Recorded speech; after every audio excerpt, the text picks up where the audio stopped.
Stephen King once wrote that nightmares exist outside of logic, and there's little fun to be had in explanations. They're antithetical to the poetry of fear. In a horror story, the victim keeps asking why, but there can be no explanation, and there shouldn't be one. The unanswered mystery is what stays with us the longest, and it's what we'll remember in the end. My name is Alan Wake. I'm a writer.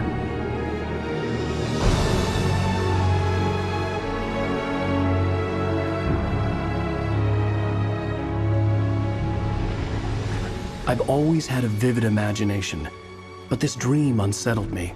It was wild and dark and weird, even by my standards. So yes, it began with a dream. Following a typical nightmare pattern, I was late, desperately trying to reach my destination, a lighthouse. For some urgent reason, I couldn't remember. I'd been driving too fast down a coastal road to get there.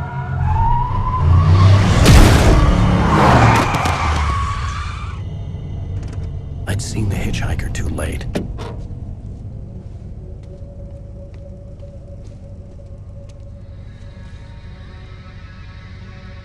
He was dead. I was convinced they'd put me in jail and I would never see Alice again.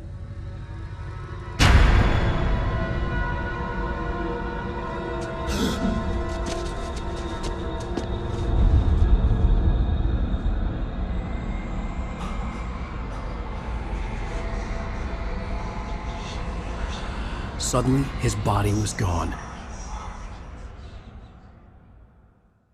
I was in shock from the crash. I could hardly stay on my feet.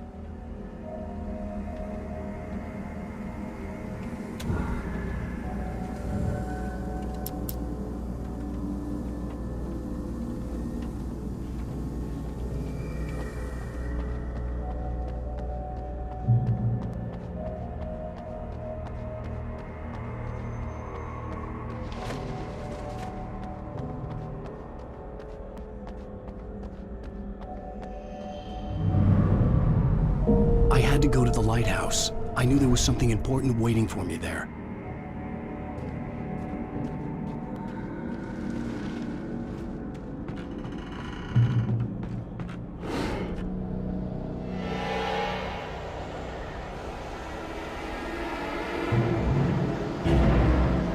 You don't even recognize me, do you, Ryder? You think you're God? You think you can just make up stuff?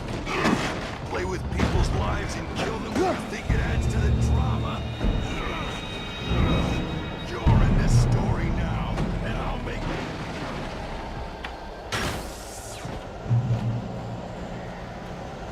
You missed your deadline! Damn.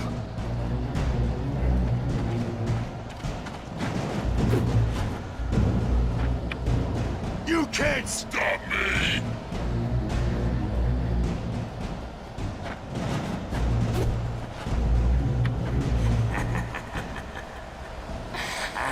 I realized that the hitchhiker was a character from the story I'd been working on.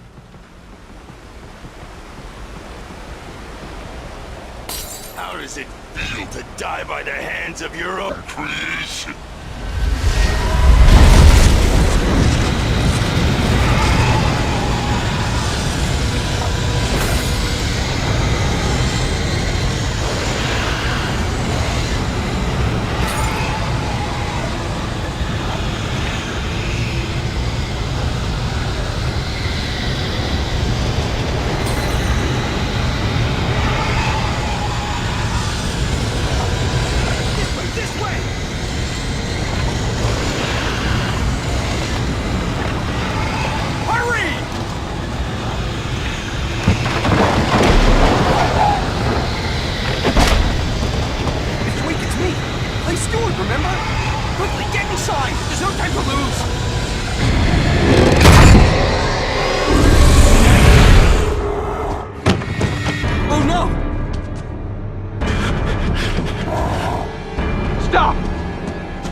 no way out.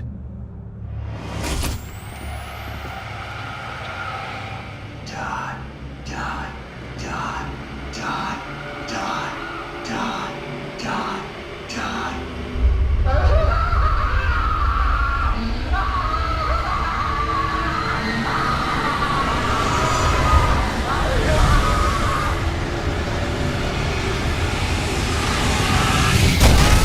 The cabin was a death trap. I had to get out.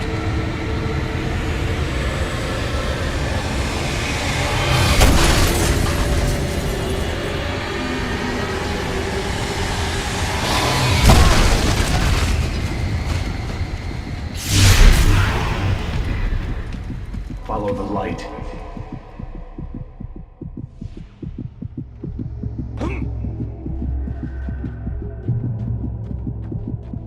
You are hurt. You should go into the light. You are only safe there.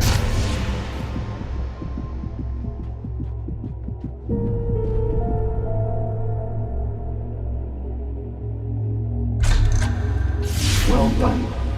I have something important to tell you. It goes like this. For he did not know that beyond the lake he called home lies a deeper, darker ocean green, where waves are both wilder and more serene. To its ports I've been. To its ports I've been. Do you understand? No. Follow my light.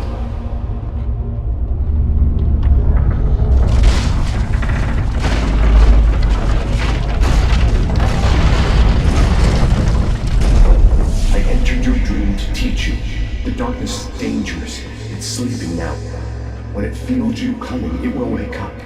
There's no time. I can only show you the most important thing. The hitchhiker has been taken over by the dark presence. You can't hurt him now. The darkness protects him from all harm. Only light can drive the darkness away and make him vulnerable again. Here, take the light. Turn your flashlight toward him and burn the darkness away.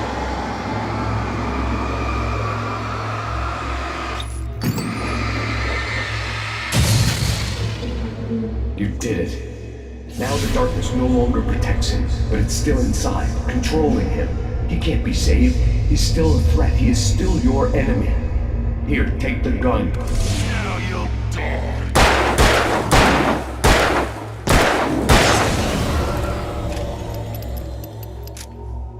Good. You've done well. Remember what I've taught you. That is all. I will give you back your dream now. In the nightmare, a terrible darkness was taking over the world. The lighthouse was the last safe place on Earth.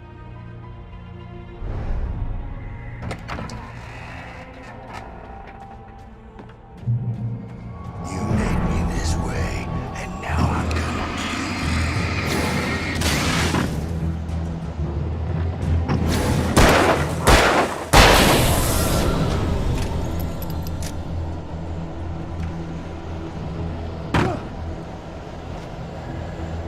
This is it, witch!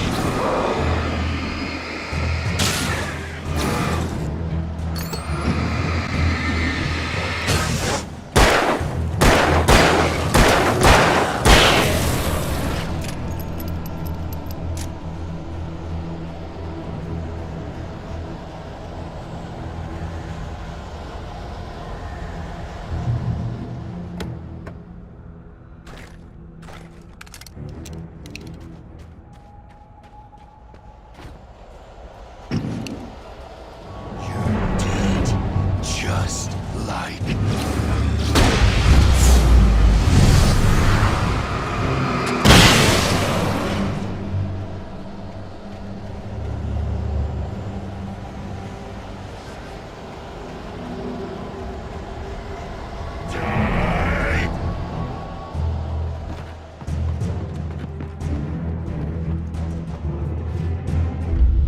I can keep this up forever!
Baby, just another nightmare.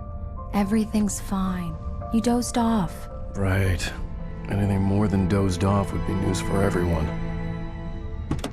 Cheer up, handsome. We're here.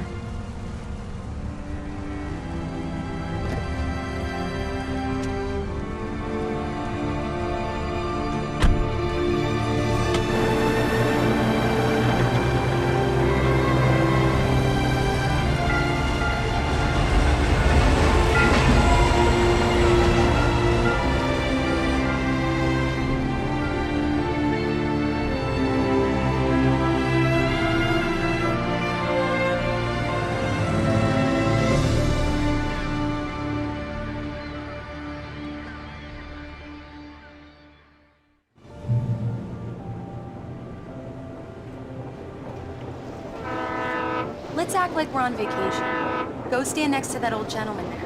I want a shot of you with the town in the background. Sure. I'll even give you a title for the shot. A city boy, moments before he got eaten by a bear. Hi. Hello there. You picked a good time to visit our town. Deerfest is just 2 weeks away. Deerfest, huh? Did you hear that, honey? You have a lovely wife. If you don't mind me saying. I'm Pat Maine, by the way. Nice to meet you. Yeah, I'm Alan Wake. I won't pretend I don't recognize a famous writer such as yourself, Mr. Wake. A pleasure. I'm an avid reader myself. I hope this isn't too presumptuous of me, but I'm the night host at the local radio station. Any chance I could get an interview? Look, Mr. Maine, I'm on vacation. In fact, I'd appreciate it if we could keep my being here just between the two of us. I'm sure you understand. Fair enough. You can trust me to be discreet. Not a hard man to track down if you change your mind, though. I hope you two have a lovely holiday.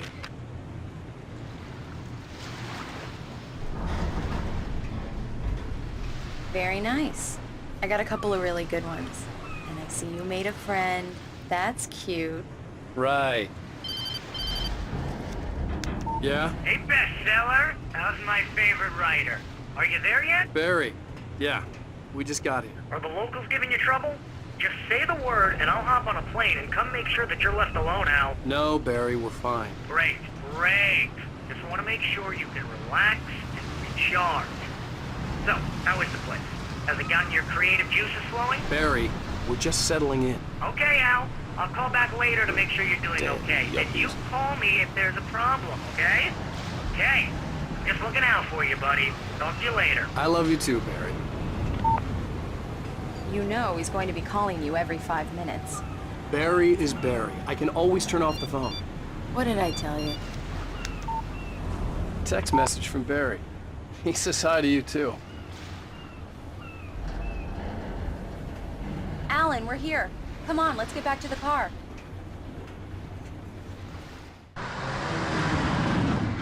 We need to stop at the local diner to get the cabin key from the landlord, a Mr. Carl Stuckey. He's waiting for us. I'll go fill her up while you get the key. I'll pick you up here in, say, 15 minutes. Sure. Alan, thank you for coming here with me. I love you too. Go on. I'll promise to behave.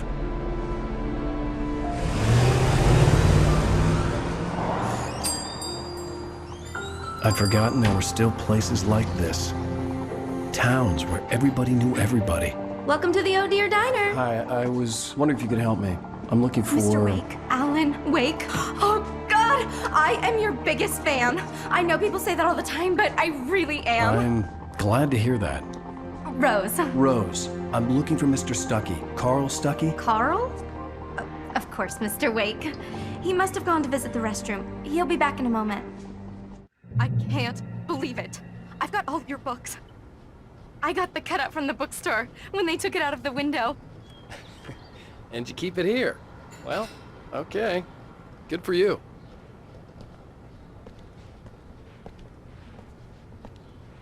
Try the coffee. Do me a favor, Sonny. I could really use a tune right now.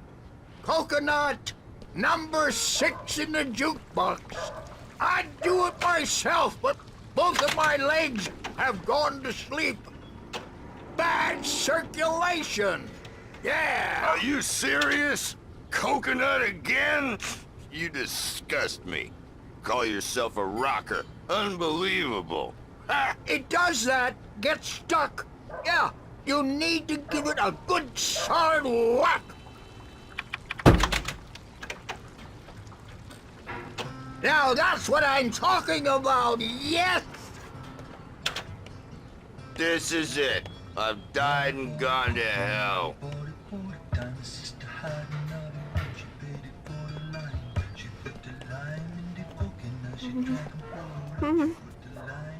Don't go in there, young man.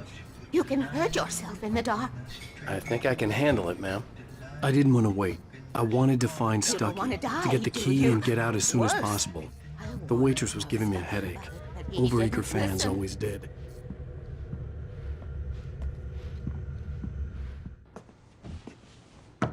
Hello? Mr. Stucky? Carl couldn't make it. Unfortunately, he was taken ill. But I have the key for you and instructions on how to get to the lake. Okay. I wish you a good stay in my cabin. I'll come by later to check how you've settled in. And to meet your wife. I insist. Thanks.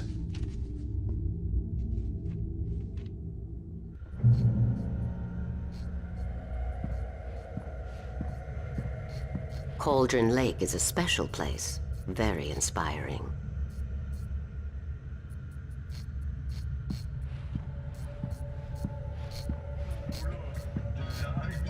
You got lucky this time, young man. You can hurt yourself in the dark. This really ought to be fixed, and then I must remind Sarah to change the lights at the station. It's been too long already.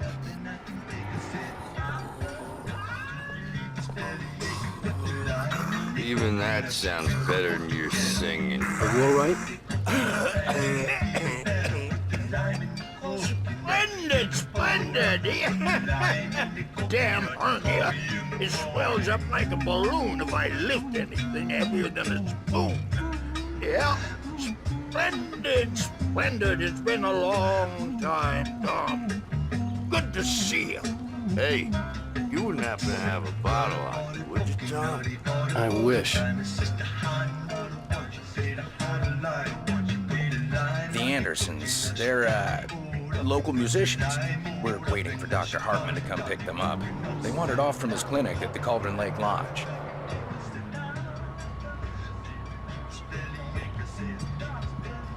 Oh, Mr. Wake.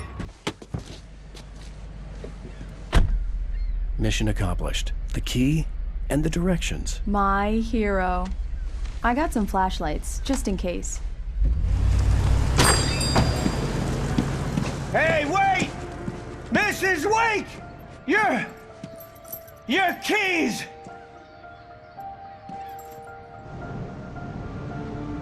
That diner was a real nut house.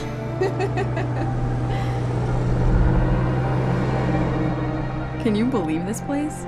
This would make a wonderful setting for a book. We're supposed to be on vacation, Alice. I'll figure it out when we get back home. Okay? Okay. We can talk about this later.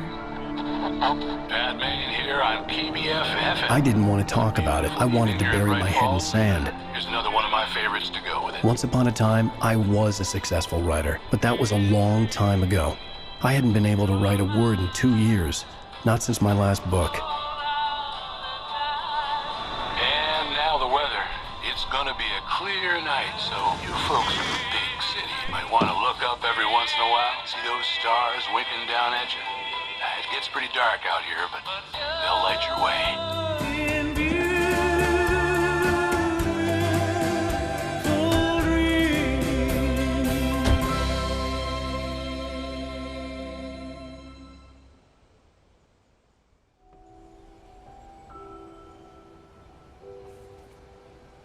Wow. It's gorgeous, Alan. It's something, all right. Don't worry, honey. I'll get you inside safe and sound before it gets dark. And I've got the flashlight. I know. I'm okay. Alice had a phobia. The fear of darkness. I wanted to make sure we were inside with the lights on before sunset.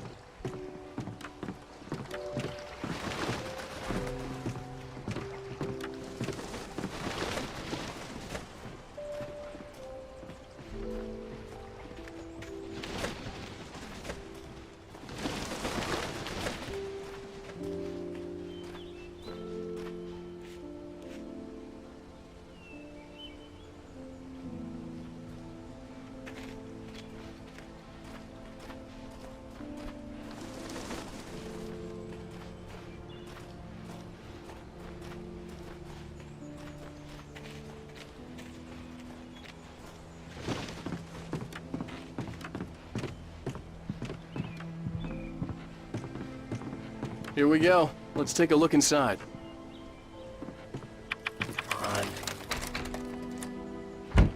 It's dark in there. We need lights. Can you figure out how to get the power on, honey?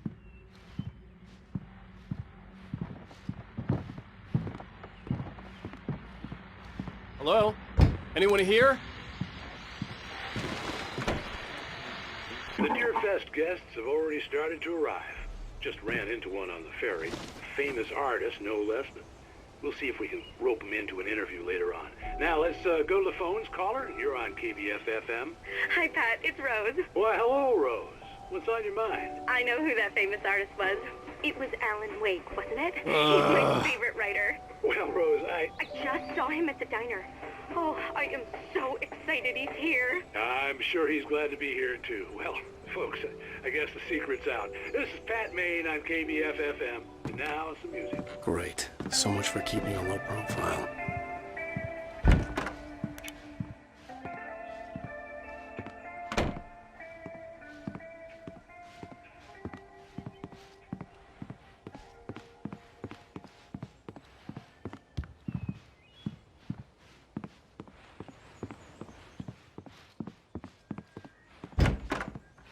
For a moment, the oppressive feel of the nightmare I had seen on the ferry returned. Damn.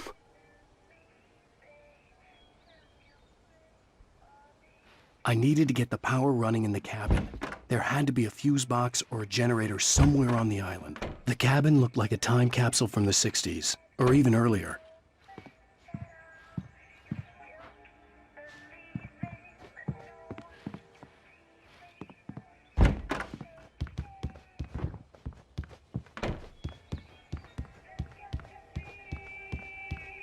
The power cable goes to that shed over there.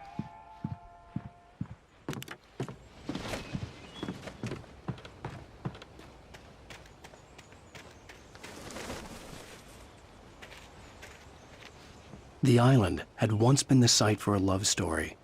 Maybe it would be that again. An old generator had been connected to the power cable.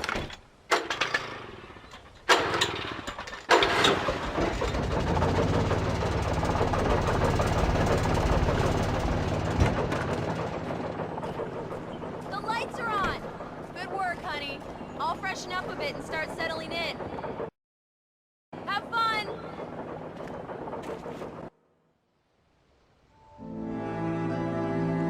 It was a beautiful place.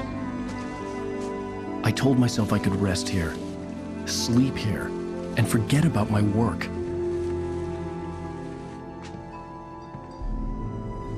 I thought we could be happy here.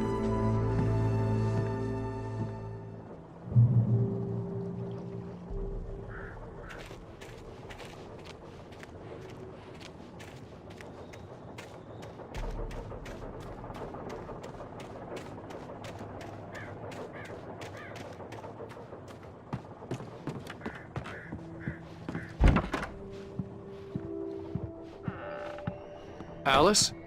Honey? Alan, I'm upstairs. I have a surprise for you.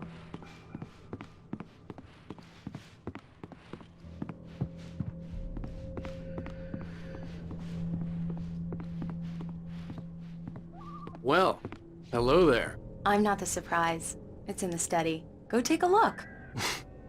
Okay.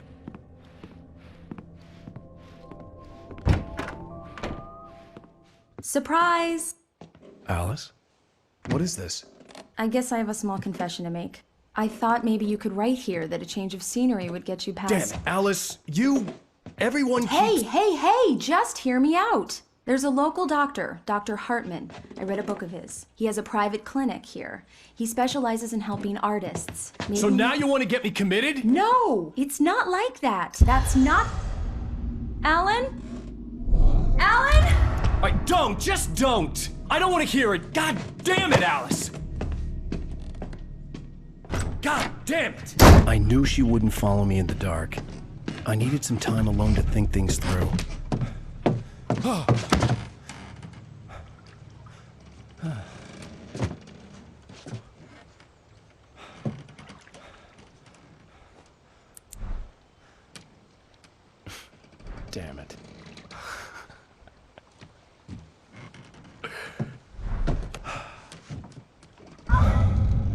Alice? Alice! Alice! The cabin had gone dark. All the lights were out.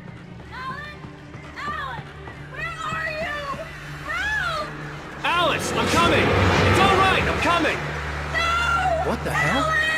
Help me!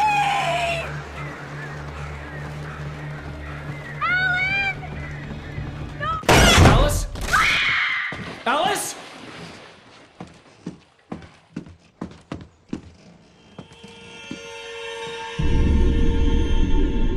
Oh no!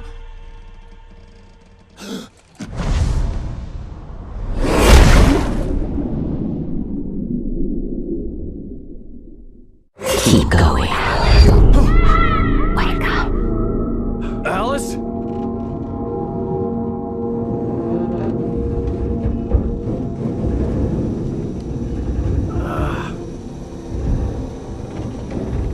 Waking up in the crashed car felt like I had woken from one nightmare and entered another.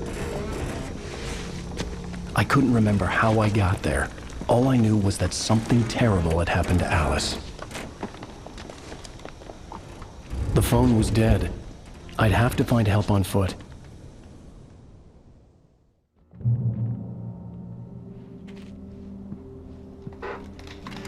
Among Alice's things was a book, The Creator's Dilemma, by a Dr. Emil Hartman. Seeing the book brought back my fight with Alice. I didn't like it, and I didn't like the guy's smug face on the cover either.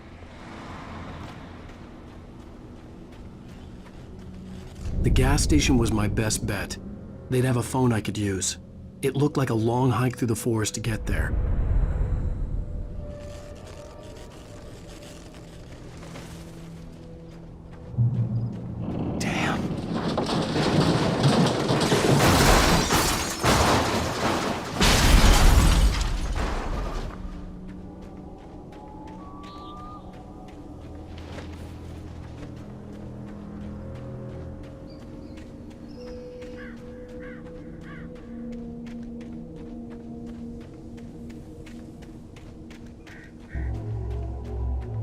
Hello?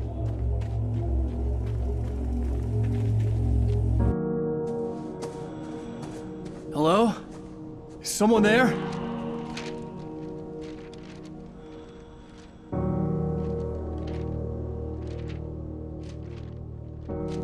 The loose sheets of paper were pages from a manuscript entitled Departure. That was the name I planned to use for the next novel I had never gotten started. I was named the author. I hadn't written it. I couldn't remember writing it. In the scene on the page, the hero was attacked by an axe murderer in the woods at night.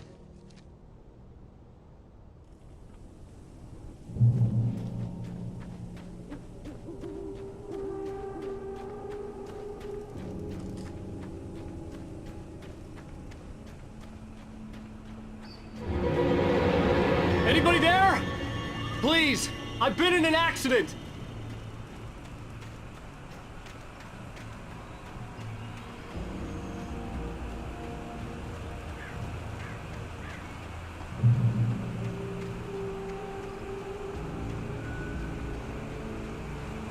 The lights up ahead were a good sign.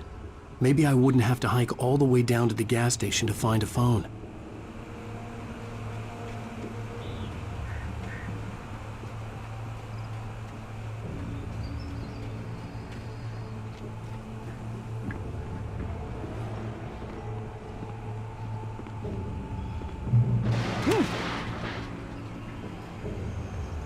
Anybody there?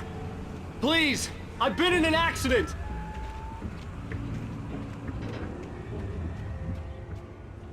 Hey! Hey, you! Phil! There's been an accident. I need help. Listen, Deposit. I need to... Premium cabins for rent in Nightfall! Oh, hell. Carl Stuckey. Pleased to meet you. Non-refundable reservation deposit required. Fair and square.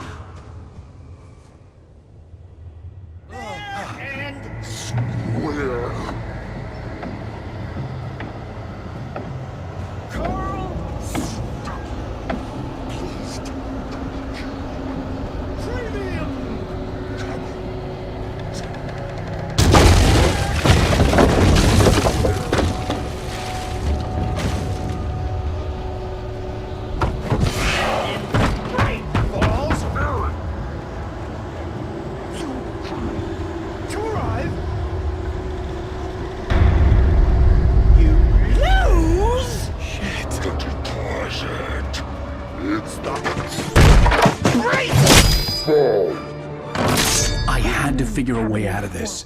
Any second now, and Stucky would be knocking on the door with his axe like Nicholson in The Shining.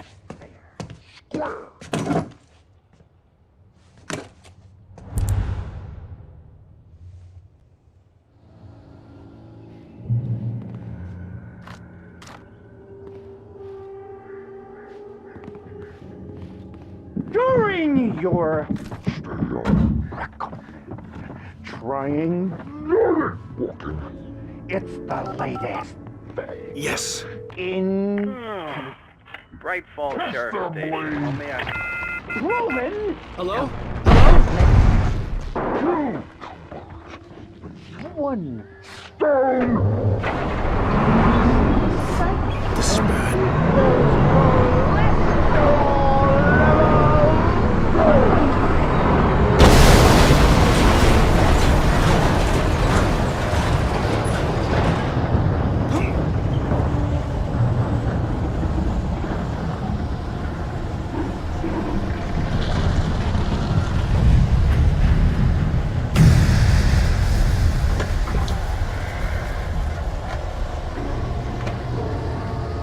There were more of them.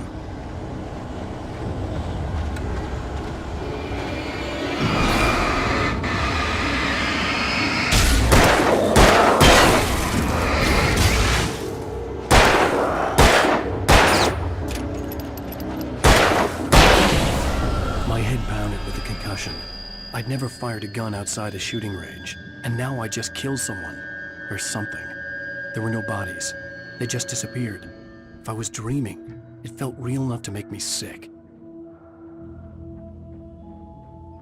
Eerie hand-painted graffiti was revealed by my flashlight. Someone had hidden a chest of supplies near it.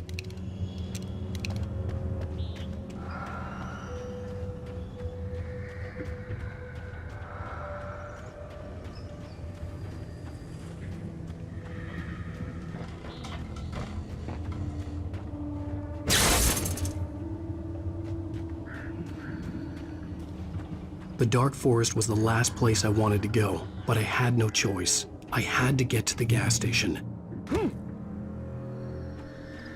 It's rabbit season.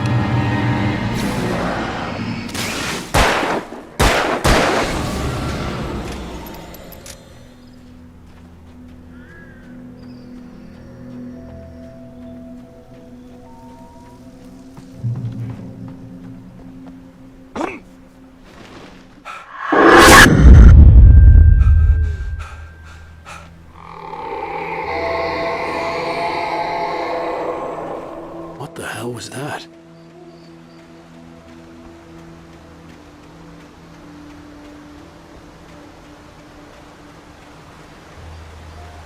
When I saw the river below, something uncoiled itself inside my head. I realized that I'd have to find a way across. I didn't even want to look at the water.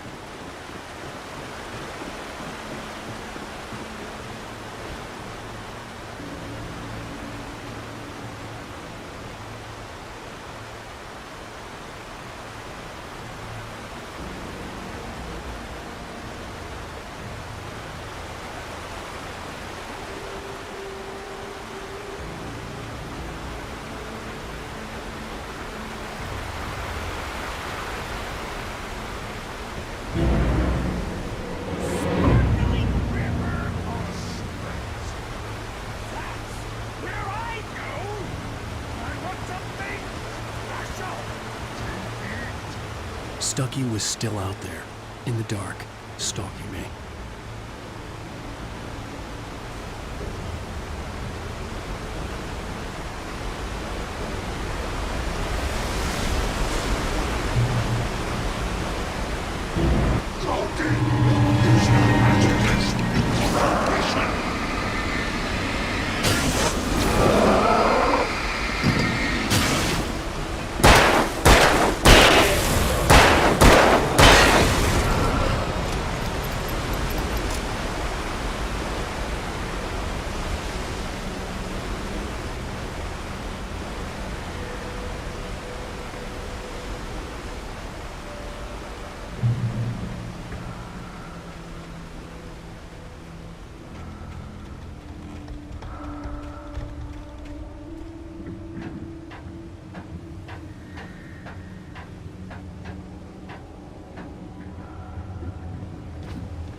taken. They're taken.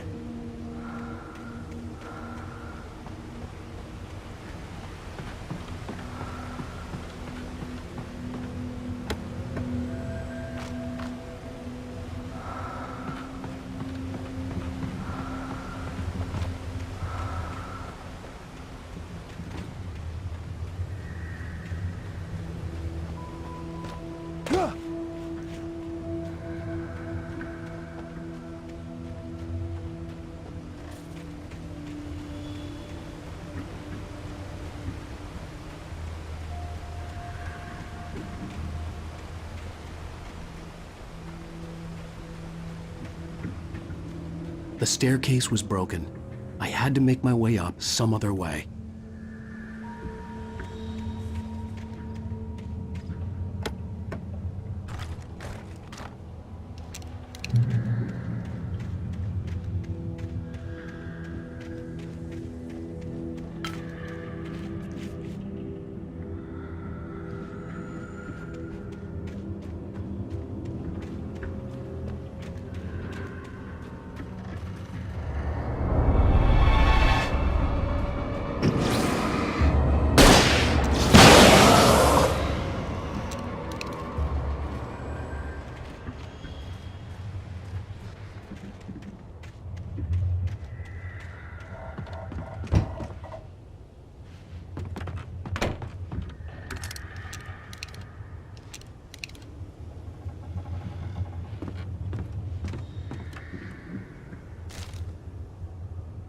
With all this forestry equipment around, there had to be something I could use to reach the top.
Well, I was just outside for a breath of fresh air, and what a night. I know most of you are probably in your beds by now, but if you're still up and around, take a moment. Step outside for a spell and breathe in deep. The weather is absolutely still. The sky is crystal clear. It's like the forest is quietly breathing along with you. As you listeners know, I'm a night owl, and it's on nights like this I wish I wasn't cooped up in the studio. Makes an old man like me wish I could just but here I am. Keep company all night long if I weren't. It looks like I'm not the only one staying up late. Caller, you're on the air. Hey, Pat, it's Maurice Horton. Hello, Maurice. What are you up to? Well, I was just taking Toby on his walk. Oh, isn't it beautiful out there? Sure, but Pat, the reason I called is that Toby heard something rustling in the undergrowth and took off after it, and I couldn't find it. Probably a rabbit. Sure. Toby loves rabbits. Well, sure. Anyway, I figured that, you know, if anyone runs into Toby, they could grab him. My number's on his collar. And Toby's a friendly dog? Oh, Toby loves people. Usually he comes back, but we were pretty far from home, and it sounds like he went pretty wild there. Great dog, but just too dumb for his own good. Well, Maurice, it's out there now. Hope Toby comes home soon. Yeah, thanks, Pat. You have a good night now.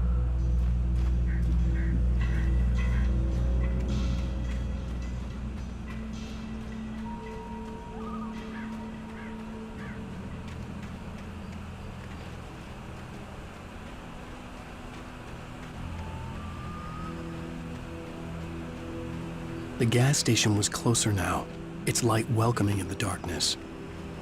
Paul makes the best dogs in the state. Belly Burster is the best with no contest. Monster Dog is second best. The famous dog is...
Science. It bestows immortality on those who advance it to elevate all of mankind. Newton, Einstein, Sagan, princes among men. But the price for such a legacy is steep indeed. In Night Springs. Tonight's episode, a quantum suicide. If our lives are already written, it would take a courageous man to change the script. Having called a press conference, Dr. Barclay Colvin is about to demonstrate that very courage. Ladies and gentlemen of the press, I am Dr. Barclay Colvin, and I'm glad so many of you could join me here at the Moorcock Institute. Tonight, I'm going to give a practical demonstration of the many worlds interpretation. As you can see, this is a loaded 9mm pistol. It shall be part of a thought experiment. And now, a real experiment, known as a quantum suicide. Did he say suicide? Is that a real gun? He's kidding, right? Please, please, stay calm. There is no risk. Observe what occurs when I place the weapon against my own forehead. Now, you might think this round is merely a dud. Not so. Observe the flower pot. And yet, I myself cannot be harmed with this gun. With each pull of the trigger, 2 new realities branch off. One in which the weapon didn't fire, and one where it did. With my machine here, I have ensured that this reality is always the former. I have bestowed upon myself quantum immortality. Under no circumstances can this gun kill me. So wait. What you're saying is that every time you pull the trigger, in another reality, you die? Yes, of course, but that's completely trivial. There's an infinite number of things that could happen at any moment, and they always do happen somewhere. The point is, this one thing did not happen here. You're insane, Colvin. Insane? Insane? Hey, was this thing supposed to be plugged in? I stumbled on it. You fools! Gaze upon quantum immortality.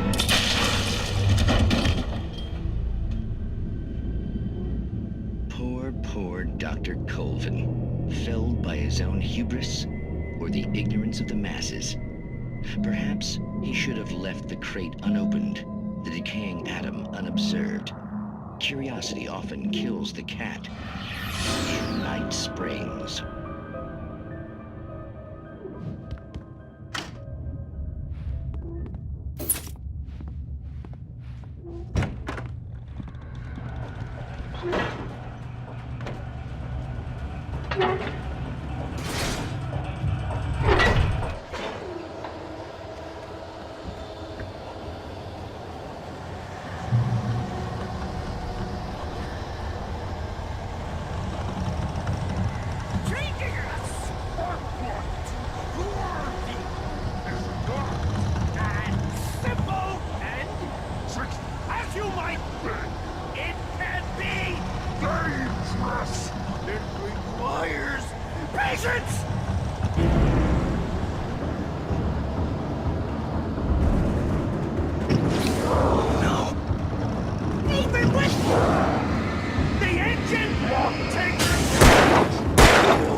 Stucky's body vanished, leaving behind only a lifetime of nightmares to come, assuming I'd reached the lights at the gas station alive.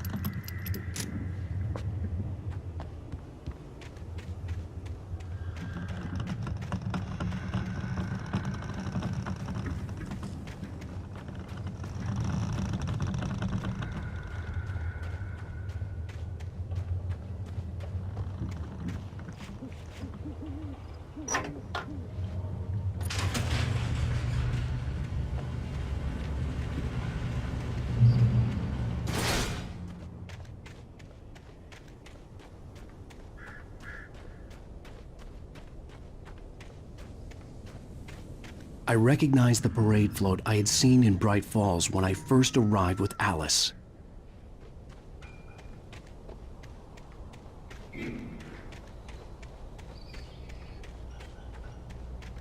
After the insanity I had just experienced in the darkness, the lights of the gas station felt comforting. At least for a moment, the sane world reasserted itself. The Deer Fest had been 2 weeks away when we arrived. If the day count on the banner was right, I was missing a whole week between the night we got here and now. The garage was a mess. It looked like someone had trashed the place, or that there'd been some kind of fight. I'll write. I'll keep writing. Outside, there's only darkness. Outside the cabin, outside the story, there's only darkness.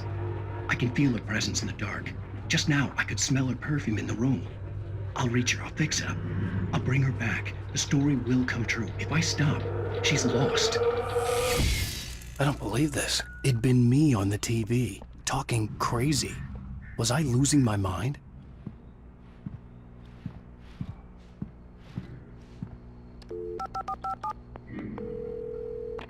Bright Falls Sheriff Station.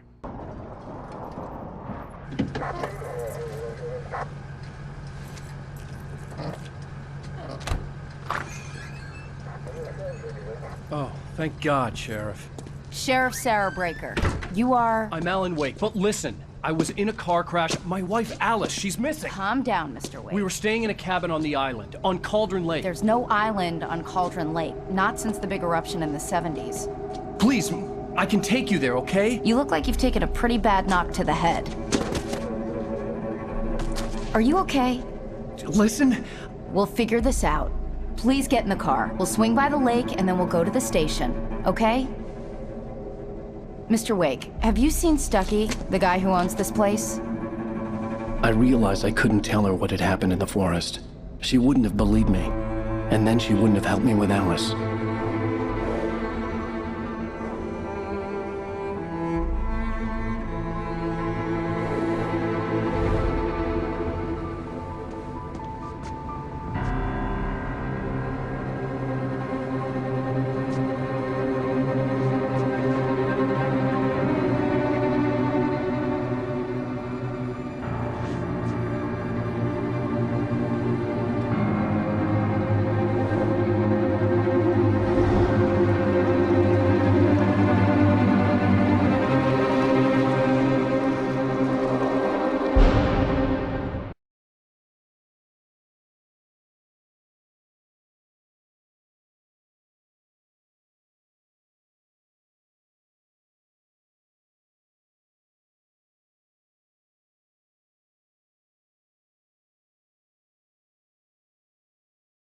Previously on Alan Wake.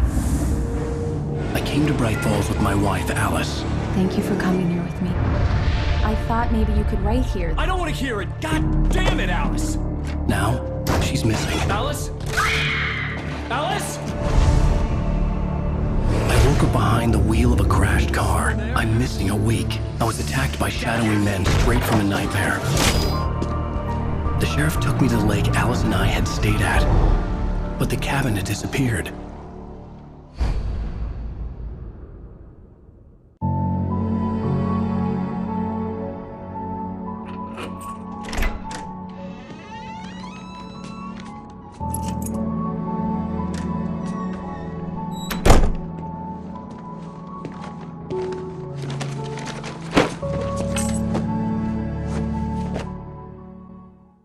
Honey, I'm home. Back here, sweetie. How was it? Worst weather I've ever seen. You should put some coffee on. It'll warm you up. Hey, handsome. This is gonna be a long night, but these shots are turning out great. I guess you're gonna need that coffee then. I'll go put it on.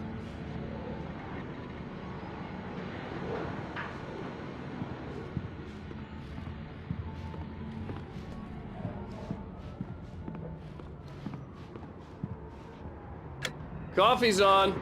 Great, thanks. I'll need it if I'm gonna finish this by tomorrow.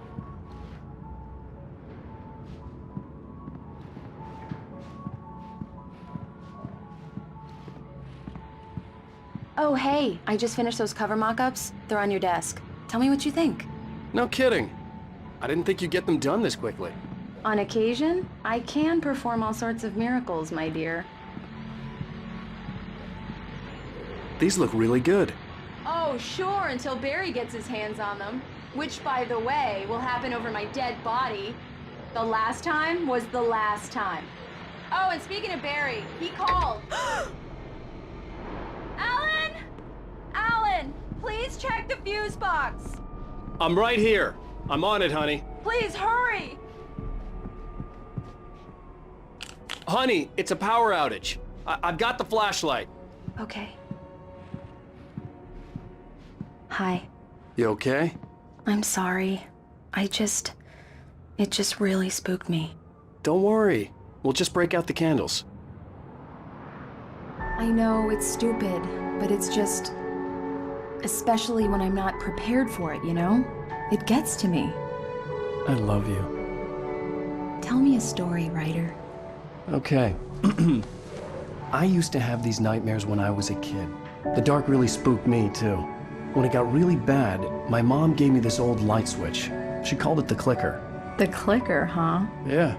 If I ever got scared of the dark, I could just flip the switch and a magic light would scare the monsters away. Oh, sure. Here it is. Alan. Maybe it'll help you, too.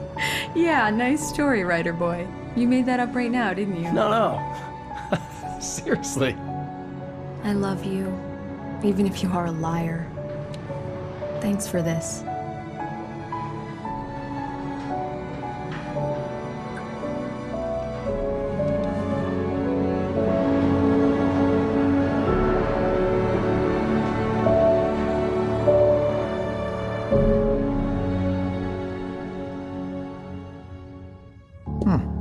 How do you feel, Mr. Wake?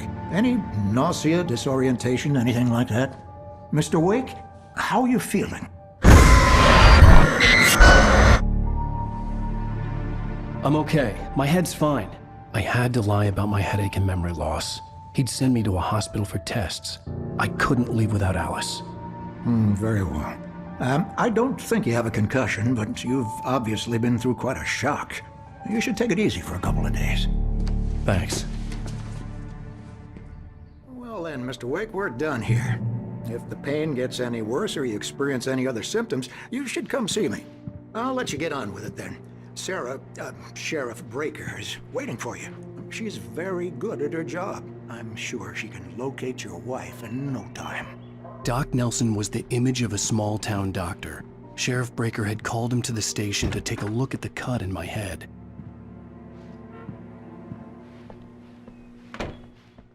Thank you for testing the lights, Miss Weaver. Everything seems to be fine. I don't have the luxury of being complacent, Deputy Grant. The bulbs will need changing soon. You can't change them in the dark. I'll be sure to take care of it, Miss Weaver. Have a nice day now. Very good. I'll come back later on to remind you, just in case.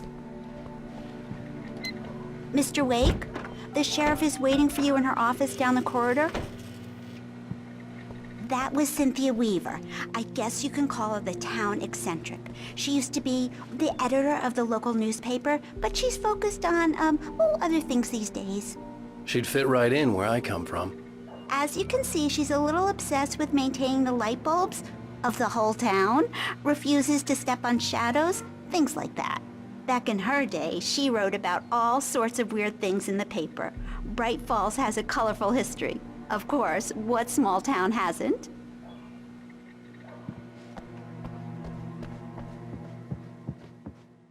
Yeah, it's Mulligan here. I'm at Stucky's gas station with Thornton. There's no sign of him. Over. Wait. Yeah, this is Thornton. Look, we've located the brake float. It's here. That's some good news, right? Stucky was supposed to be driving it at the rehearsals today.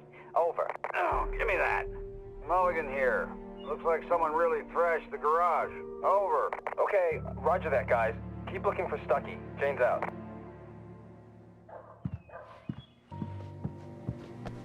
The sheriff wants to see you in her office, Mr. Wake.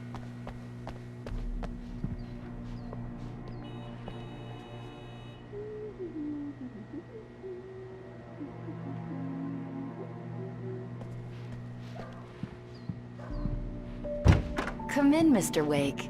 Your phone's on the desk. The battery was dead. It's charged now. Have you started looking for my wife yet? My men are already on it. Now, can you tell me what happened? I'm not sure. I can't remember. We were arguing. I walked out of the cabin. The cabin on Cauldron Lake? How did you end up at Stucky's gas station? I wanted to tell her what had happened last night, but I couldn't. She'd locked me up. Excuse me, I need to take this. Hello? Alan, please help me. Alice? Stop talking to the law. You'll do exactly what I say if you ever want to see your wife again. Who is this? Go to the back lot. There's a hole in the fence on the left. Look inside the junker. I left a little something there to convince you we're all on the same page here. After you ditch the cops, you're gonna meet me in Elderwood National Park. There's a spot Mr. Wake, called can I Lover's help you with Peak. anything? Midnight. Don't do nothing stupid, pal. We're watching you. I need to get some air. The sheriff said I could go out back. Of course, Mr. Wake. You can get there through the cell corridor. Just don't mind Walter in there. He's one of our regulars. I thought he quit drinking for good. Turn the lights on. The deputies, they don't understand. They won't listen to me. I need it to be bright in here. Thank you, man, thank you. Hey, you're all right. You're a good guy. Don't let anybody tell you different. You know, I shouldn't even be in here.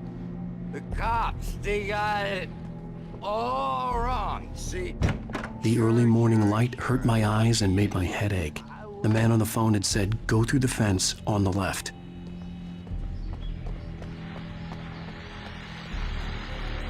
Well, folks, it's been another long night, and it's about time for me to sign off for a while. God knows I need my beauty sleep. Just one more item before I go. It's been a busy night for the sheriff's department. We've had a few broken windows, even a report of shots fired on Main Street. Deputies Mulligan and Thornton had to deal with two intoxicated young men who were celebrating the completion of their Deerfest float. Now, folks, we get this every year. I know it's exciting that the big day's almost here, but let's save it for the party and leave the gunplay for the shooting competition, huh? There's no point in getting all worked up yet.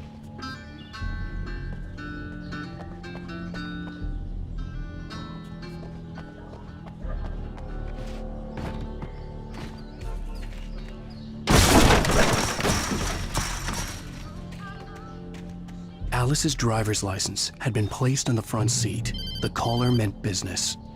Barry? Ow! Ow! Thank God! Where the hell have you been? I've been trying to reach you for a week, you and Alice. I've been worried sick. I flew out yesterday.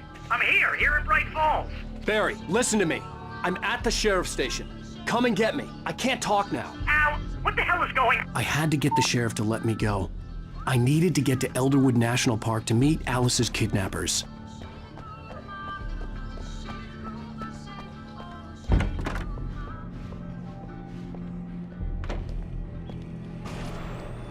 A writer is a light that reveals the world of his story from darkness, shapes it from nothingness. The way a sculptor carves a statue from a block of granite. If I stop, the world I'm making dies. Darkness will reclaim it. It's a long, hard journey into the dark. Alice's life is at stake, but I can't think about that, or I'll lose it. The dread lingers at the edge of perception. I'll push on. Anything is possible here. I'll write the story. I'll save her. Marvelous, Sarah. I just wanted to settle all the damage the Anderson brothers might have inadvertently caused on their recent Are you feeling any better, Mr. Wake? I'd like to leave. Am I free to go? Well, we still need to talk about... Am I under arrest? No, of course not. But I need to know where you'll be staying so I can get in touch with you. I'd avoid the motel. The Majestic is known for its roaches. The cabins at Elderwood are pretty nice, though. That sounds perfect. I'm Dr. Emil Hartman. I'd like to invite you to stay at Cauldron Lake Lodge. Did you talk to my wife? I had the pleasure of discussing your situation with her on several occasions. Did you set something up with her? I invited her here. My clinic is a place where... Oh, hey! Oh, my! Take it easy. Hey, nobody move! Get your hands off of my client! Who are you? I'm Barry Wheeler, his agent. If you have business with Mr. Wake, you talk to me.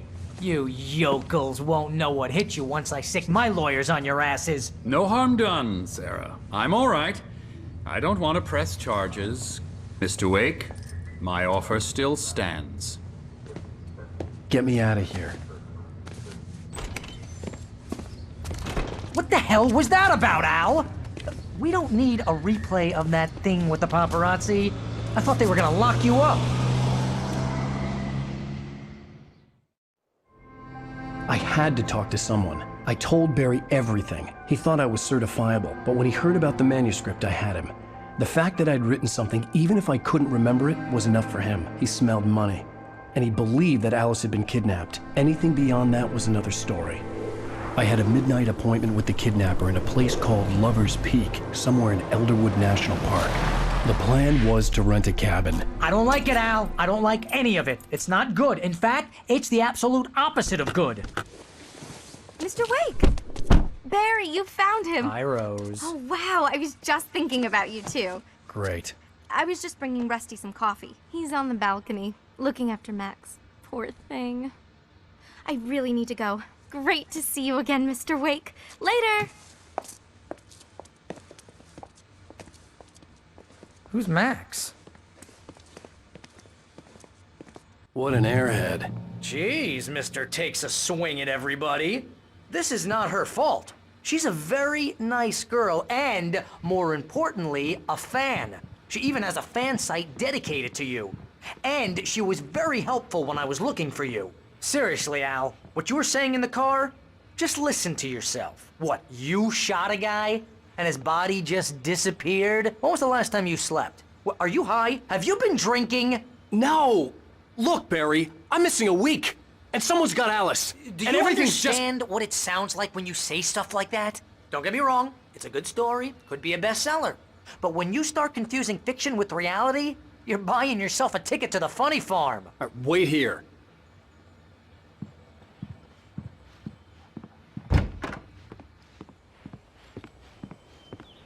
Easy there, boy. I'm almost done. Hey, Rusty, right? You rent cabins. Oh, Mr. Wake. I'd shake your hand, but mine are kind of full here. Actually, I'm sorry about this. Would you mind grabbing the registration form from the desk? It's just across from Bucktooth Charlie. Okay, sure. What happened? Crazy poachers.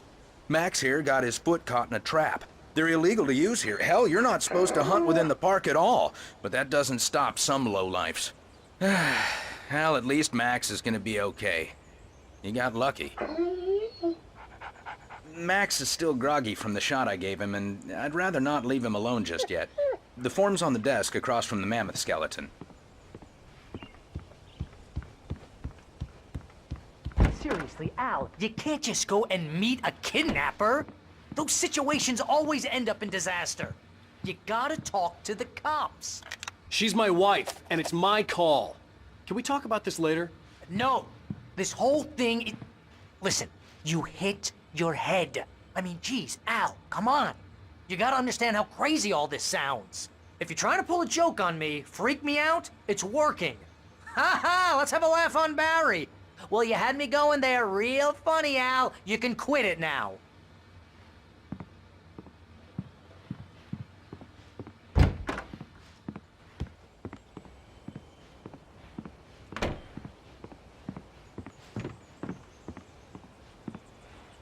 I think this is the form you wanted. And here are the keys. Okay, you're all set, Mr. Wake. Glad to have you staying here. Thanks. Can you tell me how to get to Lover's Peak? Oh, sure. It's at the end of the nature trail. Just follow the paths, you'll get to it eventually. It's an easy walk. Nice spot, too. If you have any trouble finding it, just keep your eyes on the radio mast. It's right below that. Oh, and hey, if you take a walk in the woods, watch your steps so you don't end up like Max. I guess I'm a little worried. We got a bunch of campers out there we haven't heard from. It's not like these people are on a schedule, but with the traps, well, you know. I just don't want any trouble. Right. Thanks. Look, Al, you're asking me to believe that you shot a dude who went poof into thin air.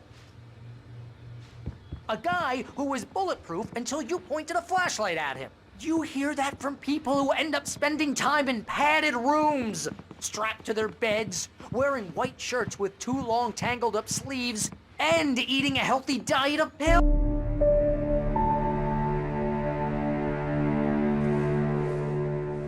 That's just crazy talk, Al. Al? Al? We should go to the sheriff or call the FBI. Damn it, Barry, they'll kill her! This is not a goddamn debate, Barry. I'm going to Lover's Peak. He said to come alone. Okay then. I understand. You're my best friend, and I'm worried that you're not right in the head. Tell me what to do to help, and I'll do it. You stay here, and if I'm not back by morning, call the cavalry.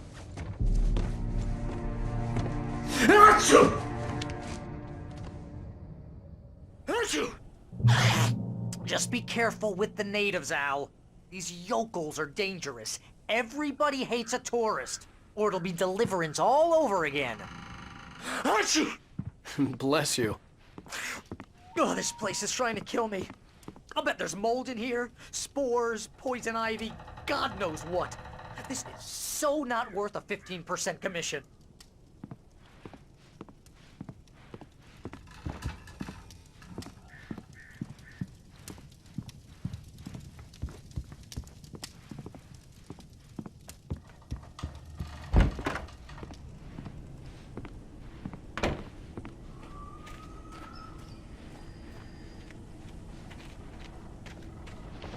I'll wait here, Al. I'll hold down the fort.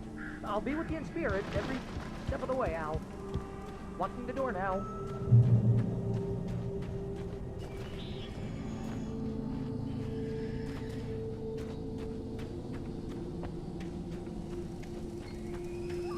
I knew I should have gone to the cops.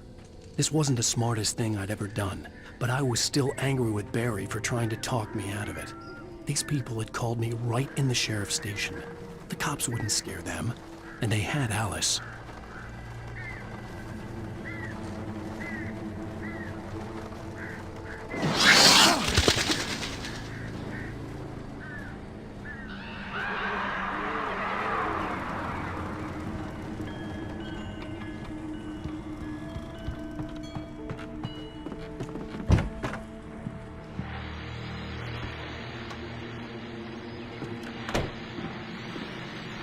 Welcome back to the show, folks. As promised, our very own Dr. Nelson has just parked his rear end in the studio. Doc, what's your Deerfest plan like?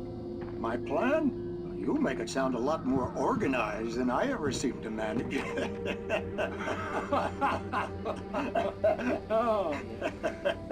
No plan, really. Just taking the atmosphere. I'm getting a little too rickety to do much more than that, you know.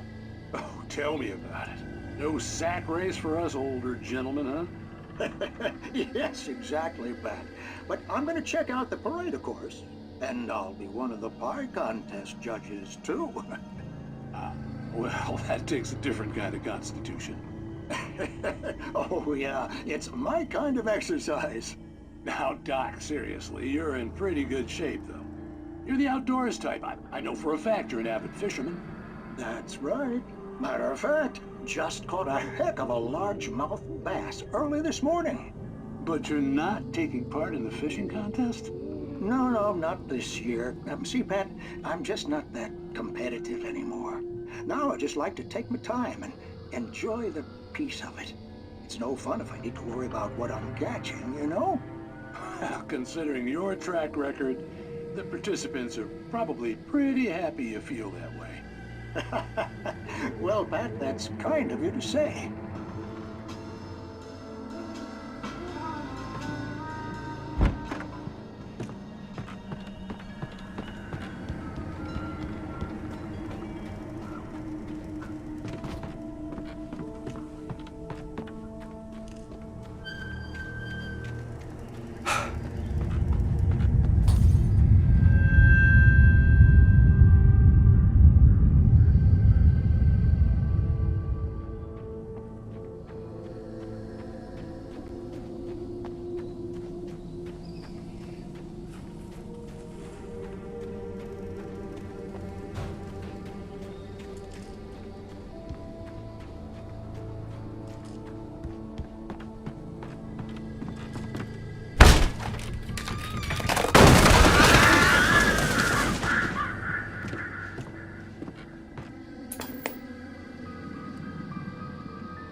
Crime and punishment. The cancer and cure of civilization. But some crimes are impossible to punish, especially in Night Springs. Tonight's episode, The Man in the Mirror.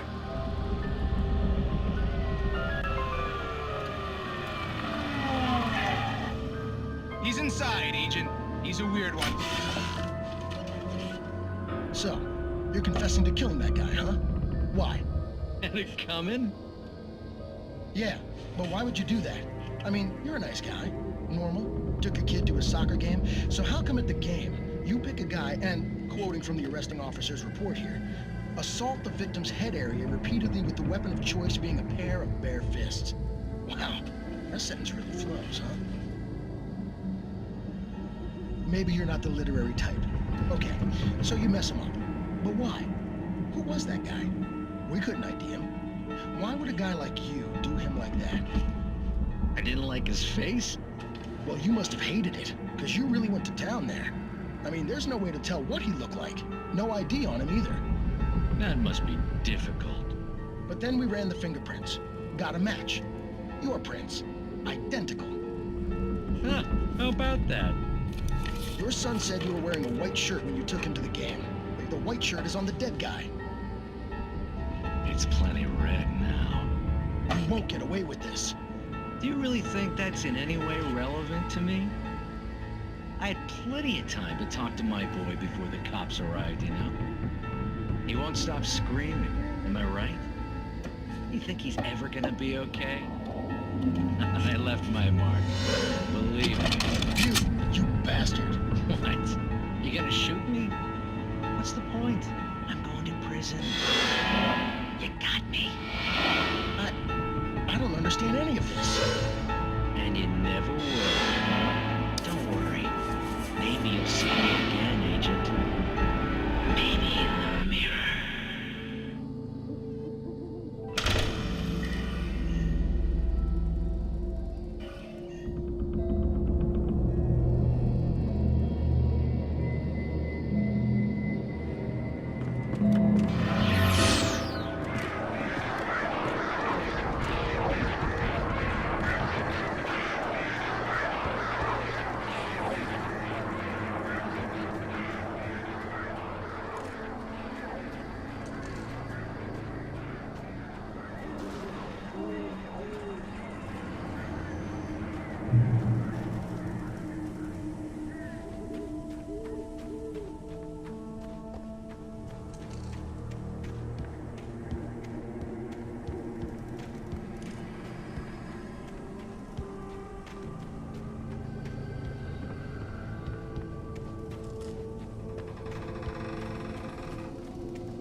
vision left me weak.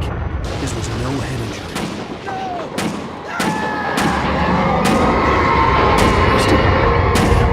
Rusty, hang on! I'm coming!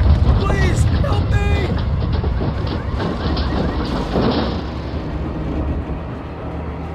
Anybody? Help me! Help me! Can you hear me? Anyone? Hello? Please help! Back here. I'm back here. Mr. Wake? Oh, hell. It happened just the way it was on that page. I found. Came true. It knew. So dark. It'll come back for me. You must. The lights. In the office. I have the key. Okay, Rusty. Hang on. I'll be right back. Whatever did this couldn't be far. Rusty had found a page from the manuscript. It would help me understand what had happened.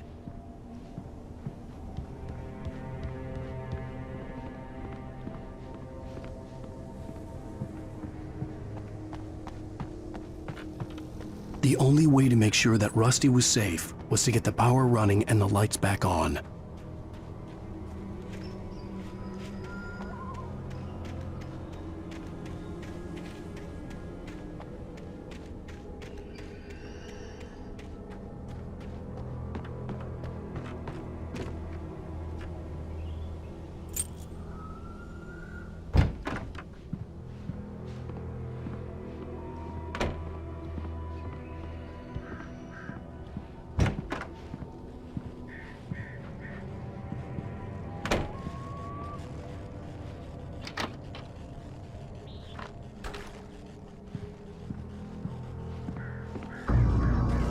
I was too late. Someone had destroyed the circuit breaker. There was no way to get the lights back on.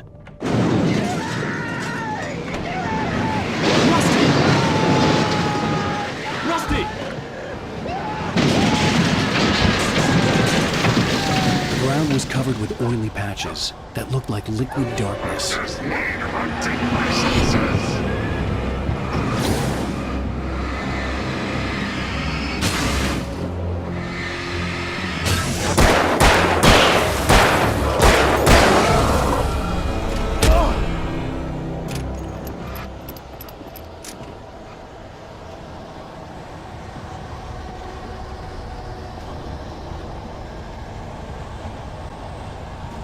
Something had torn a mammoth-sized hole in the wall. Please don't feed the animals. Fishing is only permitted for those persons who purchase a park fishing license. Obey the park ranger's instructions at all times. Rusty? Rusty, no! Never approach closer than 100 yards. To bears and wolves, never approach any other pet closer than 25 yards. Pets must be leashed at all times. Never leave your pet unattended. It is against the law to remove any natural objects or historical artifacts from the park grounds. This includes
Forget about it, Barry. It's just me going crazy.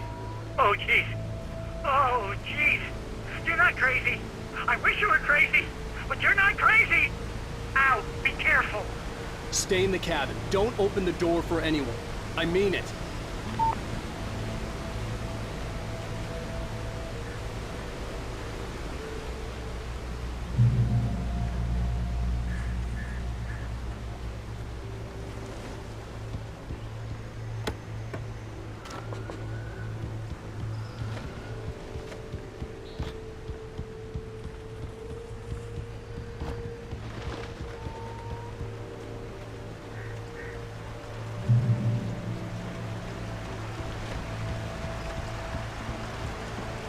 Lover's Peak was at the far end of the nature trail.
We gotta get moving. More of them coming.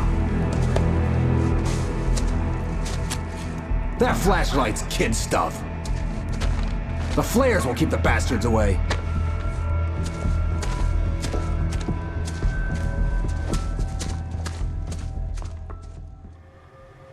You can see them too? Hell, of course I see them. Come on, we gotta move. Why? Yeah, but... Let's move! I lost my gun back there. Oh, I've got a gun. Just keep that light steady on him. It took a moment, but then I recognized him. He'd been on the ferry when I first arrived here with Alice. He knew my name. We were headed in the direction of Lover's Peak. There was no way this was a coincidence. He was the kidnapper. Come on, Wake! You better keep up.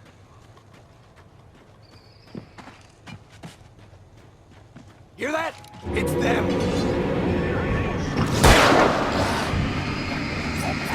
Damn it!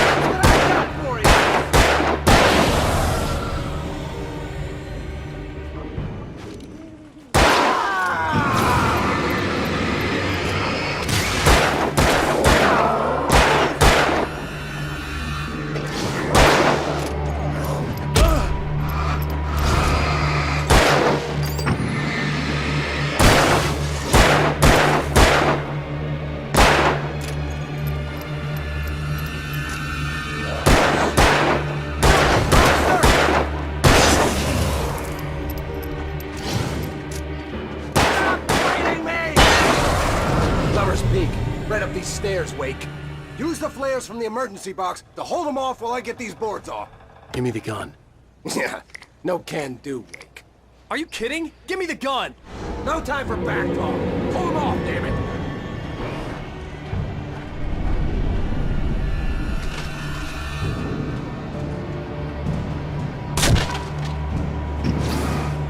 Just a little longer. Scare them off.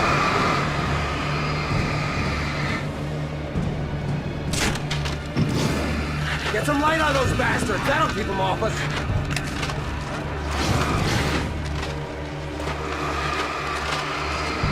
Just a little longer! I almost got it! Okay, it's open. Move it or lose it.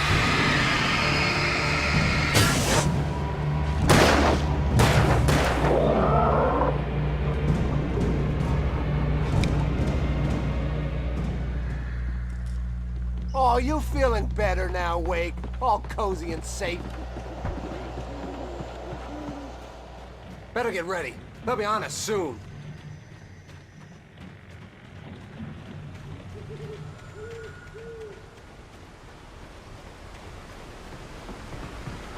This is it, Wake. The last stand. There's more flares here. Get ready. We fight them as long as they keep coming. Give me the goddamn gun! They're coming! That's not how this goes.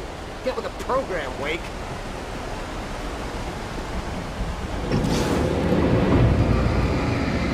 Like that, boy? Huh?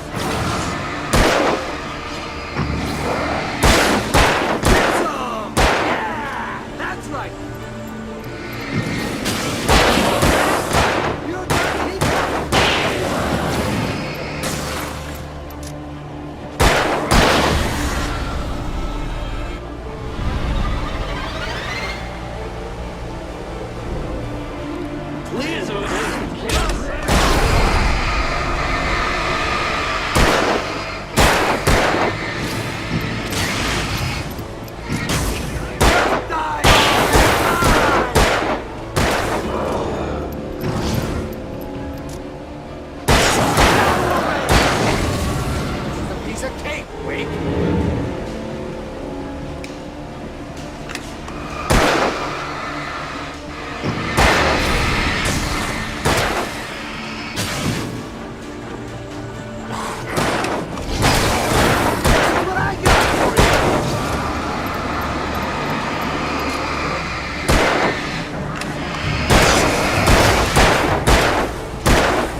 let's cut the act now.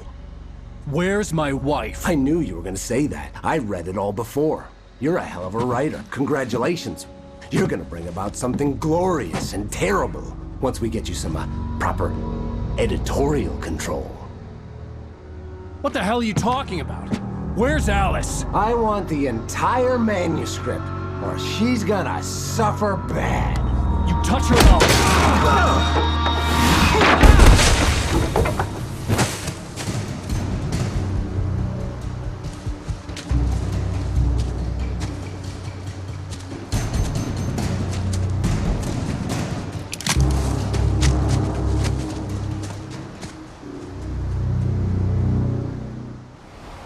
You're gonna give me the manuscript or you'll be sorry!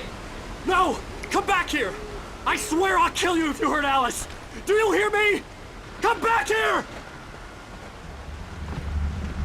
He had Alice, and he wanted the manuscript because he thought it held some magical power. But I had no manuscript to give him. I had to get back to Barry and figure out my next move.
I had heard the plane fall. It made no sense. It was clear that it had just fallen here. but it was very old and obviously hadn't flown in decades. Looking at it sent a shiver down my spine.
Beware of Widowmakers!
Is a hazardous occupation.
Barry?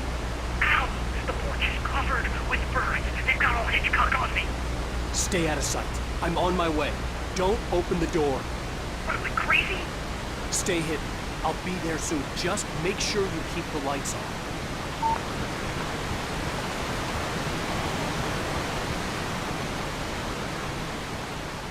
I still had to reach Barry at the cabin, but at least I was out of the woods.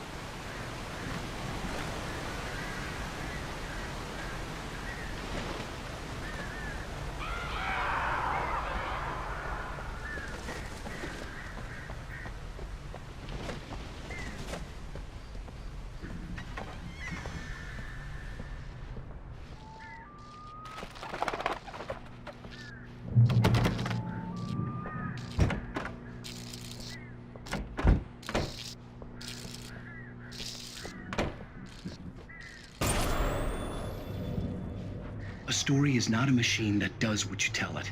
A story is a beast with a life of its own. You can create it, shape it, but as the story grows, it starts wanting things of its own. Change one thing and you set off a chain reaction of events that spreads through the whole thing. The characters have to be true to themselves. The events need to follow a logic that fits the story. A single flaw and the magic is gone. The story dies. Alice dies.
The flare gun was probably the best weapon I could imagine against the dark things I was facing.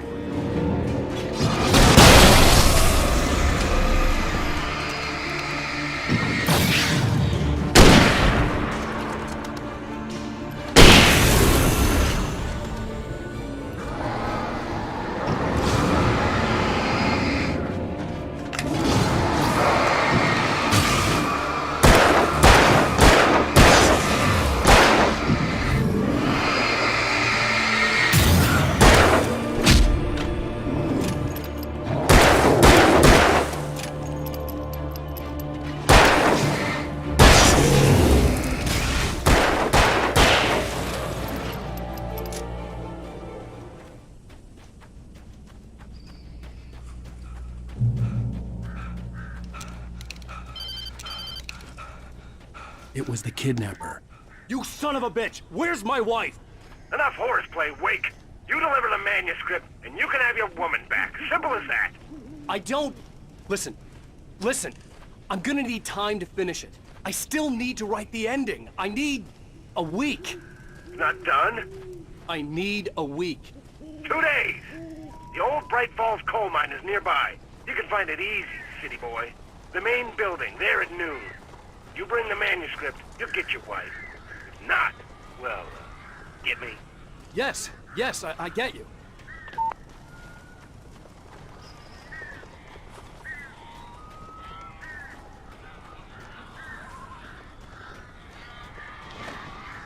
Barry had talked about birds over the phone.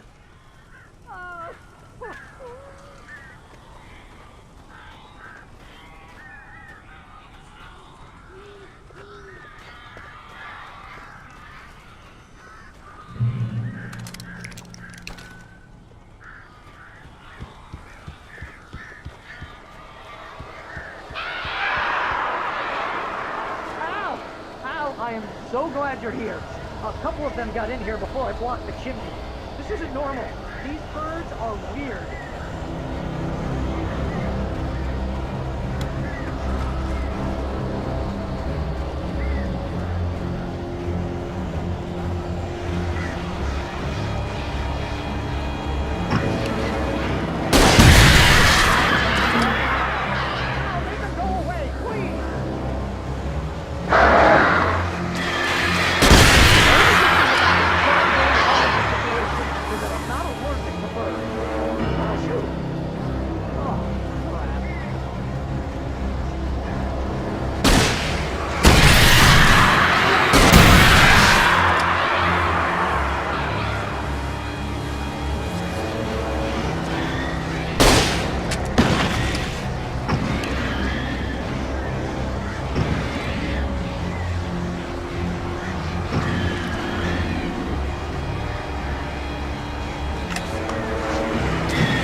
They're gone! Hey, Al. I'm sorry for thinking you were having a psychotic episode, man. I sent Barry to the town to ask around about a man fitting the kidnapper's description. He'd go through the archives of the local paper. Perhaps he could learn something. Anything about the island and the cabin that had disappeared. The man wanted a manuscript. I had to try to write him one to get Alice back.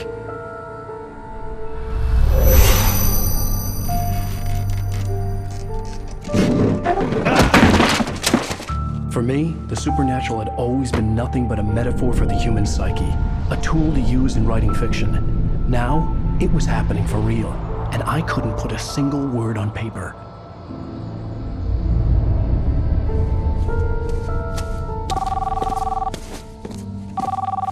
Barry Wheeler speaking. Hey, this is Rose. Rose? I found Mr. Wake's pages. Oh, you sweet, brilliant girl. Could you and Mr. Wake come get them? I live in the trailer park outside the town. We'll be there in less than an hour. Bye now. See you soon. Have a great day. Hope you come back soon. Welcome to the Oh Dear Diner. Good girl.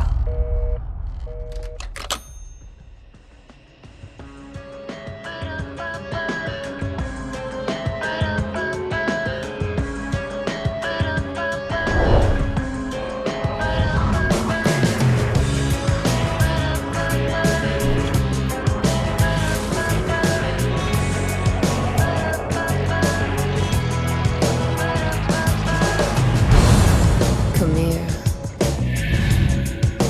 Pretty please, can you tell me where I am? You, won't you say something? I need to get my bearings. I'm lost, and the shadows keep on changing. And I'm holding by the lives that I have loved and actions I have hated. I'm haunted by the lies that wove the web inside my haunted head.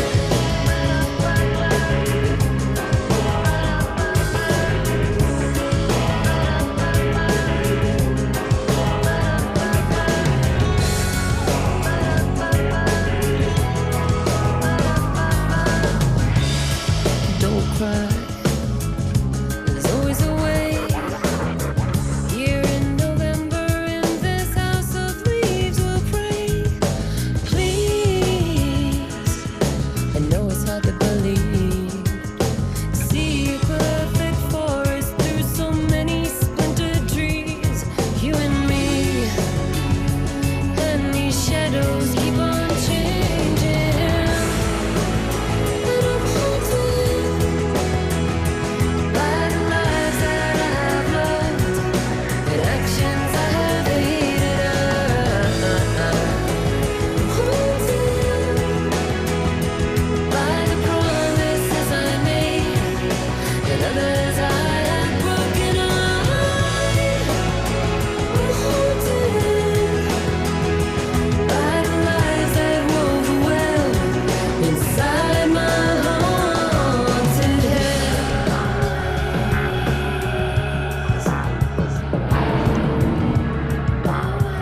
I'll always want you.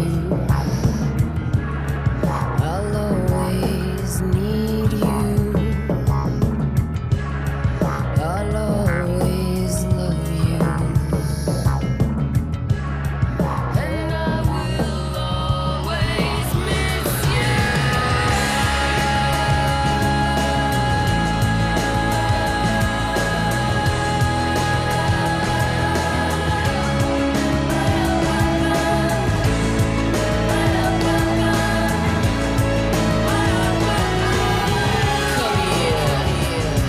No, I won't say please. One more look at the ghost before I'm gonna make it leave. Come here. I got the pieces here.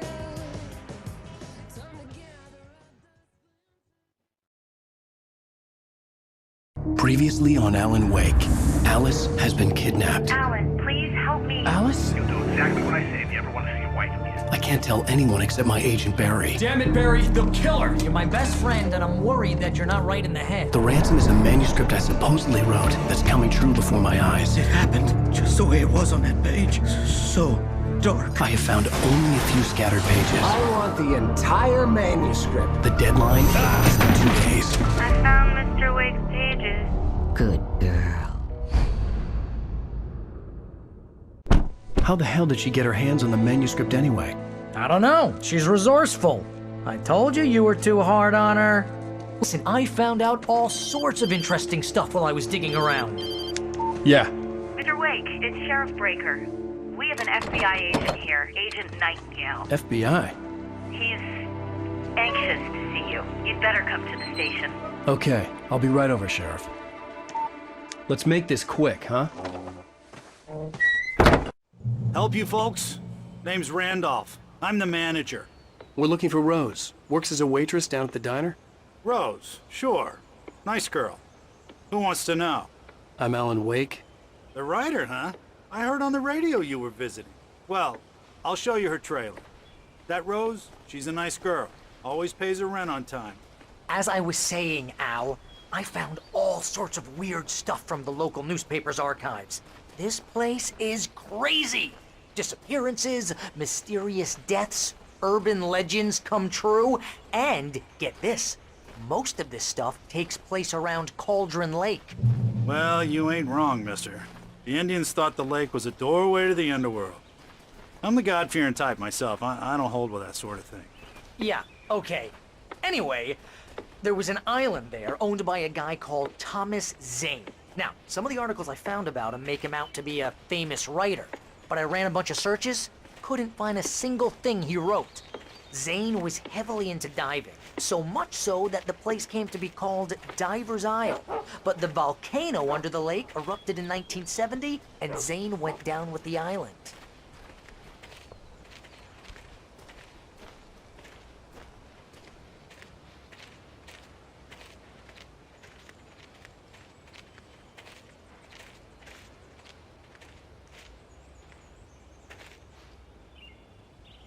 It gets better.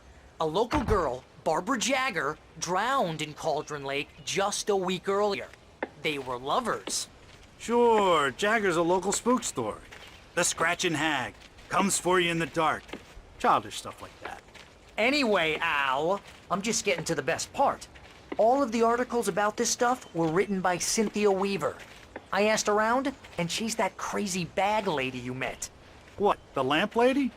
She can be a little loopy, but she's not homeless or anything.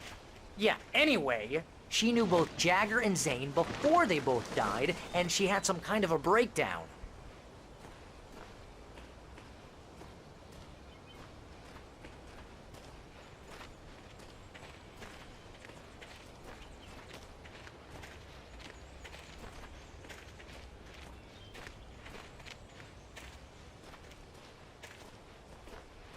Well, mister, this here's Rose's trailer. You mind me asking what you want with her? We're just here to talk to her, pal.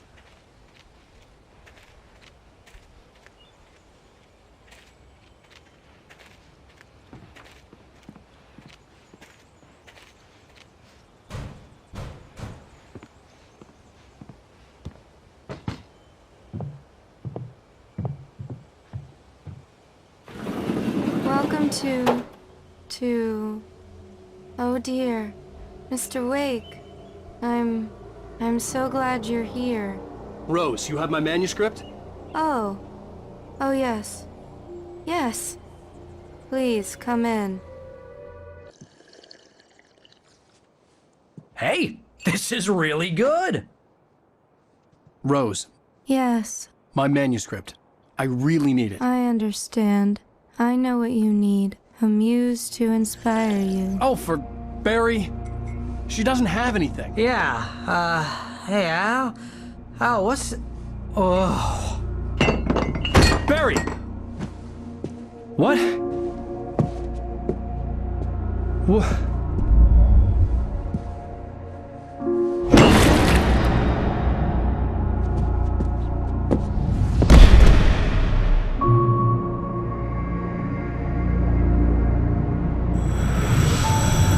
It's coming for you, hiding in my barber's skin. I'm too weak to stop it. You must turn the lights on. I promised I'd come visit you and your lovely wife. You must finish what you started. I insist. You must turn the lights on. Turn the light on. Back to work, boy.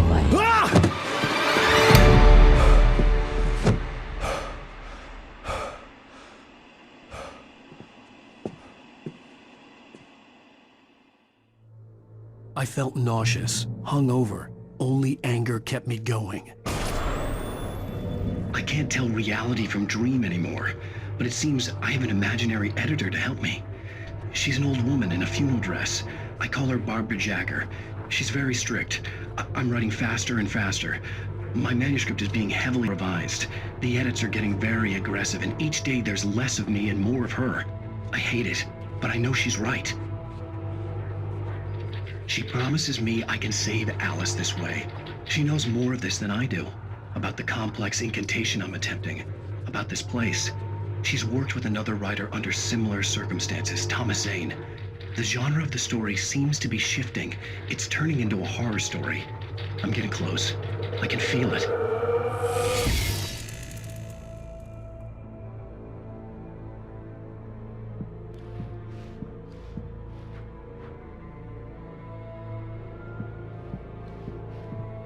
Rose took a day from me. I had less than 12 hours left to meet the kidnapper. All I could do was get Barry into the car, work something out once I got on the road. Welcome to the Oh Dear Diner. What can I get you today? Coffee? I couldn't work up much hate for Rose. Something had used her to get to me and left its mark. My gun and flashlight were gone. I'd have to find a way to get Barry into the car as quickly as possible. There was no time to waste. I just stepped outside to catch a breath of fresh air. Let me tell you, the weather's getting heavy.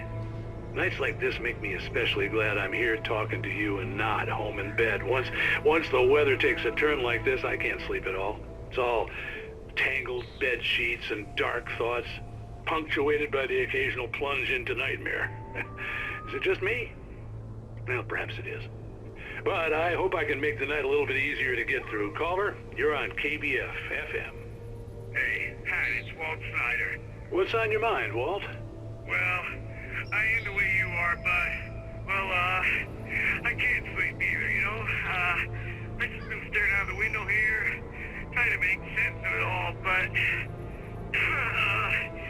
I ain't been drinking either, you know? Well, you sound like a man with a problem, Walt. I had argument with Danny. You know, Danny, and, then I got in trouble with the law, you know, and, I'm just, well... I heard something like that, Walt. Yeah, well, you know, Danny's my best friend, and, he let me out on bail today, and now I'm just alone here at the window, you know, waiting, man, and there's something in the air tonight, man.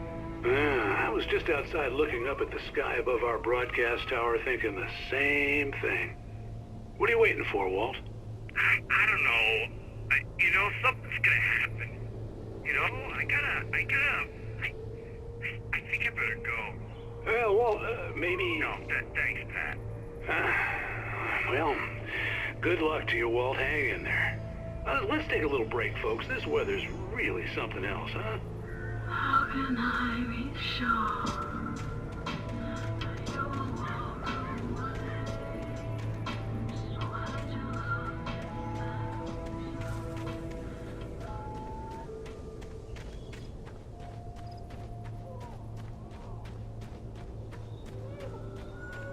Oh, you're gonna get it now.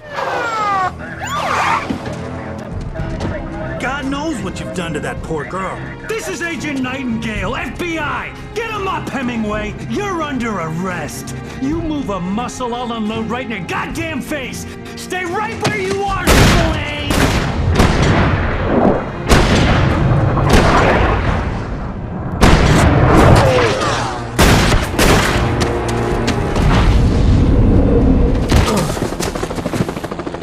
What are you? I'm standing right here, you goddamn maniac!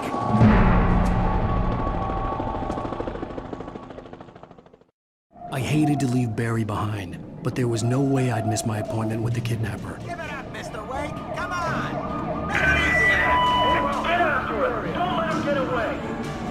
Move it. I'll have you shot if you let him get away.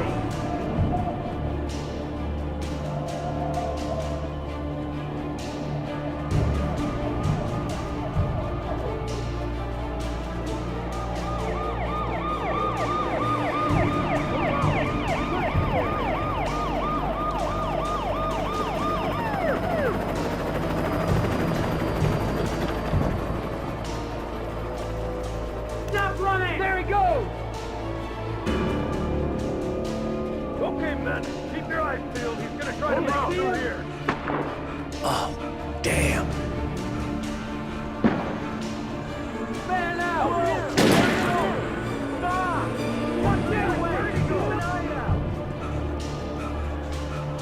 God damn it! Where did he go? Lift away! Keep an eye out!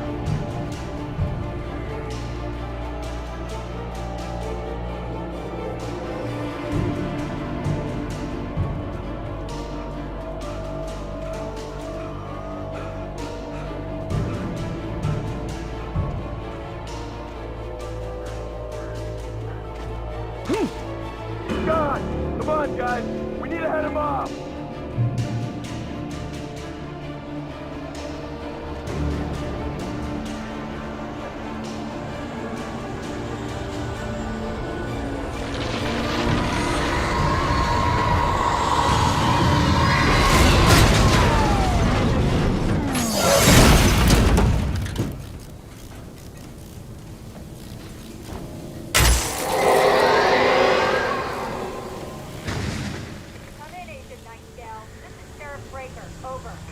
Nightingale, over. What on earth is going on? My deputies tell me you fired at Wake and he didn't have a gun. You almost hit a civilian instead. Over. Sheriff, Wake's running. I'm giving chase. I don't have time for this. Well, make the time. You can't just go shooting at people in my town. Over. I'm a federal agent pursuing a fugitive. You want to discuss my methods, Sheriff? Make an appointment. Over. Stay right where you are, Agent Nightingale. I'm on my way. Out. The suspect was last sighted running along the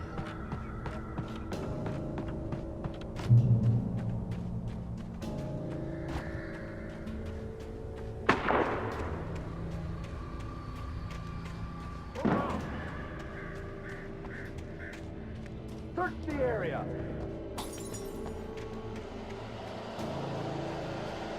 Stay sharp. This way. Over here.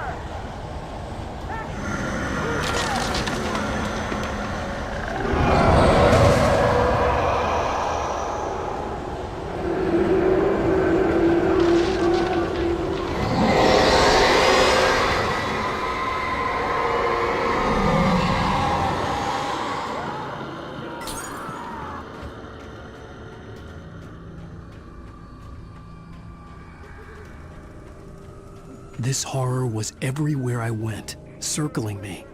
The cops didn't stand a chance. They were after a writer, not a monster.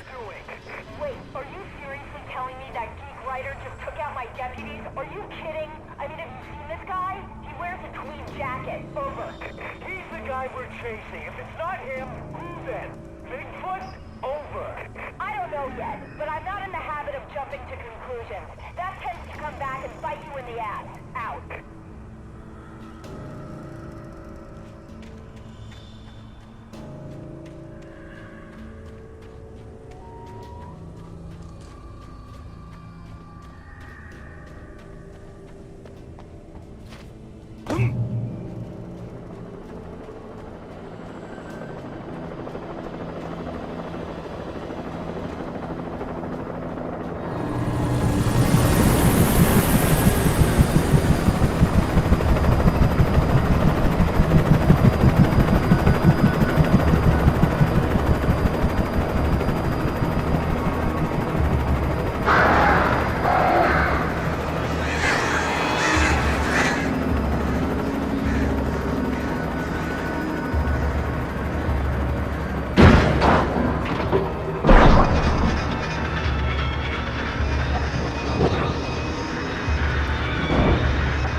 This is James. Mulligan, Thornton, come in. Over.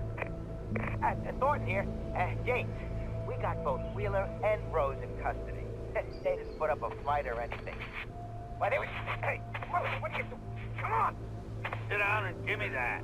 Jane, Mulligan here. Over. Go ahead, Mulligan. Over.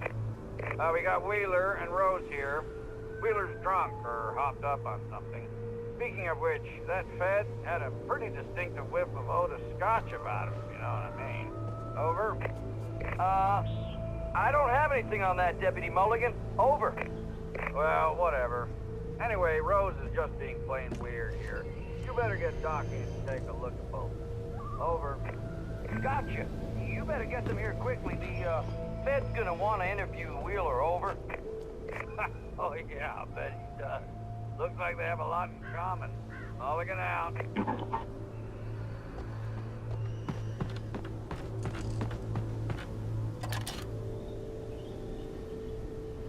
I could see the lights at the radio station in the distance.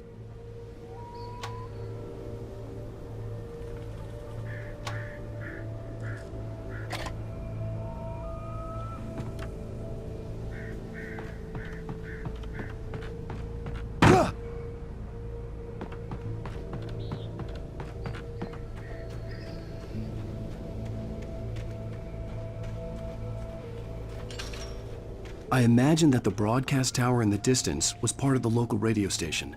Maine seemed like a decent guy. Perhaps he could give me directions to the coal mine.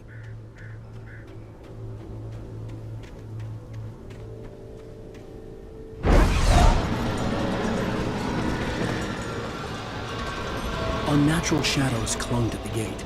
The darkness that was after me was trying to stop me. I wouldn't get through without a light.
It took me a moment to recognize the flashbang grenades.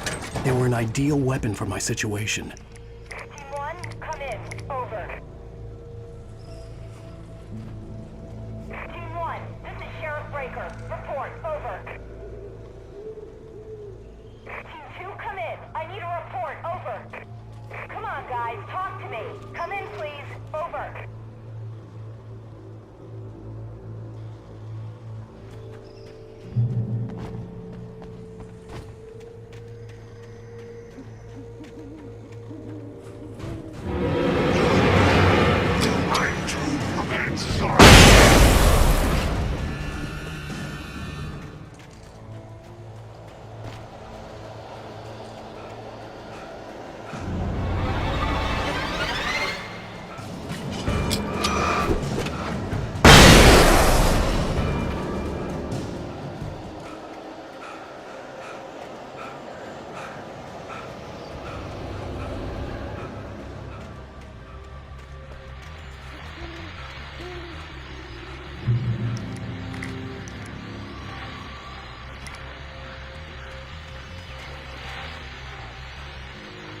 And here's another call. You're on KBF-FM with Pat Maine. It's Milt Peabody, Pat. What's on your mind, Milt? Well, I live near the trailer park, Pat, and there's a big ruckus going on over there. Well, that's just up the road from me, too. What's going on, do you know? I don't know, but there's a bunch of police cars there, lots of sirens, a helicopter buzzing around, and I think I heard some gunshots. Gunshots? Yes, sir, like from a pistol. So can you find out what's going on? Because it's just next door and they're popping off guns there. They're still shooting? No, it was maybe 10-15 minutes ago. It sounds serious, Pat. I'm telling you, it don't sound like no party. I'm certainly going to give the station a call, Milt. Okay. You'll hear it here as soon as I hear from them. Okay, thanks.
I hope Maine could lend me a car to get to the coal mine. Oh, why, hello, Lorna. What do you have for us? Well, I just don't see why the cops bother with the trailer park. What do you mean? It's a trailer park. Of course you're going to have trouble in a place like that. I mean, what do you expect? The sheriff should be helping us normal citizens instead of wasting resources on those people. Well... Let the trash sort themselves out. I'm sorry, but my granddaddy settled in Bright Falls in 1911. Well, thank you very much for that compassionate viewpoint, Lorna. Oh, here's a little surprise. The famous writer Alan Wake just walked in. Folks, I'm going to see if I can talk him into an interview. Come on in, Mr. Wake. Oh, I'm so glad you could find the time to do this, Mr. Wake. Nowhere to run now, Dan Brown. You back away from me. Don't hurt. Whoa. Everyone calm down. Put the gun down. We're all friends here, right? Cool your jets, Nightingale. We got him. Judas Priest! What the hell's the matter with you? There's a civilian in there.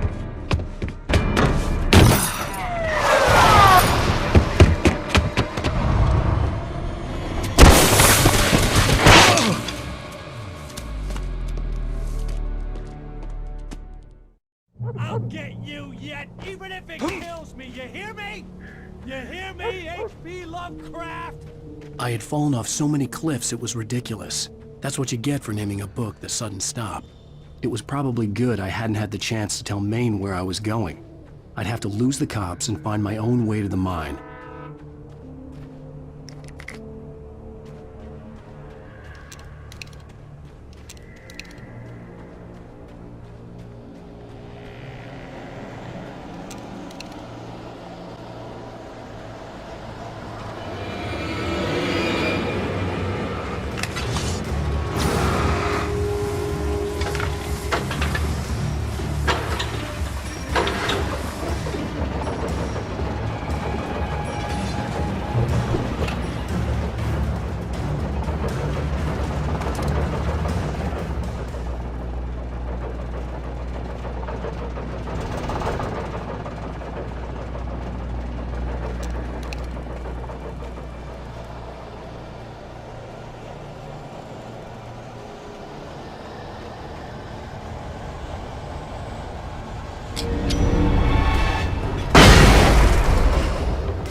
There was no sensible reason for the power company workers to be here. It was almost as if they'd been left for someone like me to use.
Hello?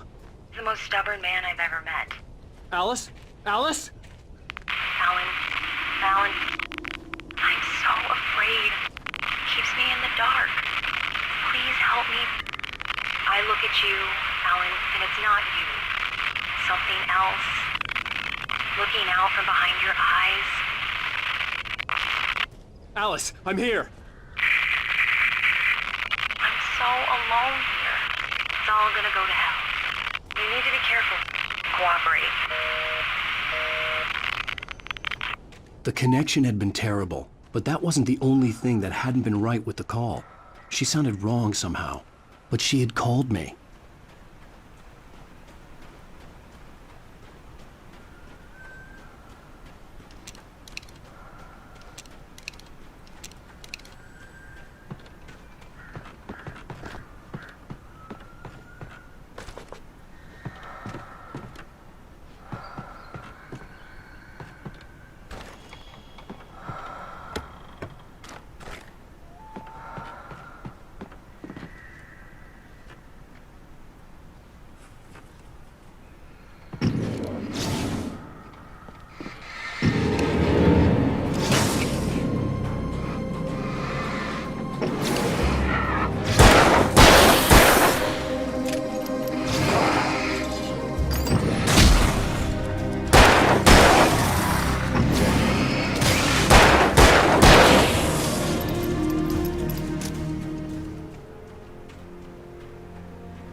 I could see a railway bridge up ahead, and a warehouse of some sort on the opposite shore. I hoped I could find a car from there.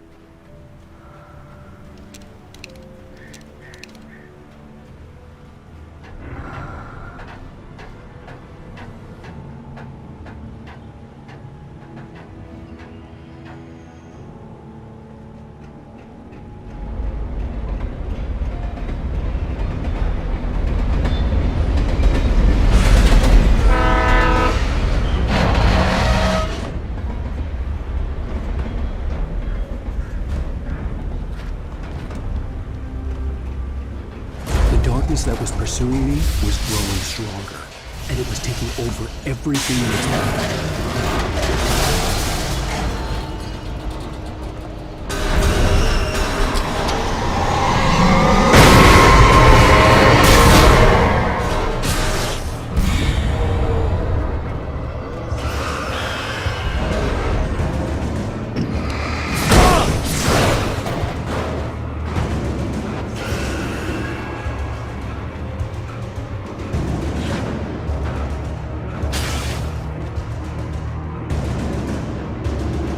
As a teenager, just starting to get interested in writing, Stephen King had been a source of inspiration to me. I thought about all the inanimate objects that had come to life in his books. No one is safe in a good horror story, certainly not the protagonist. That's what makes them fun. This was anything but. The darkness could possess anything, and it was getting closer.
We take the facts of our existence for granted, unaware that they are merely a thin veneer of desperate self-delusion covering a vast cosmos of madness and horror.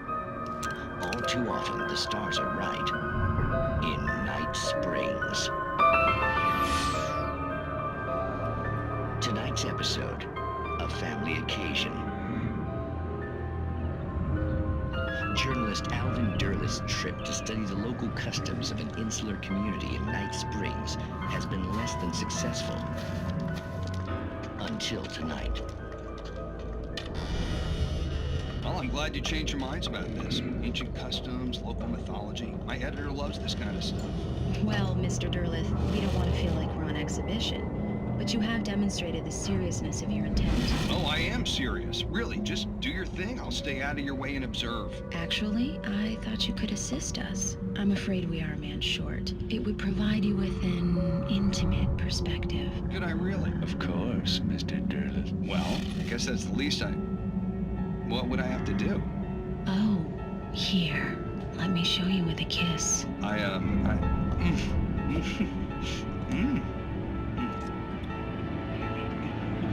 What did you...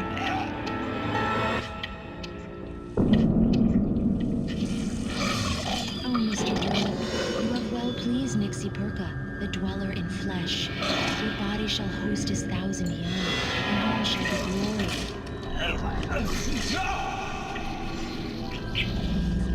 Shh, darling, be calm. Shh. Alvin Derleth learned a harsh lesson. If you go looking for mythology, it may come looking for you. And such quests always bear fruit. In Night Springs.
I had never been this glad to see the sunrise.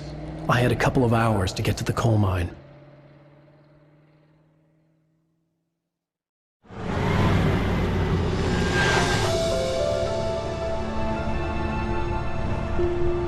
The coal mine wasn't far now.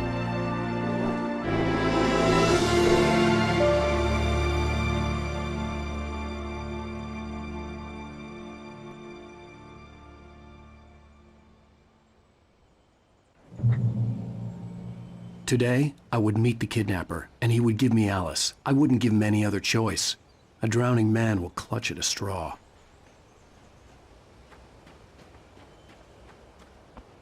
Little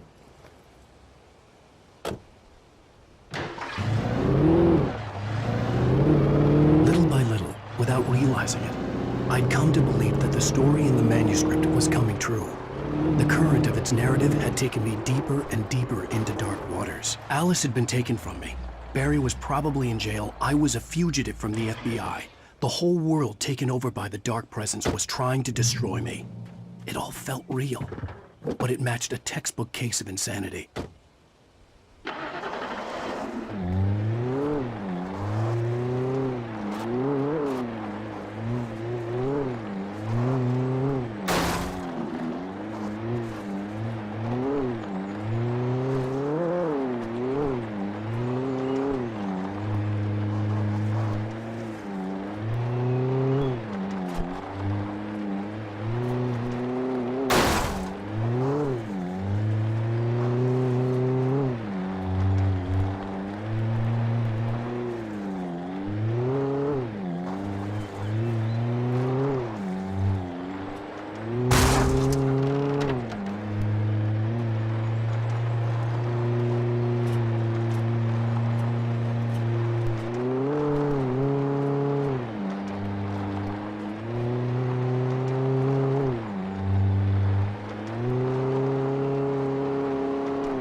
This is Pat Main, and you're listening to KBF-FM. Folks, I want to apologize for kind of abandoning you to that looping music track last night, but I was detained.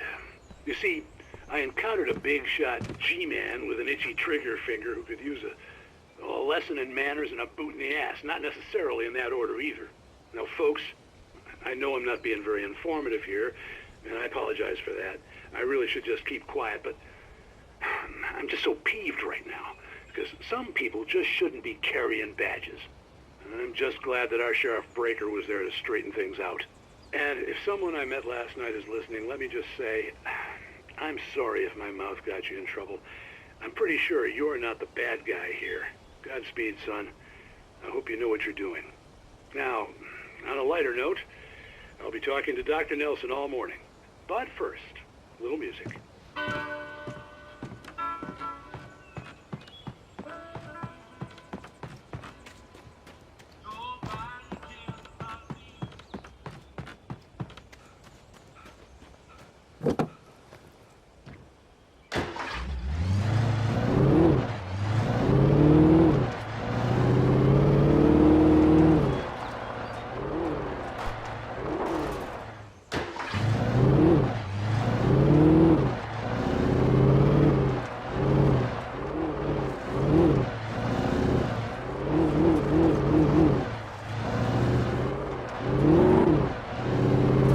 It was early.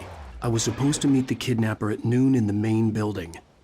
The coal mine was quiet. It was a museum now.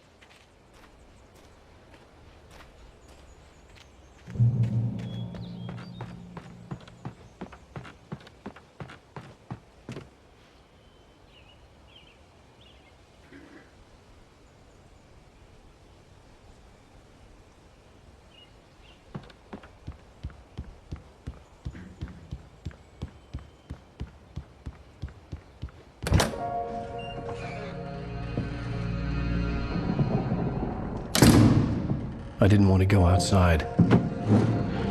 Cops had to be looking for me. The noon sun turned the place into a sauna. The day dragged on. Different scenarios ran through my mind. Ways of how I'd torture the kidnapper to get Alice back. Or the different horrible things he could have done to her. I imagined her dead. I had no way of knowing she was still alive. It was killing me. I was running on blind hope. It was all a waste of time. The bastard never showed up.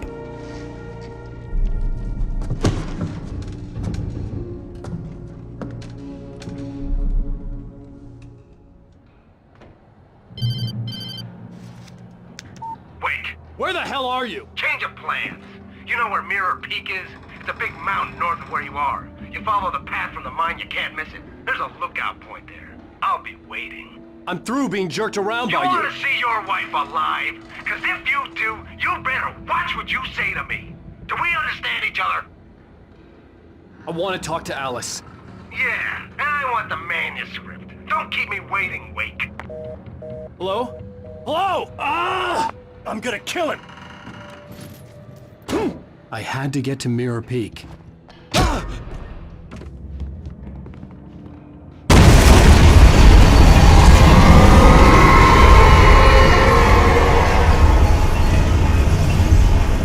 It was close. Maybe closer than ever before.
the hillside ahead was to go through the building. I had to find a way to avoid electrocution.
There was no way the flashbang grenades were Standard Power Company equipment.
I had no real plan. I was going to give the kidnapper all the manuscript pages I had for Alice. If that wasn't enough, I'd hold him at gunpoint and make him talk.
The dark presence was moving ahead of me in the same direction I was going. A cold feeling settled itself in the pit of my stomach.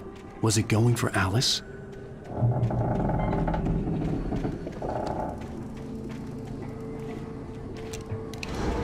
The graveyard shift may cause cancer.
The place was dead, a ghost town.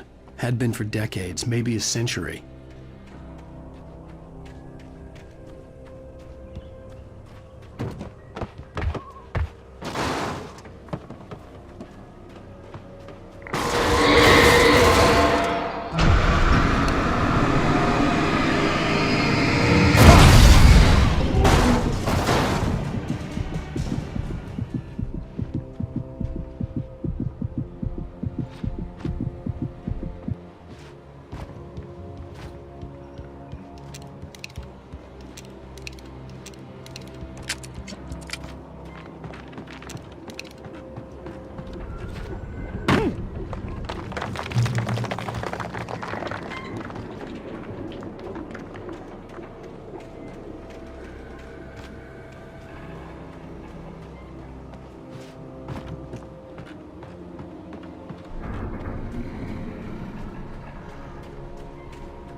Anything outside of writing is a struggle. I feel ill. I managed to make my way downstairs. There's a shoebox filled with books and papers by Thomas Zane. It's very hard to focus, but I managed to read some of it. He's a poet, and a good one. He writes of muses and creators summoning fabulous things from a magic lake, using his powers to shape the world of a realm of gods and dreams and demons, dark things that wait for a chance to slip through, wearing the flesh of men as disguise. Zane writes about himself, his girlfriend being taken over by a dark presence, about growing scared of the lake. Zane believes it's a mirror to the gaping void of darkness above, where some Lovecraftian presence lurks. I crawl back upstairs. I'll borrow these things for my story. They ring true. They fit.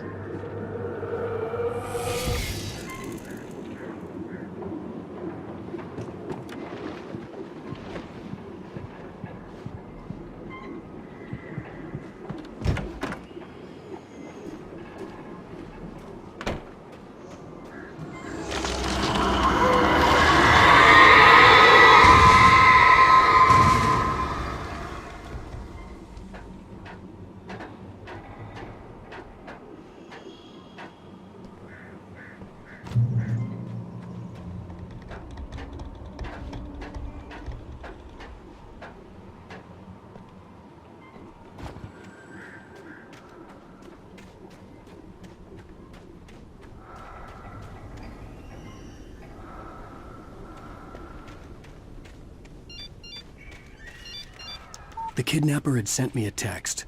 The message was full of spelling errors and insults. It was telling me to hurry up.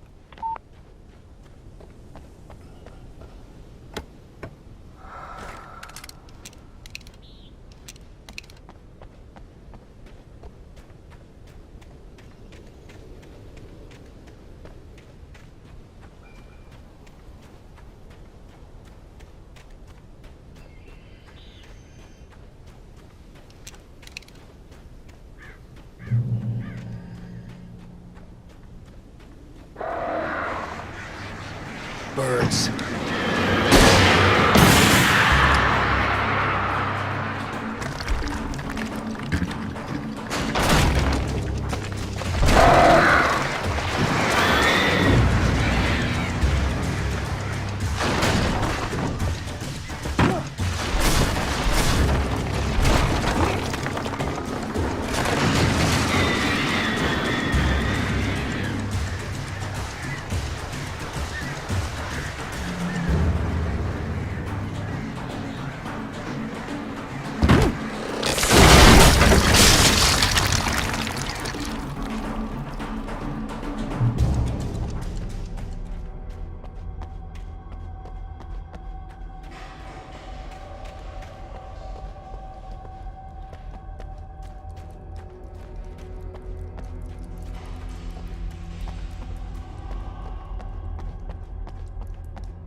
I'd have to make my way up this mine shaft in order to go on.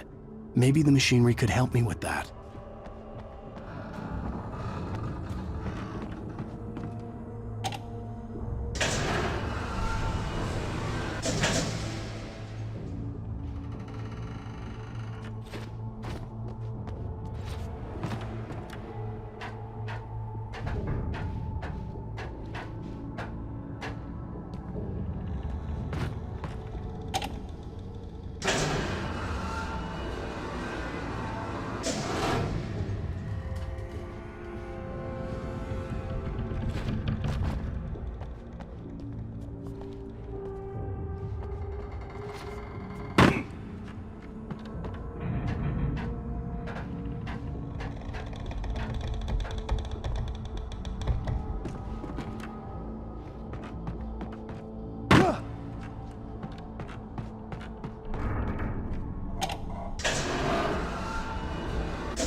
could see Cauldron Lake. I thought I could make out the spot where the island and the cabin had been.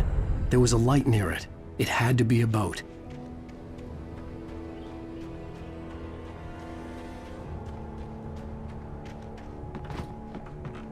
I was close now. I had to get there fast. I dreaded what I would find. Wait! That you? Wait! Hey, I'm here! I'm coming! No! Get away! Sorry! Please, wait! The boss didn't know who he was messing with! I didn't know! I swear, I didn't know! We don't have his wife! We don't know where she is! She's probably drowned! We just...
Previously on Alan Wake, I'm hunted by the law. Sheriff, Wake's running. I'm giving chase. Are you seriously telling me that writer just took out my deputies? A thriller I supposedly wrote is coming true. The genre of the story seems to be shifting. It's turning into a horror story. I was told that Alice had been kidnapped, but that was a lie. We don't have his wife! We don't know where she is! Her purported kidnapper was eaten up by the dark presence before it attacked me.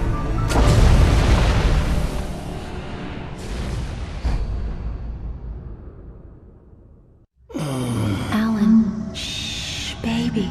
It was just a nightmare. Alice. There you go, Alan. Hartman, I fell. I had to give you a sedative. Don't fight it. You went through another rough period. What? Right now, it's very important that you stay calm. We don't want you to have another episode. You're a patient at my clinic. Have been for a while now. The shock of your wife's death triggered a mental illness. No, you lie. You're suffering from various symptoms of undifferentiated schizophrenia. Bastard. It's okay, Alan. Just let go.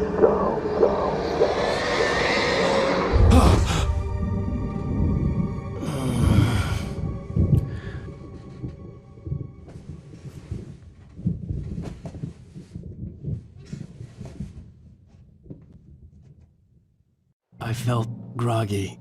Whatever Hartman had bumped in me was making me numb. I felt like this was happening to someone else. Someone I was watching on television. I couldn't think. Couldn't focus. There were only empty sheets of paper here. No manuscript pages.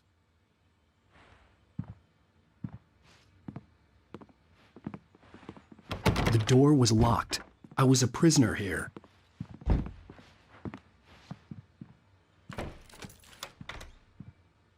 Good evening, Alan. Are we feeling better now? Feeling calm? Yeah. I see you brought your pet gorilla with you. So sure, I'm calm. I get the message. Loud and clear. Quite right. That's the spirit. You're being very brave, Alan.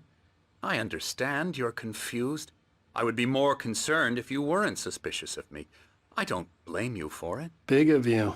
Now, why don't you come with me? We'll reacquaint you with my clinic and go over everything you might have forgotten. Little walk and some fresh air? Yes, it will do you good. This corridor is for patients. Most of them aren't here right now. Jack took them out for a fishing trip, except for the ones who are particularly vulnerable, of course. I encourage creativity as a part of the recovery process here at Cauldron Lake Lodge. I specialize in treating artists. I bet you do. Splendid, Alan. I honestly believe we can get this thing under control if we work together. This way, Alan.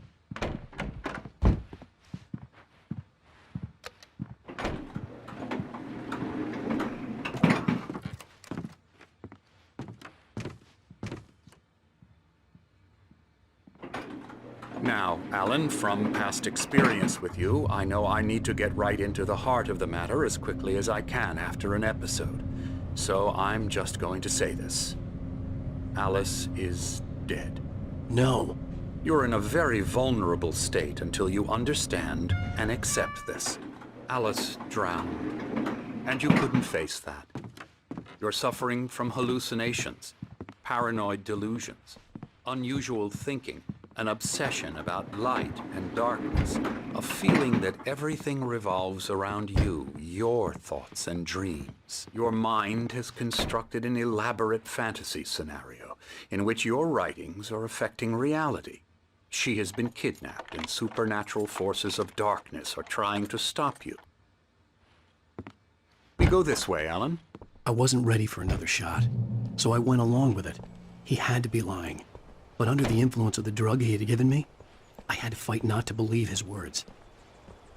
It's all in your head. You've been making it up.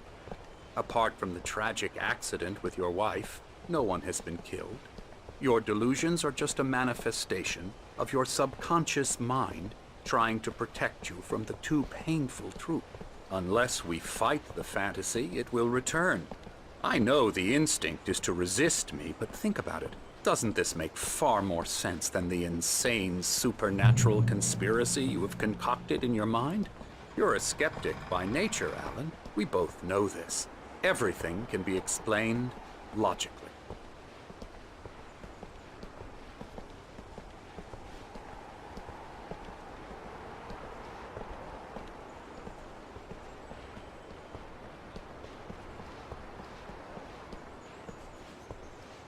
I never get tired of this view. Very inspiring, isn't it? Cauldron Lake spread below us. I could see Mirror Peak on the other side of the lake.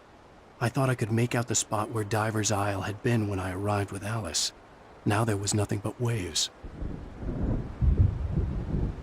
It seems there's a storm coming. Funny, I don't recall there being a mention of that in the weather forecast. Well, no matter. This way. Follow me. Alan, what I'm telling you is good news. Right now we're in control. Every time you have a relapse, it gets more and more difficult to resurface from the dark depths of your imagination. Not surprising, considering your profession. Imagination is what you work with. After all your nightmares, this should come as an immense relief to you. If it doesn't, why is that? Because I'm lying? Or because you don't want to admit that you're not well? It's very natural for you to think of me as your enemy. It's part of the illness. I let him talk. Hartman obviously loved his own voice. His words echoed madly inside my head. I dug my nails into the palms of my hands to stay focused. You need to work with me. Once you accept that, we can begin the journey towards your recovery. Come along. Let's go inside.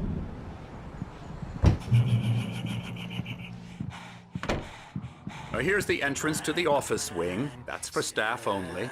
You were impressed by my trophies when you first arrived here. I do love to hunt. The great outdoors, man versus nature. It's wonderful stuff. Pretty damn wonderful, yeah.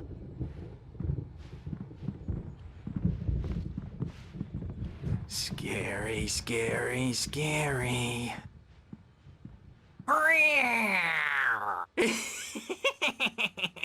Emerson.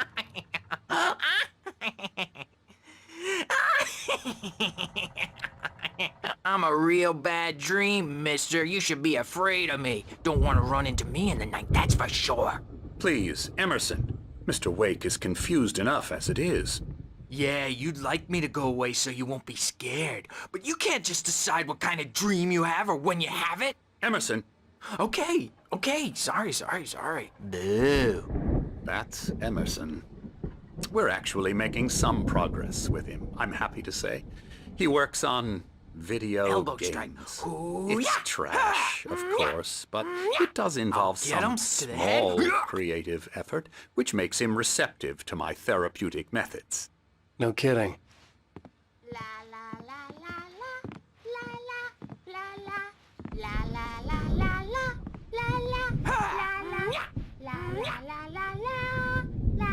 Come, Alan, this way. Now, you might have noticed the typewriter in your room. You've been writing as a part of the therapy. As soon as you feel up to it, you should continue.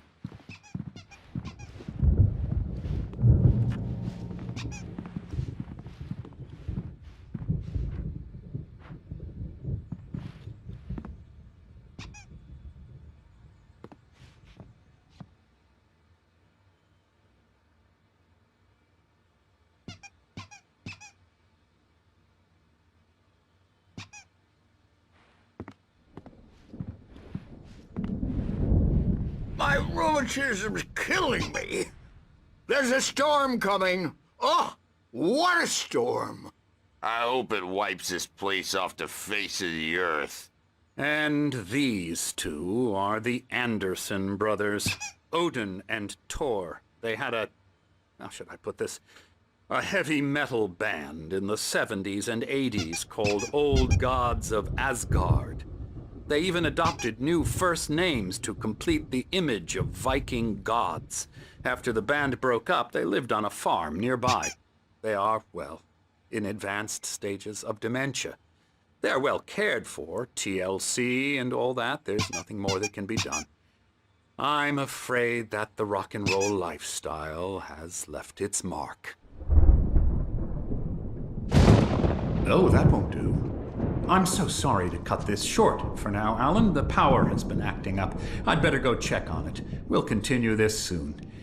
Meanwhile, when you feel up to it, return to your room and try to write. It really is for the best. Don't you think?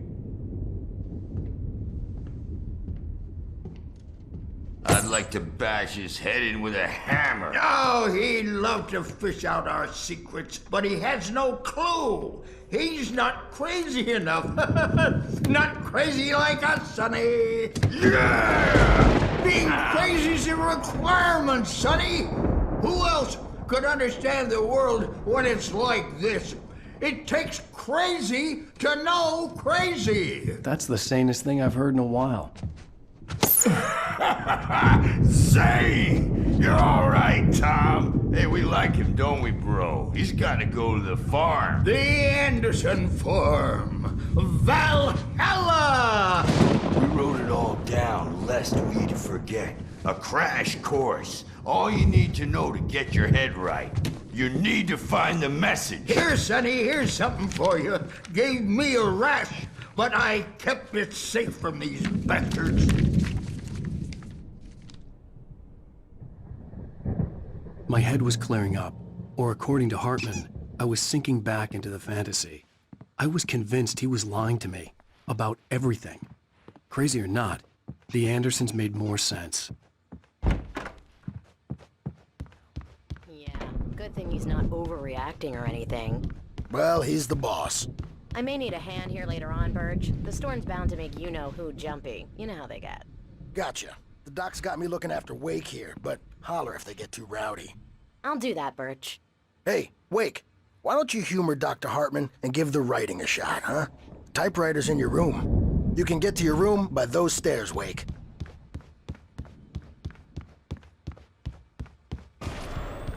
Something's wrong. I'm not myself. It's hard to think that there's a shadow inside my head. I can only focus on writing. Everything else is a blur. I'm trapped in this cabin. Have been for days, but it... The white glare of the blank page in front of me hurt my eyes.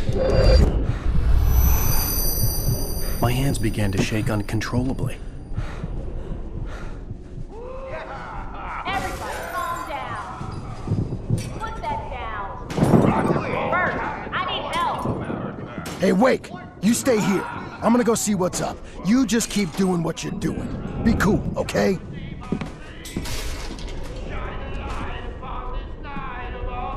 I didn't know what the chaos was all about, but it could be my only chance of getting out of here. Here's a friendly poke from Mjolnir. Hartman had mentioned that the power had been acting up. Maybe that was the reason for the generator and the work light on the balcony. Are we? Sinclair looked bad. That wasn't a love tap. The crazy old fart hit her hard. If she was one of Hartman's goons, she had it coming. I could get the key to the office from Sinclair. I had to get to Hartman's office. He had taken all my manuscript pages. That's where he'd been keeping them. Come out and face the music, Birch. It's time to pay the piper. The photo on the wall caught my attention. In it, the clinic staff was standing outside the lodge. I knew the man next to Hartman. He was the kidnapper. Hartman had been playing me all along. The markings on the tape said they were recordings Hartman had made of the sessions with his patients. I saw Alice's name on one of them. For a moment, I couldn't breathe right. Now, Mrs. Wake, can you tell me about Alan's problems? He's more and more out of control all the time. The parties, he's so angry all the time. He's getting violent. Do you mean with you? No, not with me. No, never. Sometimes I almost wish Alan would take a swing at me, because at least that'd lead to a conversation he couldn't just march out of. But no. Alan doesn't really sleep. And the work, well, he's not writing at all. He sits there for hours and just gets more and more frustrated. And I can't talk to him. Yes. Tell me, Mrs. Wake. What would you say to him if he'd listen? I don't know. I want to say, I look at you, and it's not you. Just some stranger who resembles you. Looking out from behind your eyes, and I don't like that guy much. And now it's all gonna go to hell. But you don't ever say this. No. I've tried, but he's not listening. He's too deep in his own problems, always going on about something else. I'm so afraid I'm gonna lose him, and we're not even talking anymore. He doesn't let me in anymore. He just keeps me in the dark. I'm so alone here, even when he's home. Please help me, Doctor, because I'm at my wit's end. Well, if you can just get him here, I'll absolutely do my very best. Yeah, but Doctor, you need to be careful with him. He's not just going to listen to you and cooperate. He's the most stubborn man I've ever met. Well, I'll be sure to bear that in mind. Hearing her voice, what she was saying made me happy and sick and guilty all at once. Worst of all, I recognized the words. The phone call from her. It had been a cut-up of this. Just a recording. Seriously, do you have any idea how much trouble you're in? I am famous. I represent... Ow! About time! Barry, man, am I glad to see you. We need to get to Hartman's office. It's right next door. You okay? Yeah. I mean, no!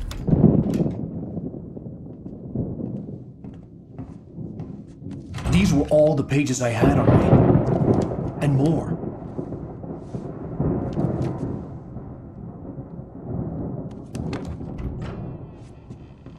Alan, please.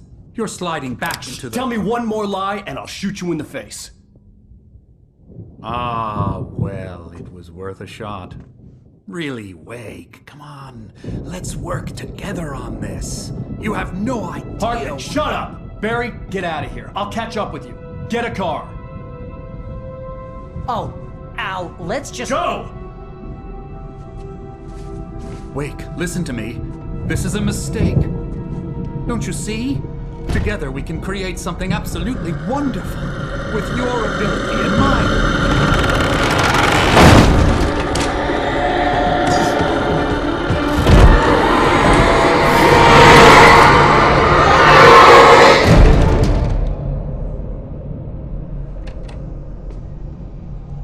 The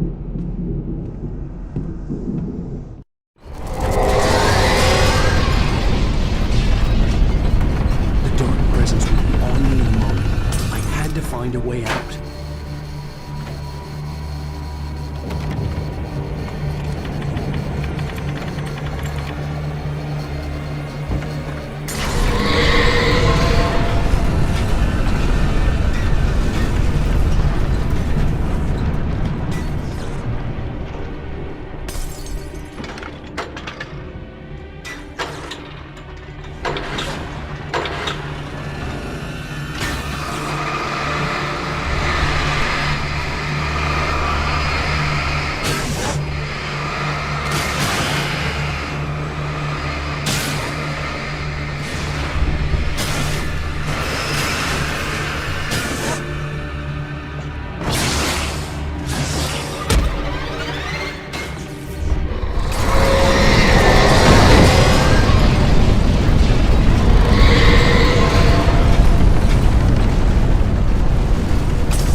but the gate's locked. You're gonna have to go through the hedge maze over there.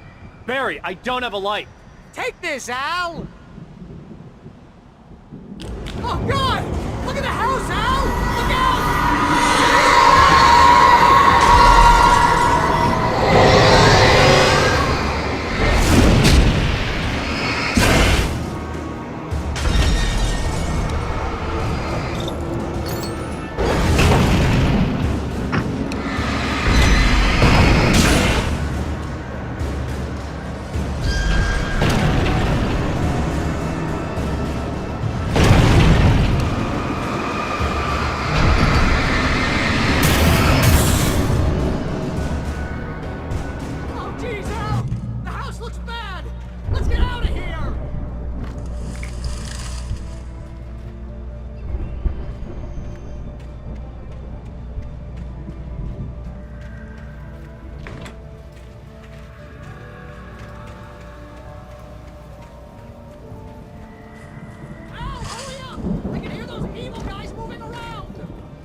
fighting it makes me sad.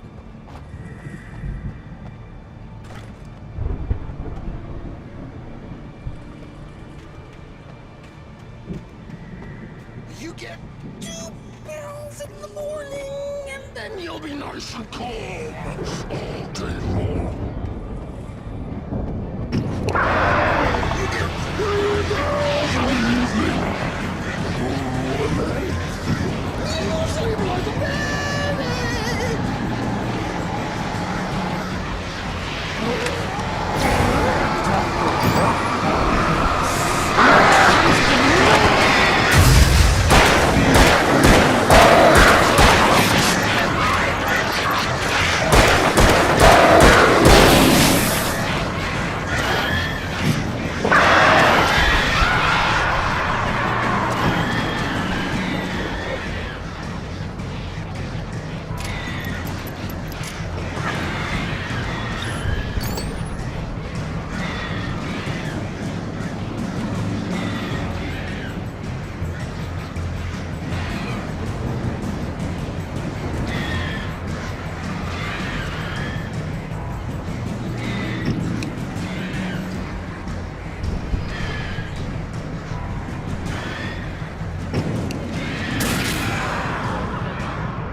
let's get out of here. Can you open this gate?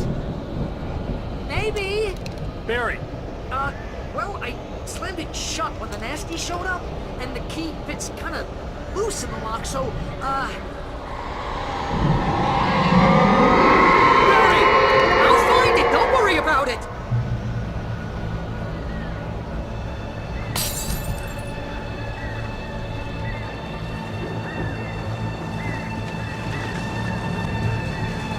Hurry up, Barry!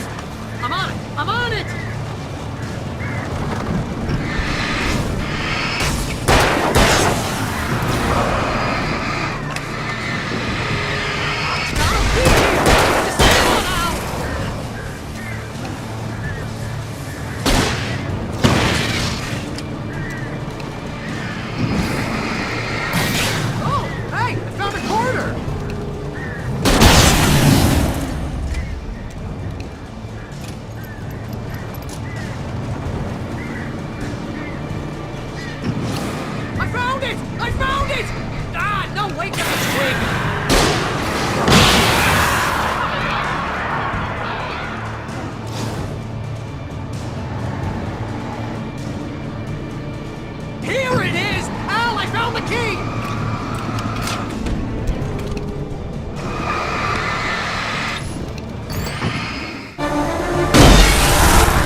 For the nearest, "You're now leaving Bright Falls. Come back soon" sign.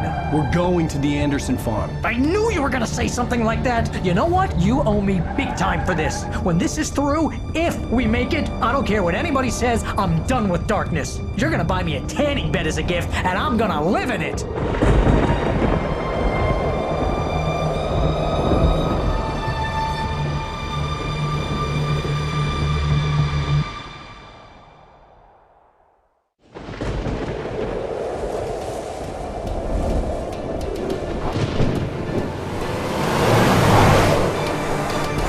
Crazy, but that's fine, Barry. Oh, you got that right, Al. You're barking mad. You are by far the craziest... But maybe that's inevitable when you deal with crazy stuff like this.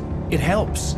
This is happening, Barry. Alice, they never had Alice. She's trapped in the darkness at the bottom of the lake, but she's not dead. Al, how can you know that? I know, Barry. I can... Al, No, listen. I can bring her back. I can find her. There's something special about this place. The lake, it does something to the works of art created here. It makes them come true. But there's a catch. The dark presence, whatever that thing is, twists it to its own ends. That's why all of this is happening. It's using my manuscript to take over everything. Al, I believe you. It happened to Thomas Zane before, it happened to the Andersons. I believe you. Crazy or not, you're not delusional. Weird shit's going down. That's a fact. I'm on board, man. I'm with you. The Andersons knew about it, but they were too far gone to tell me with all the drugs they were on. But they wrote it down. There's a message somewhere at their farm, Barry. We just need to find it. Look out!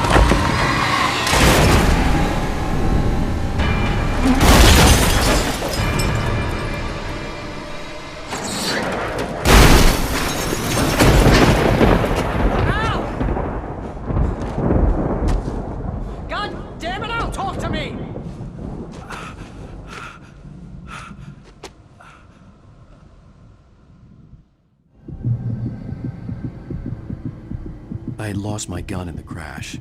Barry was nowhere to be seen. Barry! Barry!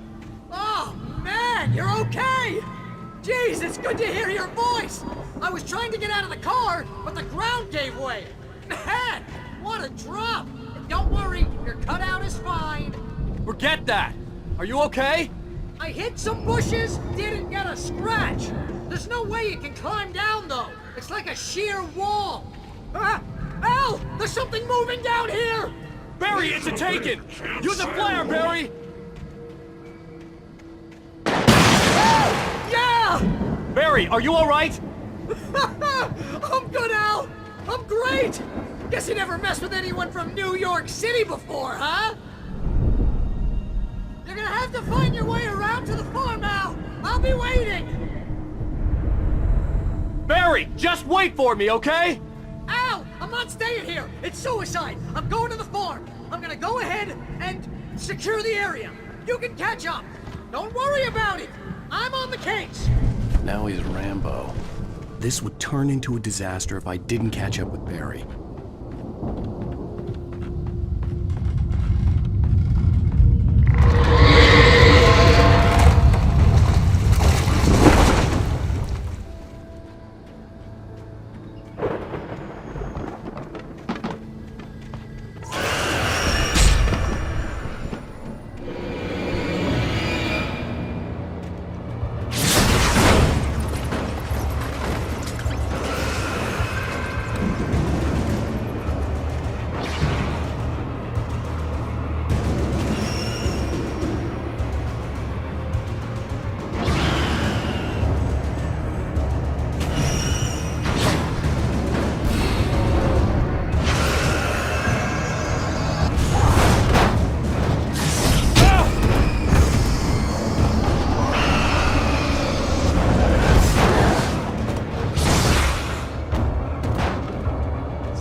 Crawled over the gate. I needed a light to destroy them to get through.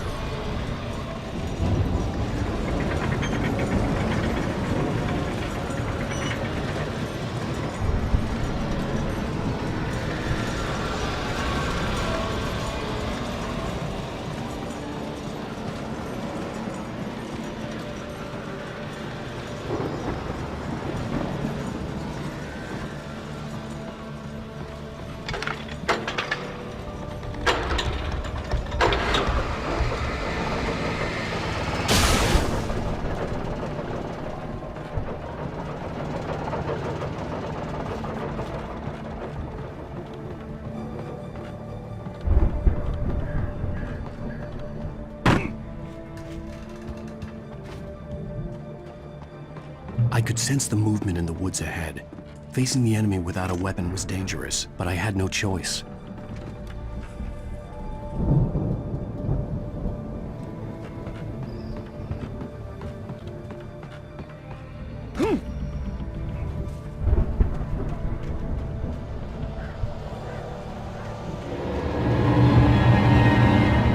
Omega-3 fatty acids are good for your heart.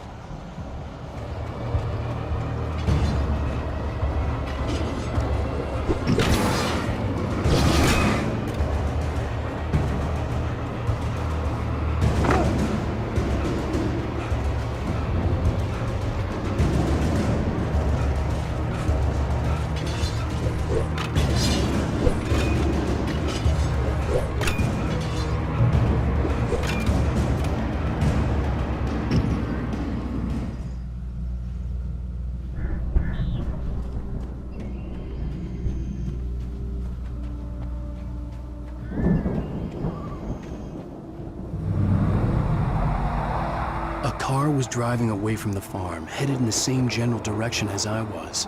For all I knew, it was Barry, caught in the consequences of leaping before looking.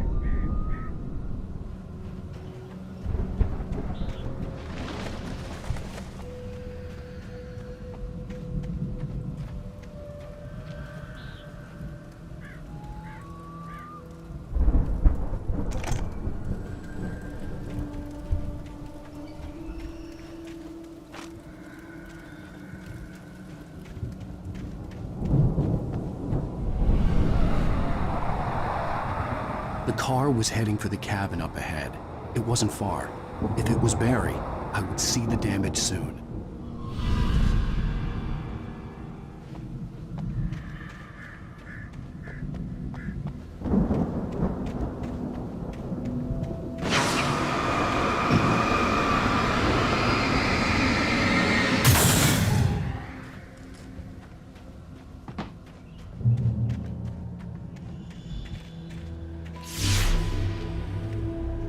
I'm trying to deliver each page to the right time and place. I'm trying to show you how the story goes.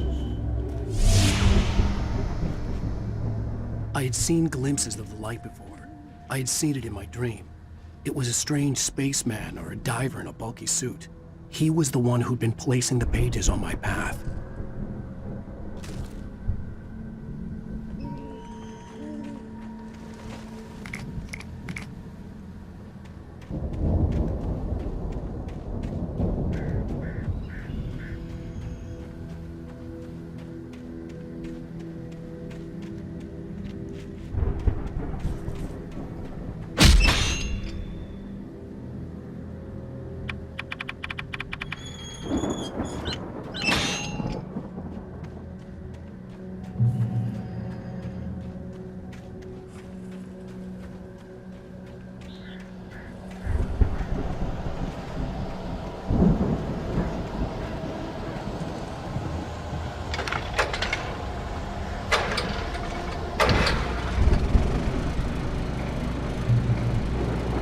Someone had left a gun behind.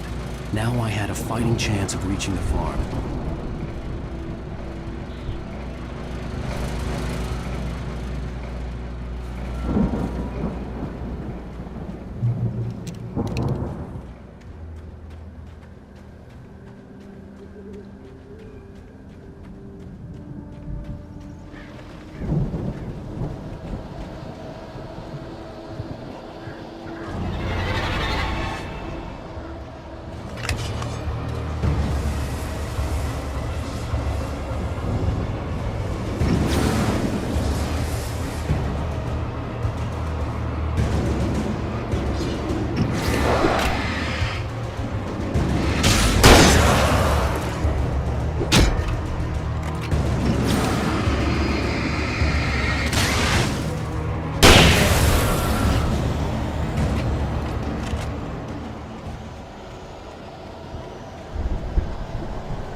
I could see the car, but there was no sight of the driver.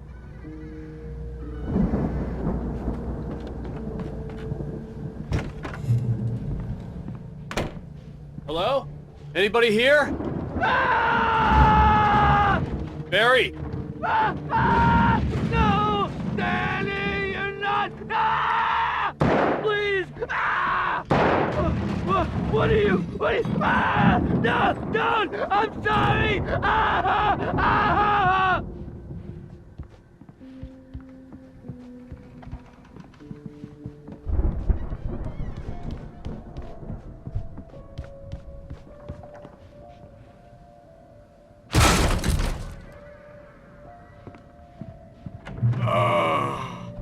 I know you.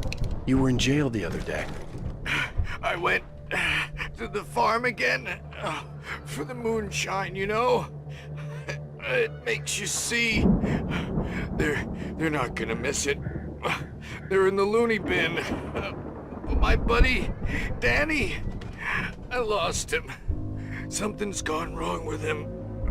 It's not him. Like a real bad follow-up to a real good movie. The best friend's suddenly the bad guy who wrote this crap anyway.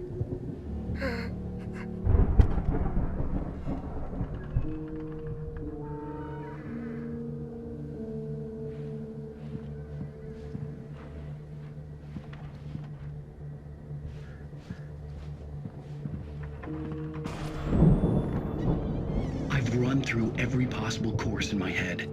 If I continue like the Dark Presence wants me to, the story I'm writing won't save Alice. It's a horror story, and it's going to kill her, and me, and everybody in this town. No one will survive. Darkness will consume everything. This is what it's wanted all along. It will be free, unstoppable. It used Alice to get to me, dangled her in front of me to keep me going. It was never going to release her. I'm going to change this. I'll escape. I've written myself into the story. I'm now the protagonist. This feels like a terrible risk, but it's the only way to save Alice. I'll be bound by the events of the story just as much as anyone else who's been woven into it. The story must stay true for this to work. There have to be victims along the way, near escapes, cliffhangers. In a horror story, it can't be certain that the hero will succeed or even survive. He almost has to die. I'll write my own escape into the story next. I need help. Zane's going to be the one who will help me. I'll make it happen.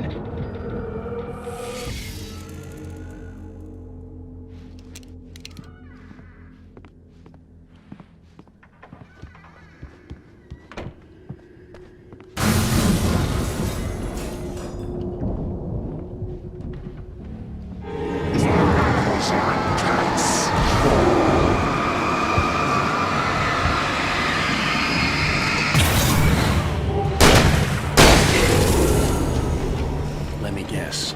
Danny, huh? The front door was locked. The farm was still a good distance away. I'd need a car to get there fast.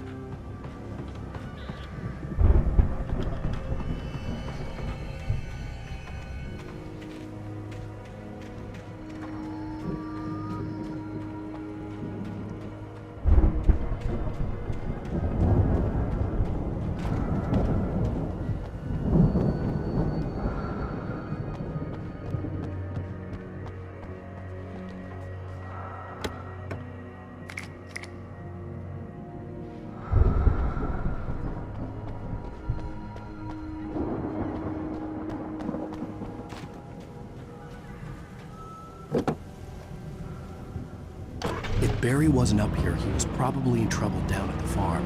For a moment, I felt bad for doubting him. After all, I'd made it this far myself. But Barry was Barry.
Well, as I'm sure everyone's noticed, that storm we all felt coming is finally here. The boys at the Weather Service reckon it'll last until morning at the very least. Pertaining to that, let me read that missing persons alert again. The Sheriff's Department's still looking for a Caucasian woman, 30 years old, slim and blonde with blue eyes. She may be lost in the woods, and it's possible she's been injured in a car accident. If you see her, please make sure you get her indoors and call the sheriff. It's bad weather to be caught out in, so if you see someone in the area who maybe looks a little confused, give him a hand, all right? This is Pat Maine on KBF-FM, hoping you're all safe and warm tonight.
I'd known the brothers used to be some kind of rock stars, but it hadn't really sunk in until I saw the stage.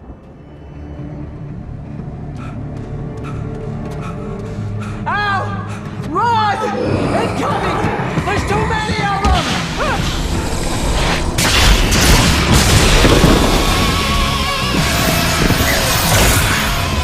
God damn!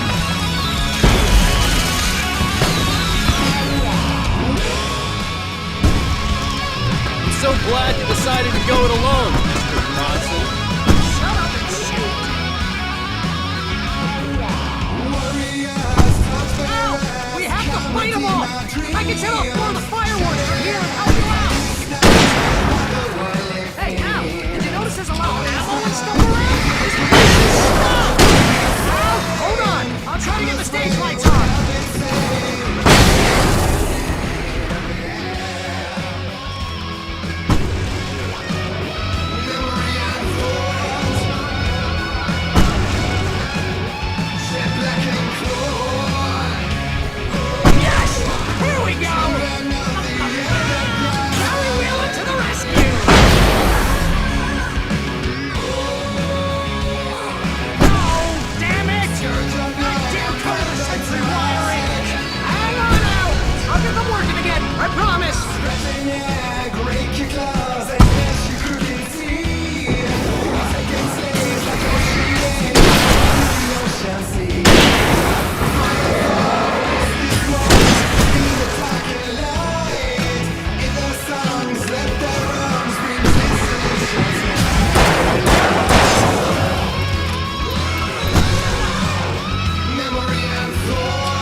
Bright Falls, rock and roll capital of America.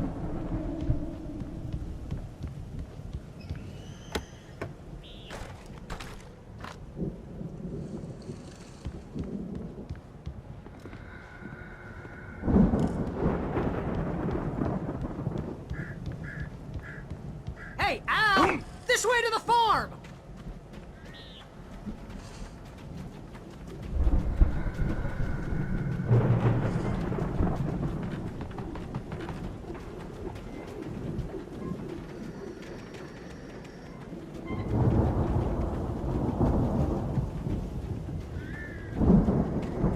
See, bestseller, no reason to worry. Your cutout's good as new, right where I left it.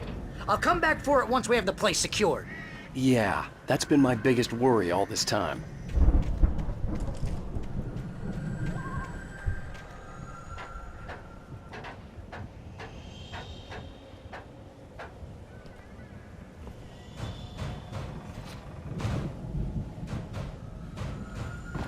Hey, I think Alan Wake here has something to say. What's that, Al?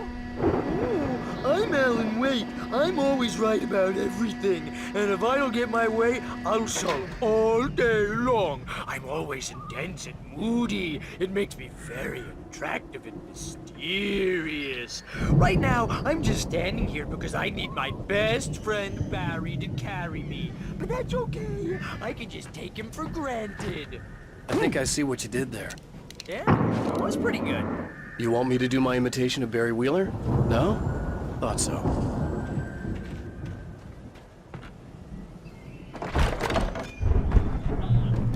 Wow! You look at that thing, Al? They really went all out with this Viking crap, didn't they? Look at all this stuff. They must have done okay for themselves, so how come I never heard of these? Sleep.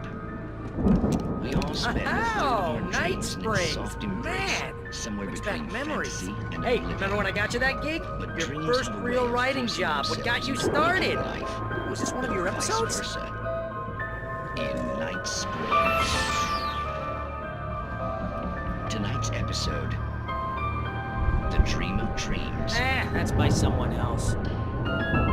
We join Mr. Jones as he explores the endless dreamscape, only to be brought to a sudden stop by a decidedly mundane situation. A long line of people. Hey, Jones, right? Listen, we're gonna have to wait until His Highness over there is good and ready. Oh, wow. Who's that? You don't know him? What are you, new? He's the guy dreaming us. Well, not just us. He dreams everything. All of this. But wait, no. I'm the one who's dreaming. I'm asleep. Isn't this my dream? Oh, yeah. Sure.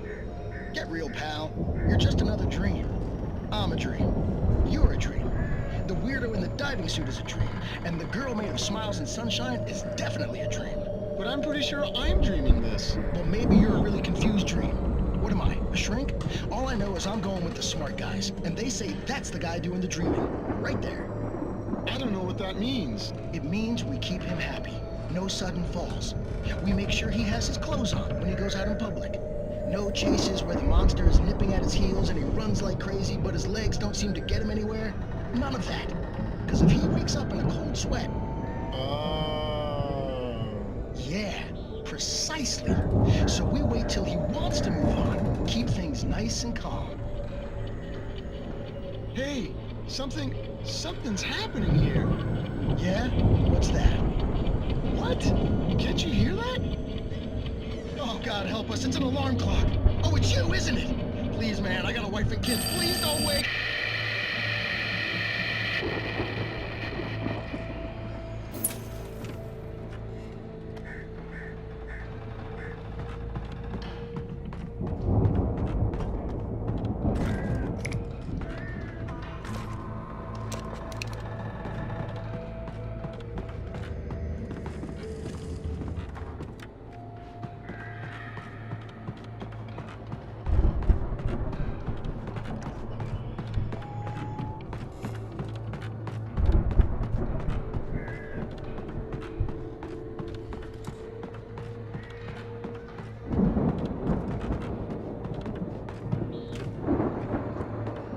The Viking boat looked imposing, almost like a battering ram.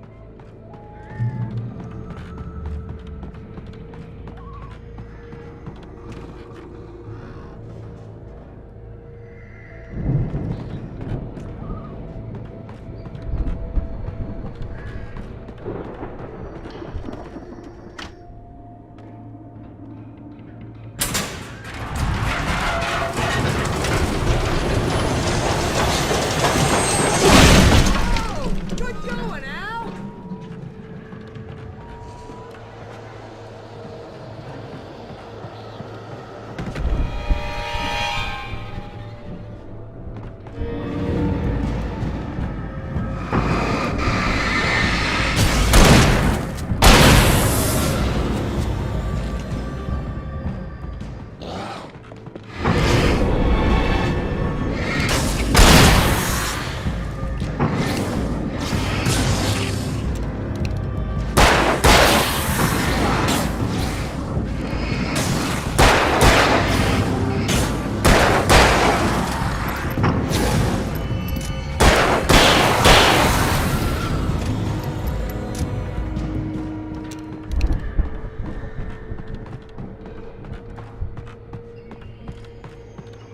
Taking out the frogs is hard work.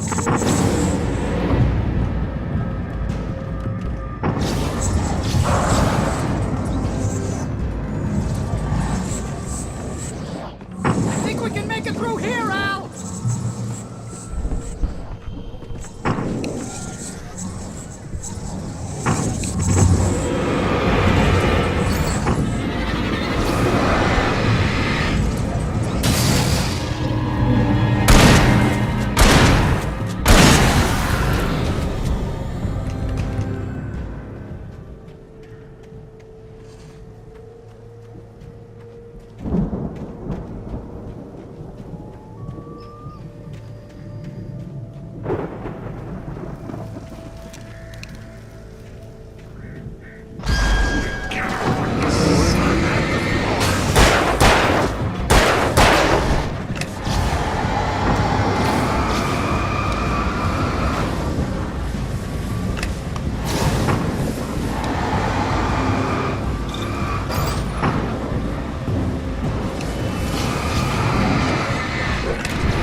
Wow! Those geezers had quite a production going on. Ooh, you know what, Al? If we make it through this alive, I'm gonna start representing them. Yep, sell this stuff online, maybe get a reality show going, release a new single. Good luck with that, pal. Hey, you find us a way out of here, okay? I'm gonna take a closer look at this stuff.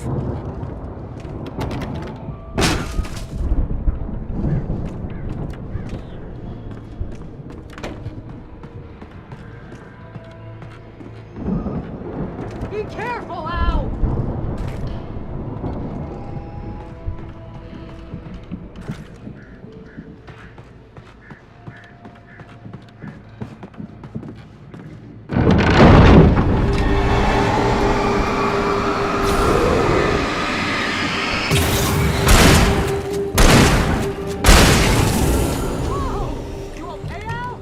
I'm good. Keep your eyes open, okay?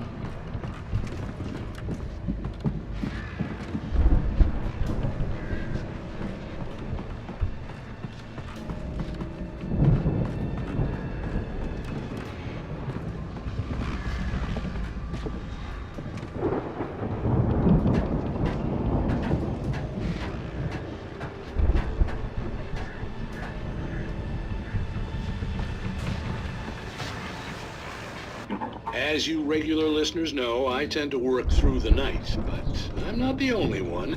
Deputies Mulligan and Thornton are taking a couple of moments off their busy schedule to join me here in the studio. Boys, how busy are you now? Deerfest is almost here, isn't it? I bet that keeps you in business. Pretty busy, yeah. Actually, Pat, we've been real busy with other stuff, which concerns an ongoing investigation. We can't talk about that, Thornton. I wasn't gonna say anything. I was just saying we got, you know, other irons to fry. And how would you compare your workload to last year's? Things have seemed relatively peaceful to me, but people do tend to get a little wild this time of year. Oh, it's wild, Pat. It's pretty wild. There's been all sorts of trouble this year. Vandalism, fighting, public disturbances. A lot of people gone missing, too. Yeah, it's pretty much the usual stuff, Pat. Just, you know, a lot more of it. Now, is it just me, or does Deerfest get wilder every year? People seem to be more drunk, at least, or they start earlier and younger. Oh, it's definitely not just you, Pat, but... Definitely, Pat. Hey, I'm talking here, Thornton. Oh, shoot, I lost my train of thought. Not just me. Oh, yeah, it's wilder, Pat, but actually most of the trouble seems to be coming from grown men. People who ought to know better, you know? Kids are doing fine this year. Well, that's nice to hear at least. Boys, I want to thank you for stopping by. I'll let you get back to your patrol. Sure thing, Pat. Yeah, sure thing, Pat.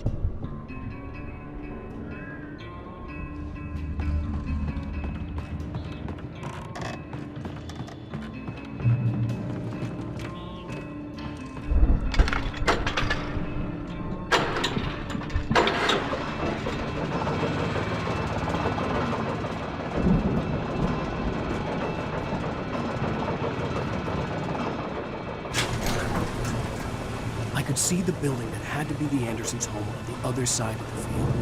It wasn't far now. I wasn't worried about trusting the ramblings of two burned-out geriatric wrecks. They had the goods.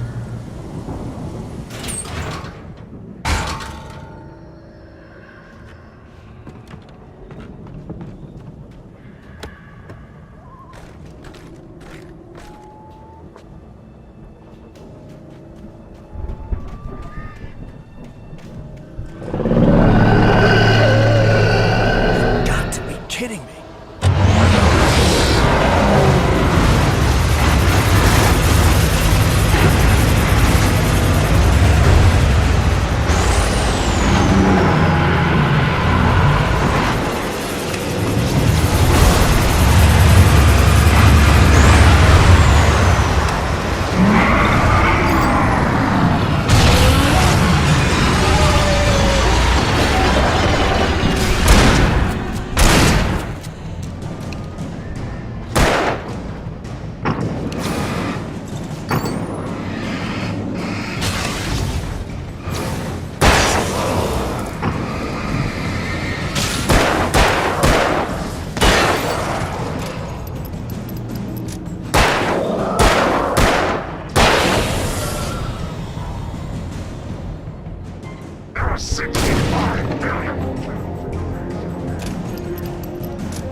Al? Is that you out there, buddy? Yeah, it's me. Hang on. Hey, let's go, man.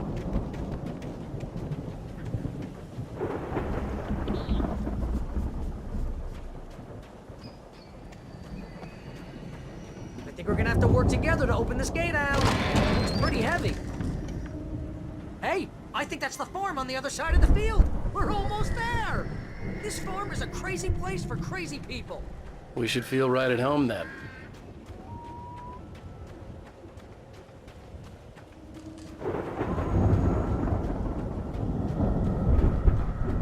Come on, one more gate. Let's do this thing.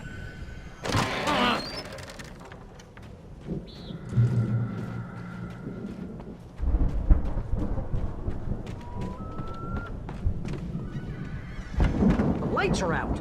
Guess we better check the fuse box.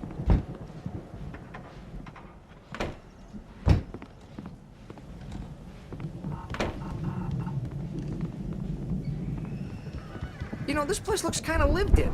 I thought the Andersons were in the booby hatch. Yeah, I don't think they keep too close an eye on them at the clinic. They seem to slip away a lot so they can get wasted. Kidding! Those guys sound awesome.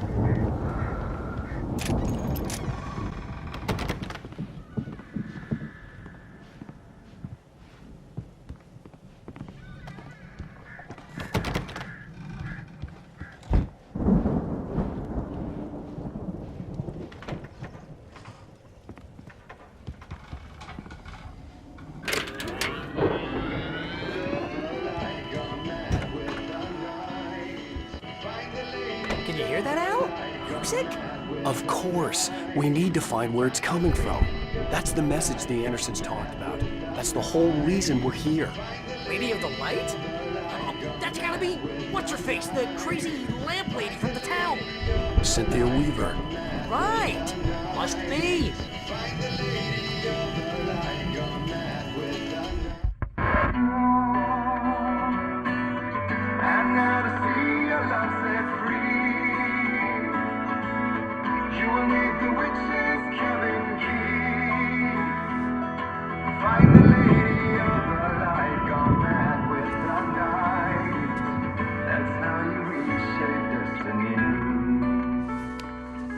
Okay. We need to find Cynthia Weaver. We'll stay here for the night and head back to town as soon as it gets light.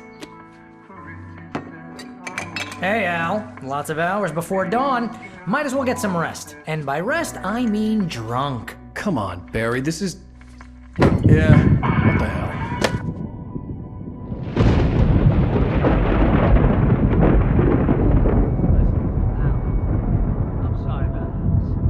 Seriously, because I know we don't get along, but we're gonna find her, right? And even though you're a crazy bastard, I'm gonna stick by you, no matter what, ever, Al. Sure, like a brother. I'm a writer, goddammit. Correct.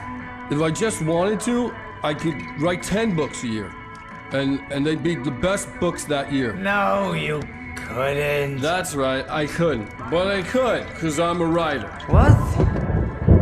What do they put in this stuff? I feel like my brain is coming out of my nose. I'm gonna get the recipe off those coots and be a booze millionaire.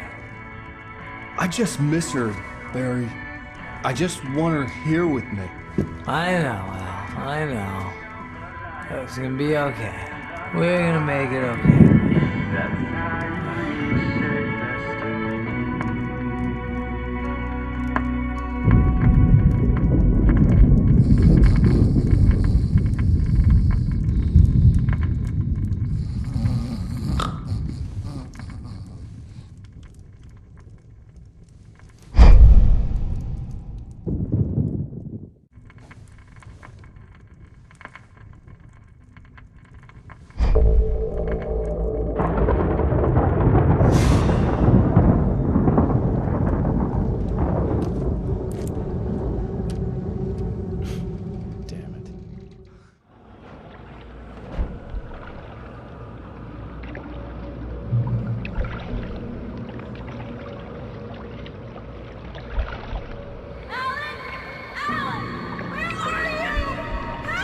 Alice, I'm coming! It's all right! I'm coming! It was a crazy, drunken dream. And yet, it was more than that. It was the truth. A suppressed memory unearthed by the Andersons' moonshine. I was there, an out-of-body observer. This was the night Alice and I had arrived at Bright Falls, the night Alice had disappeared. I had a chance to find out what had happened. I remembered being surprised to see the cabin dark. Alice would have never turned the lights off.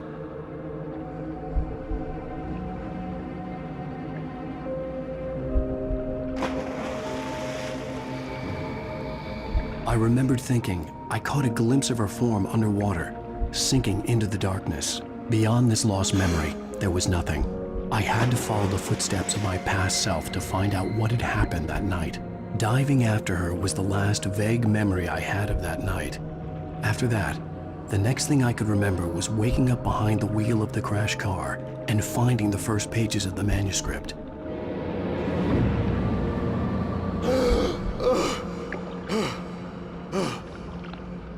I couldn't find her in all that blackness. I must have thought she drowned.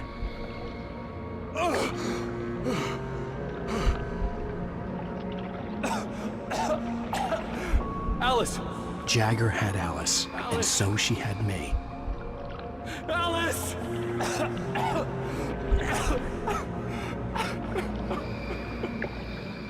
I'd been easy prey.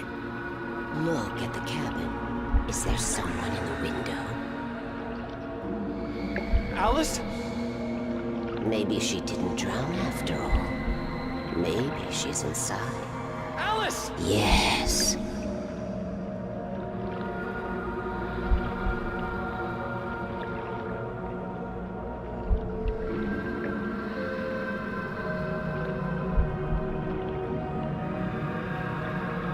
The dark presence had touched me. She had dug her nails into my brain and used me, made me her puppet.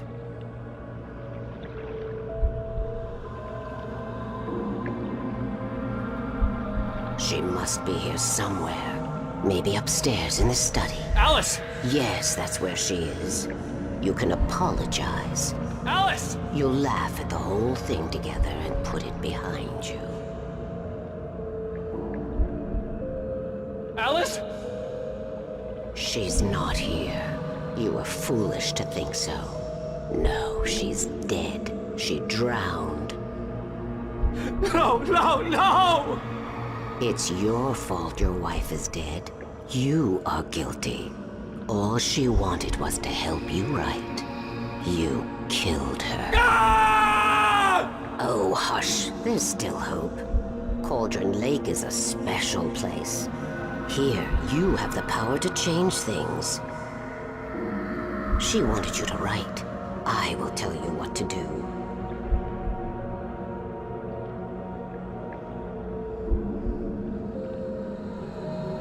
You can write her back. The story will come true, and all will be well again. She had Alice, and the manuscript was the ransom for her.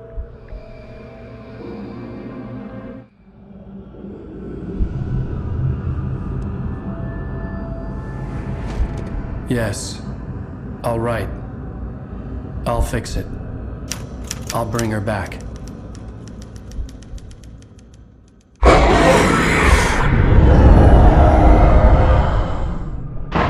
No. I wrote it. I remembered it all now. In the dark, I'd written for days, a week, almost a complete manuscript of a novel entitled Departure. Jagger had been my editor, whispering in my ear, making sure that the unfolding story would make her more and more powerful. I thought I was saving Alice. Even with the cobweb she put in my head, some part of me had been aware enough to write my escape into the story, to bring a light into the cabin to release me before I could finish, to interrupt the horror story before the ending, where darkness consumed everything and everyone. Zane was weak and far away, but I had written him into the story, and his light had been enough to set me free. It isn't here now. I'm here because it was written. I brought the light to set you free. You must hurry. It will know I'm here. It will be back soon. It stole the skin of my Barbara a long time ago. She looks so old.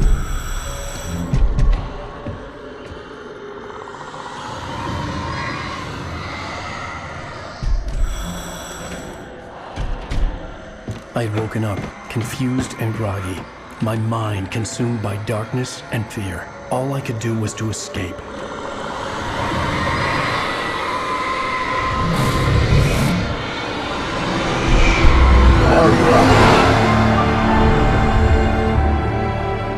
The week spent in the cabin had taken its toll. I was barely conscious, and fading fast.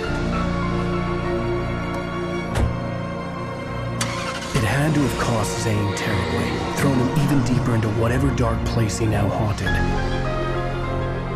But he had managed to weaken the dark presence, kept me safe that night.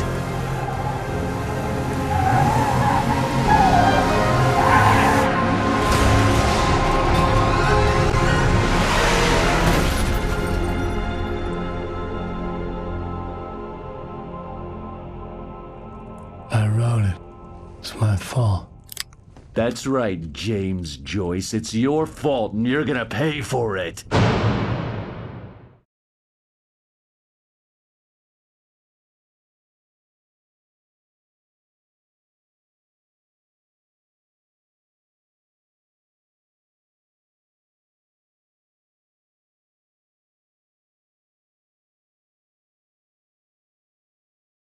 Previously on Alan Wake. Under the influence of the dark presence, I wrote a horror story that is coming true. Jagger had been my editor, making sure that the unfolding story would make her more and more powerful. Some part of me had been aware enough to write my escape into the story. Together we can create something absolutely wonderful. The lake It does something to the works of art created here. It makes them come true. My mom gave me this old light switch. The clicker. Alice is being kept in a dark prison. I need to find Cynthia Weaver to fix this. It's your fault, and you're gonna pay for it. Well, we're expecting a record crowd from the neighboring counties. Naturally, we hope to break the record set by last year's Moose Fest in our neighboring town, Watery. Ladies and gentlemen, some people have asked me, what's the big deal about Deer Fest? And I think that this sums it up. It's about friendship and community. We've got a great party coming up. Let's try to hold it in until tomorrow and get through the night in one piece, all right?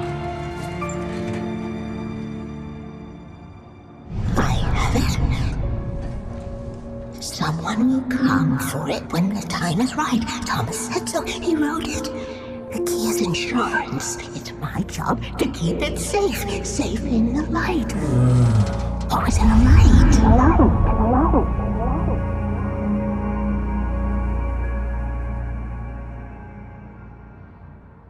All the manuscript pages were gone. The FBI agent had taken them. I think my tongue just took a crap in my mouth. Ugh. Oh, wait, we're in jail now? Oh, Al, this is not good. That about sums it up.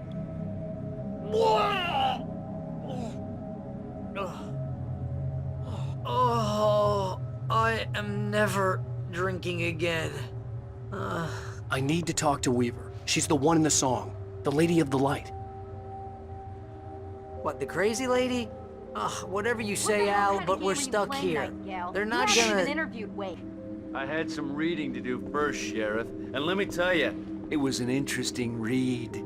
Well, I've got you now, Raymond Chandler. It's all here. All the evidence, including conspiracy to murder a federal agent. There's no way you're walking out of here. You hear me in there, Bret Easton Ellis? Huh? Agent Nightingale, I want to talk to your superior. Well, we all want things, Sheriff. I wanted my... Look, that's not possible right now. Agent Nightingale, I insist.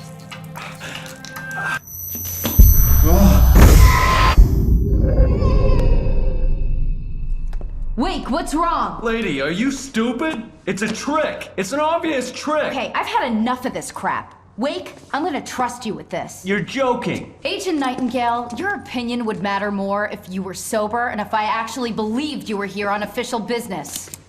Whoa! Get back in the cell, Stephen King. The only way you're leaving this place is over my dead... Wait a minute.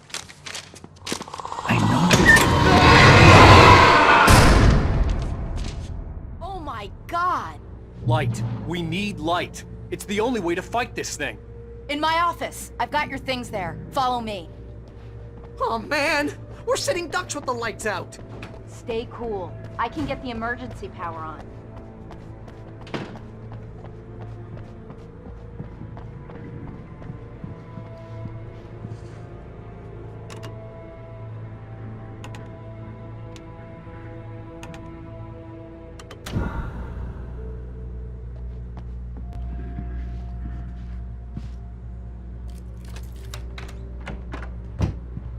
Here are your things. Wake, what do I need to know? What do you need from me?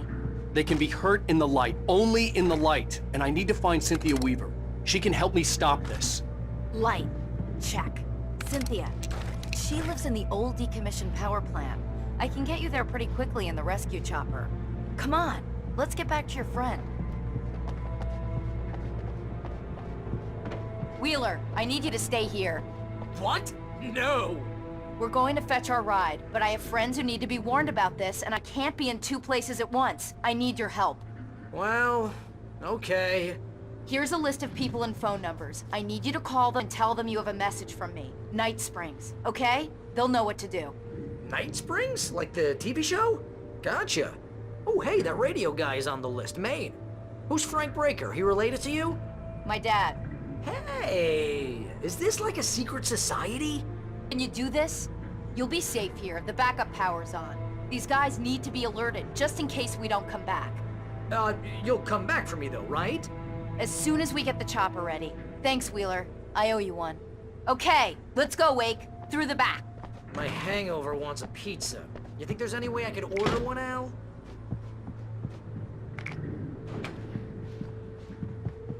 Hello, Mr. Breaker?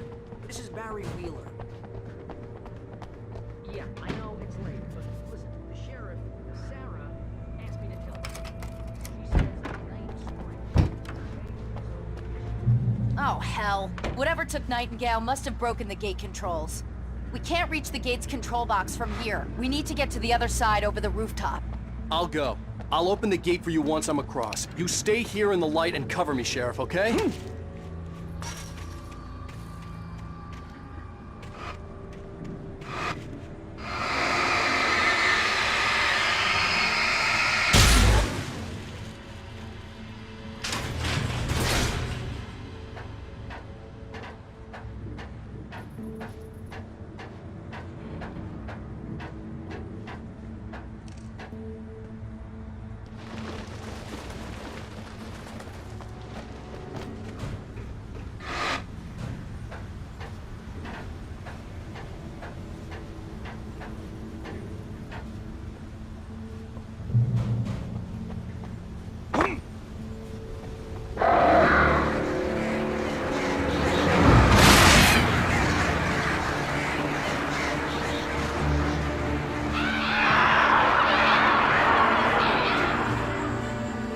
Hey, Sheriff! Your password. Night Springs? What's that all about? It's a stupid joke we have. That Bright Falls is the original inspiration for the TV show. This town can get weird at times. Never this weird, though. You can bypass the damaged control box. What am I, an electrician? Hold on! Ah, Sam! That's smart. Good job, Wade. Okay, stick close. Our first stop is the town hall. The keys to the chopper are there.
Over here, Wade! The chopper's in the other direction!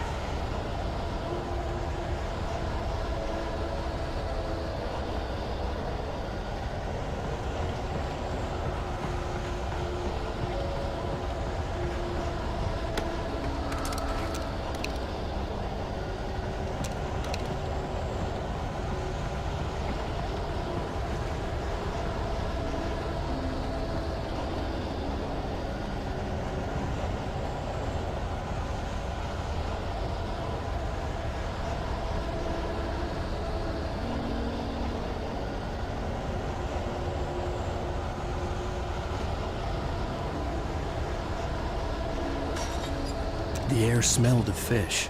This was Bright Falls industrial area. There was probably a cannery nearby.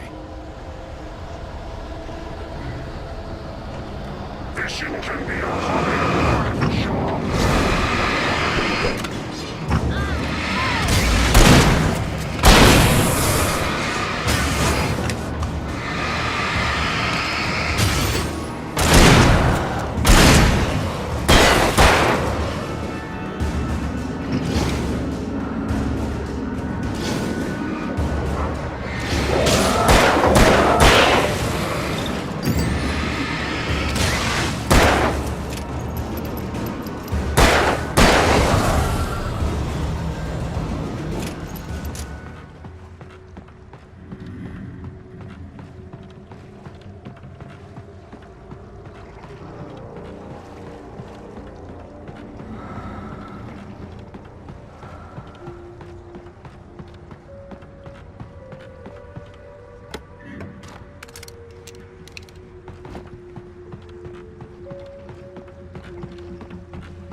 I'm gonna want explanations, you know. For example, what the hell happened to Rose? She's seriously messed up now. The same thing I think happened to me after I arrived.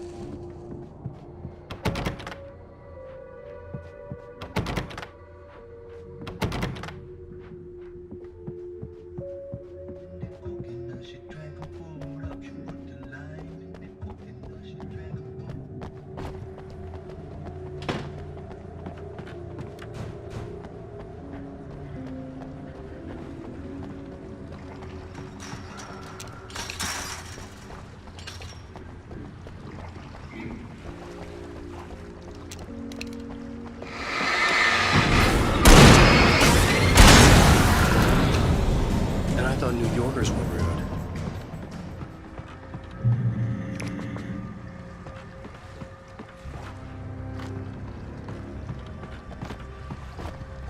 You have the right to I don't understand these rights.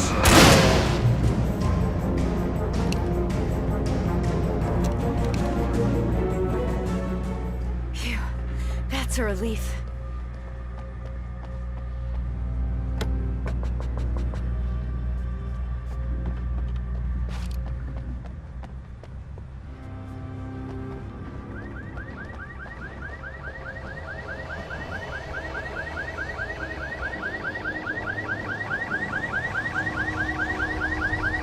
Over here! There's light!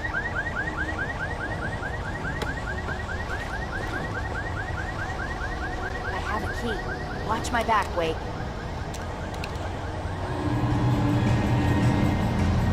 It's an ambush!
Let's go, Wake.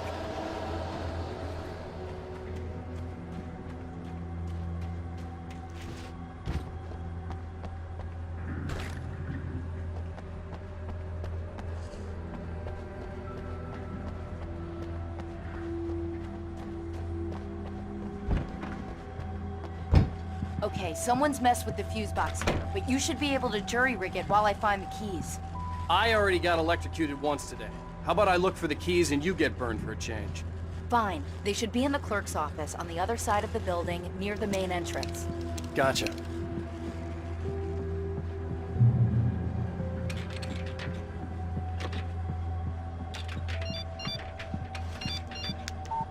The message was from Barry. He was getting worried at the station. He wanted us to hurry.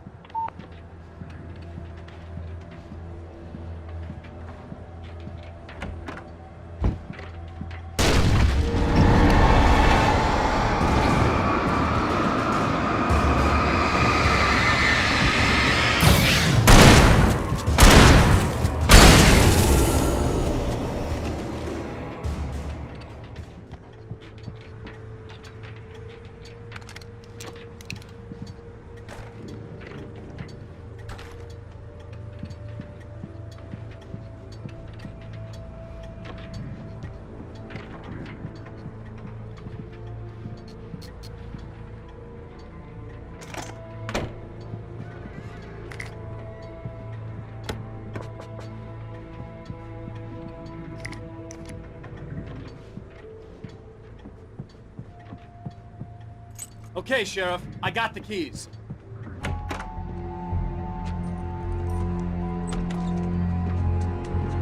Barry? Why isn't he inside?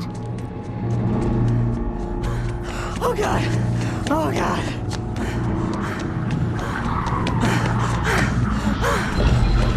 Barry! Look out! Barry, move!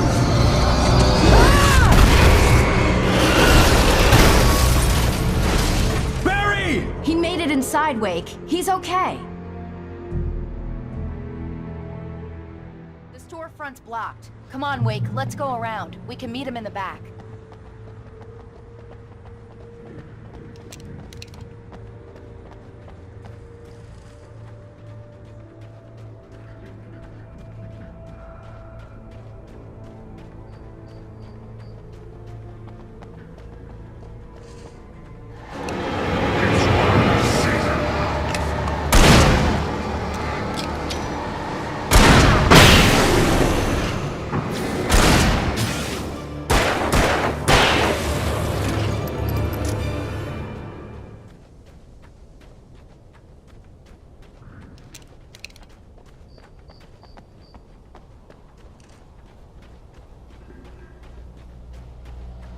We can make it through the bookstore. Wheeler should be waiting for us in the backyard. Keep the hell down or I'll call the sheriff! Oh, hi, Doc. I've got it. Don't worry about it. Sarah, about time somebody showed up. All this shooting in the air is idiotic. One of these days they'll kill somebody. And over Deerfest. I know. Go back to bed. He's got a point, Wake. Look, this town can't take this. It's me they want. The sooner I get out of here, the sooner you can all get back to life as usual. I hope you're right. Come on, let me get this door open. Wait, you got the keys to the bookstore? Perks of being the sheriff. A girl needs to get around.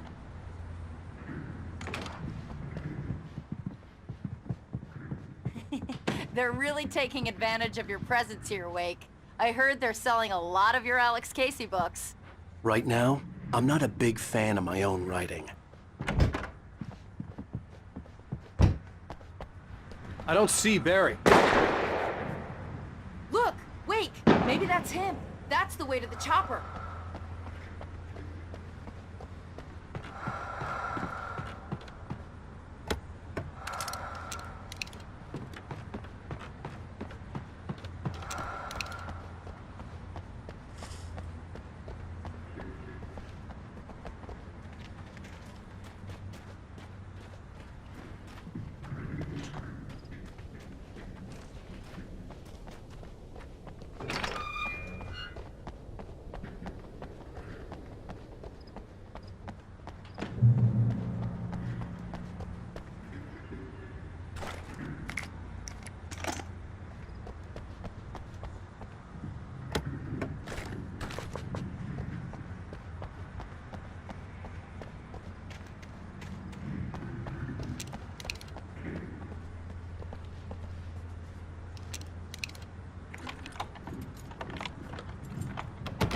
I'm gonna give Pastor Howard a piece of my mind about this lock. Ugh, I told him to get it fixed. Here they come. Let's take a break.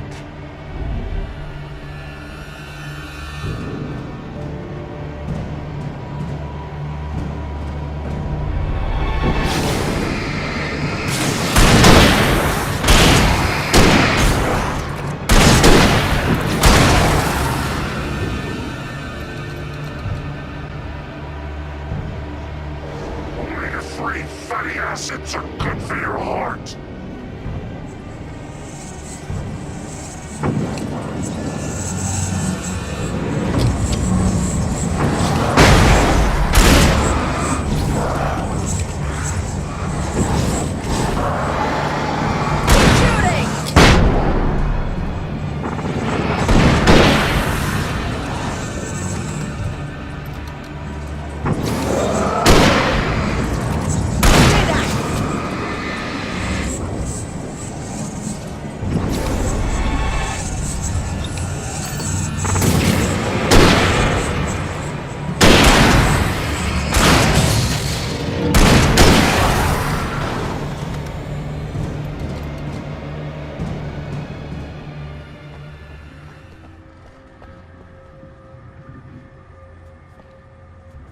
Okay, it's open. Let's go, Wake.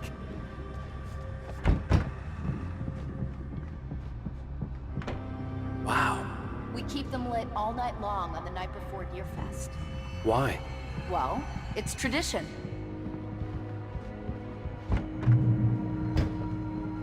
We're almost there. We'll have to go through the basement to get to the parking lot. Yeah, there's no way going through the crypt will turn out to be a bad idea.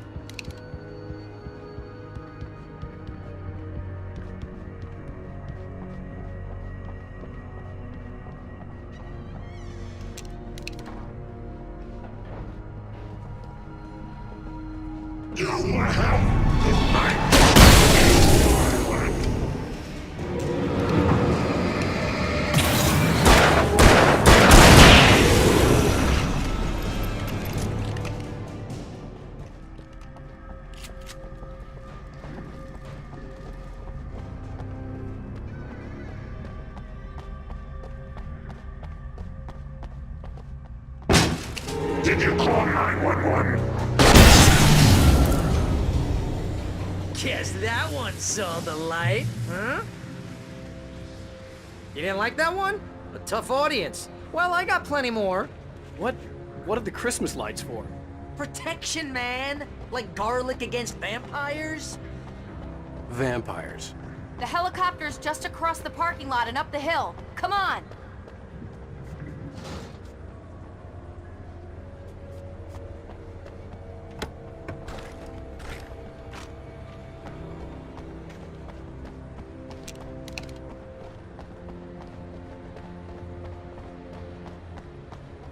The Bright Falls General Store is now my favorite place in the entire world. See this headlamp? It's like a superpower. I can just look at one of those things and they die. It's my flaming eye of Mordor. I wish I didn't say that. Yeah. Hey, I want a headlamp. Last one. Bastard.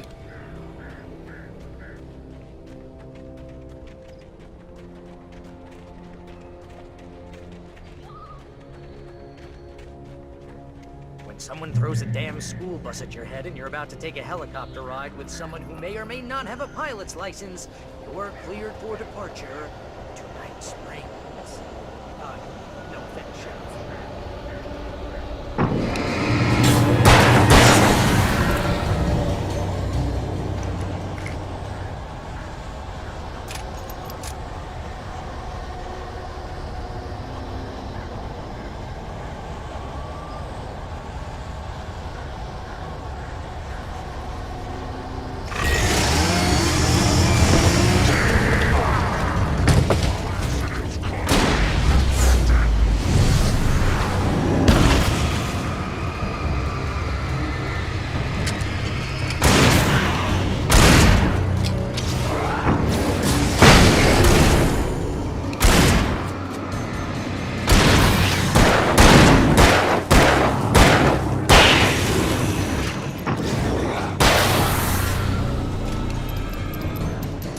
Never gonna get used to this.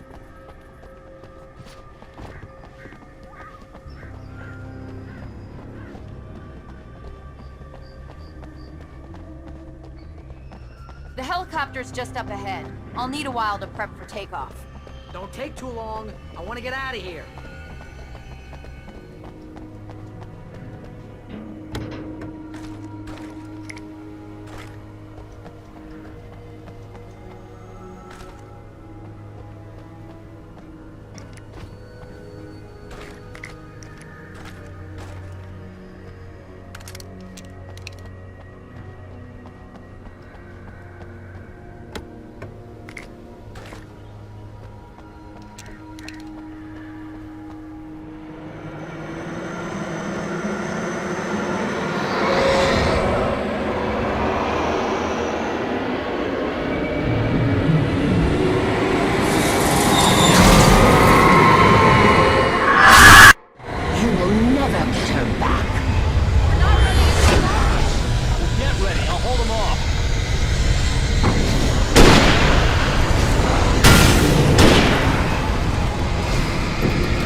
down, goodbye.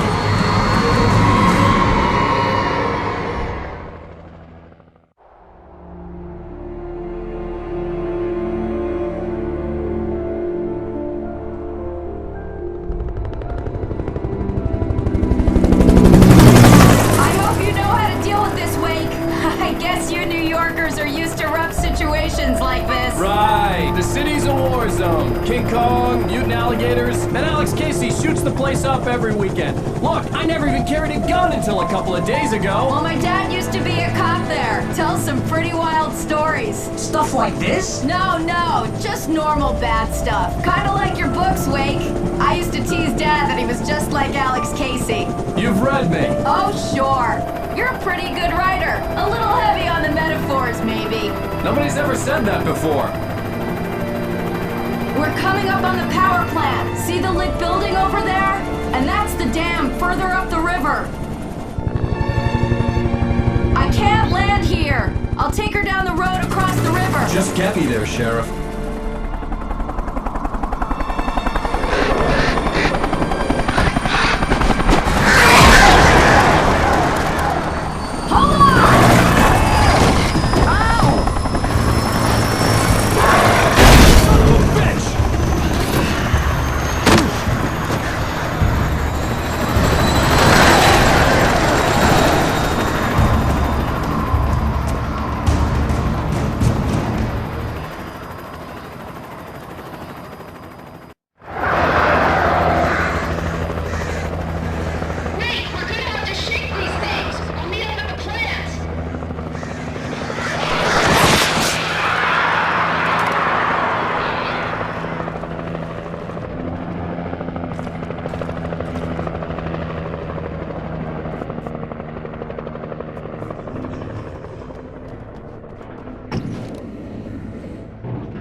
And here's a new song from a band that they always remind me of our local rock legends, the Old Gods. I couldn't tell you why. I guess it's just, one of those things. Anyway, here's Poets of the Fall and their latest single, War.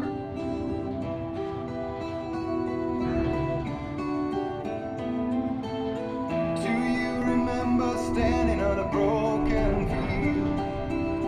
White cripples harbingers of war with their nature.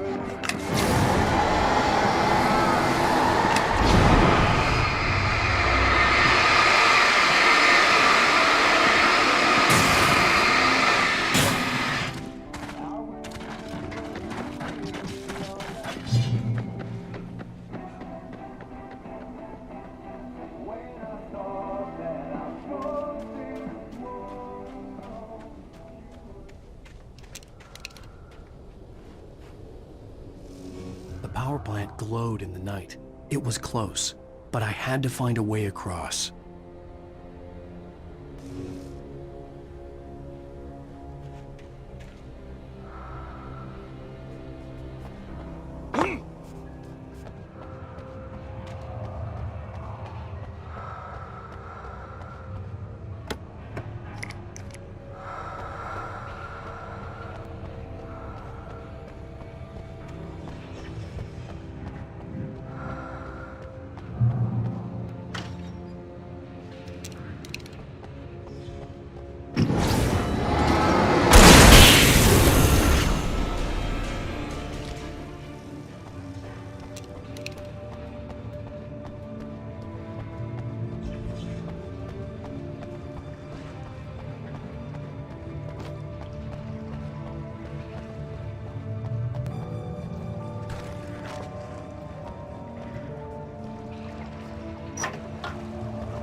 Kill officials.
butterflies or butterflies that dream of being men. Such philosophical concerns are by necessity abstract. And yet, some of us can find concrete proof of the nature of our existence in Night Springs.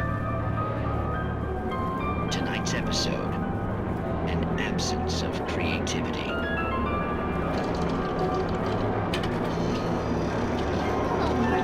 What did you want to show me? Oh, Lydia, thank God you're here.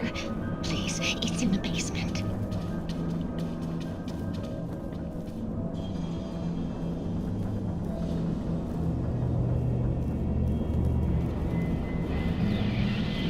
Oh, Martha. Oh, that's amazing. Isn't it just? I found it here this morning. It's like it isn't there, but oh, I can't look straight at it. Yes, I'm sorry. How did you get here? Well, I'm trying to work. Did you put this thing here? In a way. To be more precise, I put everything here but that. Really? But what is it? Oh, I guess the temptation is to call it a hole, but it's really an absence, profound lack of reality. In Martha's basement? Yes, I was doing so well, too. I came up with 2 old ladies and put something really weird in the basement. It was a great start. I'm completely blocked now. I can't imagine what I was up to. Well, surely it's just an ordinary basement. Is it? Why did you call your friend here, then? Well, I don't know. Oh, well. Couldn't you just ignore it? Oh, no, I couldn't do that. It would probably turn into a plot hole. Might be one already. Could sink the whole enterprise. Oh, my. Listen, ladies, not to be rude, but I'm really not at all sure where I'm going with this, and you're just not helping. You should just go back upstairs for a cup of coffee while I try to figure out what I'm up to. Well, if you think that's best. Maybe I should just stop here. Or is that too moronic? Is that too moronic? Indeed. Who can tell? It's a fine line between the stupid and the sublime. Night Springs.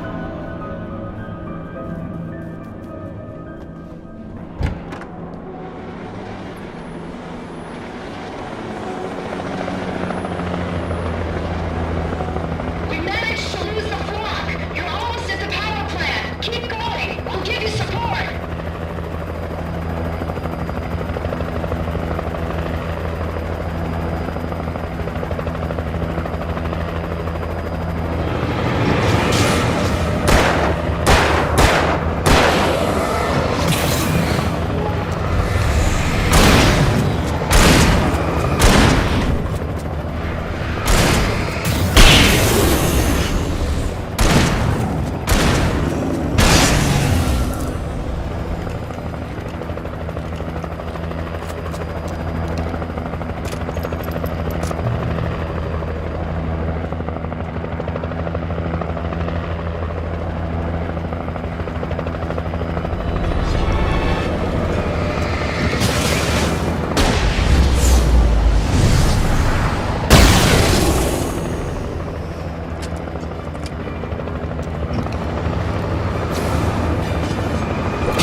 I recognized the logo on the power plant sign.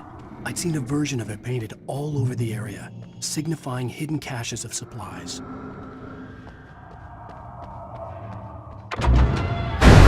Hold it right there! Miss Weaver! Cynthia! I'm a friend! Prove it! You knew Zane! Thomas Zane! You're the Lady of the Light in the song! You can help me! About time! Young man, I've been waiting a very long time for you.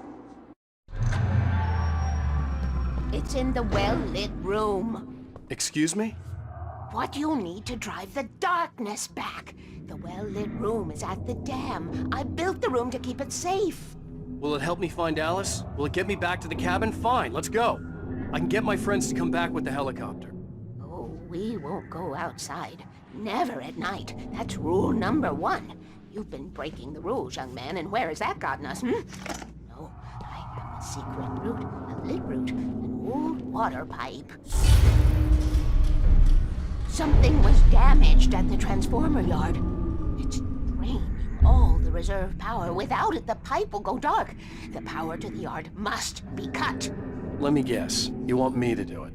Young man, you're the one who likes to break the rules. I can't be outside in the dark. The kill switch is outside.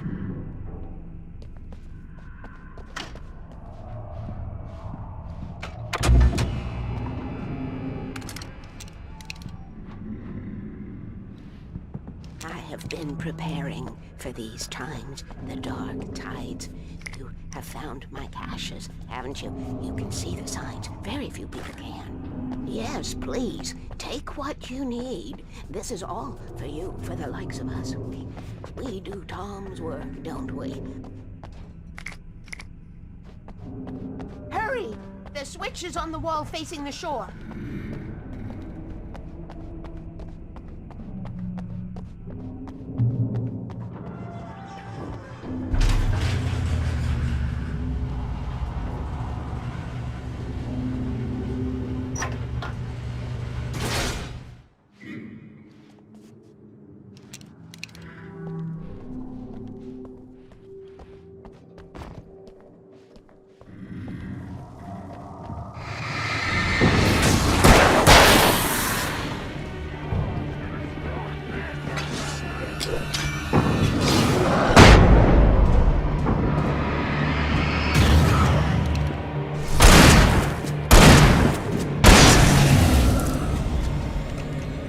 Weaver had sent me to cut the power to the transformer yard. I was willing to do grunt work for her to get her to help me. I hoped Weaver was dependable. I'd stumbled into this crazy world a little over a week ago. She had been living this insanity for decades.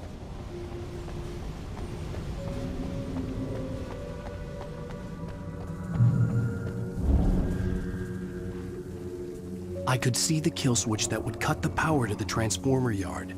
Now I had to find a way to reach it.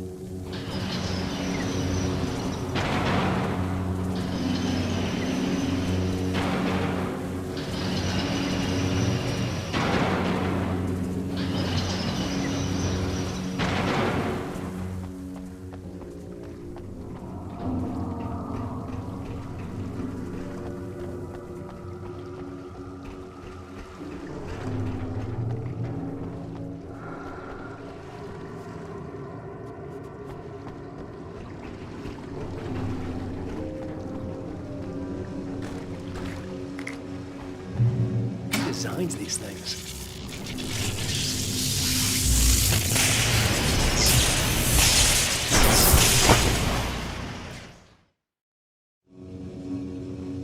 He designs these things.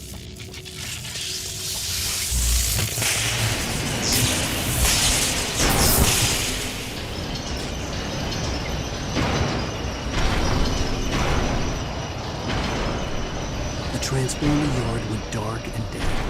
Weaver's water pipe passage should now be good to go.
This way, young man. Follow me. Come, the pipe's empty now. We're ready to go. This way. We need to go. I knew them both, Tom and Barbara. I had such a crush on him. Such a beautiful man. I was jealous. There was a part of me that was maybe a little glad when she had the accident. And then Tom started writing and woke the darkness up. He tried to bring her back, but you can't do that. There are no free rides like that. I'm starting to realize that. In that case, young man, perhaps you're a smarter man than Tom was. The witch looked like her, but it wasn't. Barbara was sweet. He didn't understand until it was too late. He tried to undo it, wrote himself, her, everything he'd ever written out of the world. Oh, he was so famous. And afterward, no one knew. Oh, Tom. He left only one thing behind in my care, in case it happened again. Insurance. He trusted me. Or perhaps used me a little. Tom knew how I felt. Knew I wouldn't refuse him. I built the well-lit room and put it there. It's been waiting for you. We are characters trapped in a story you have written, and none of us will survive to see the end of it if the darkness isn't stopped. She'll twist the story to her own dark ends. How do you know all this? Tom, that's the way he wrote it. He still talks to me, you know, in television, from beyond, from below. We have both been touched by the darkness, young man. He saved us both with light, but the darkness stays with you. Leaves a stain. This pipe will take us directly to the well-lit room. Okay, I need to call my friends, tell them where we're going. Hello? Al! Barry, we're headed to the dam in one of the pipes. Meet us there. Okay, I'll tell Sarah. It's Sarah now? Whoa! No! For the sweet love of... Barry! Barry! We gotta go see if they're okay. They're probably dead. You must reach the well-lit room. This is no time to be a selfish idiot. That's my best friend!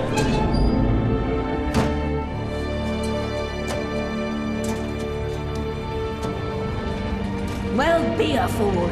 I'll use the pipe. I'll meet you at the dam if you make it.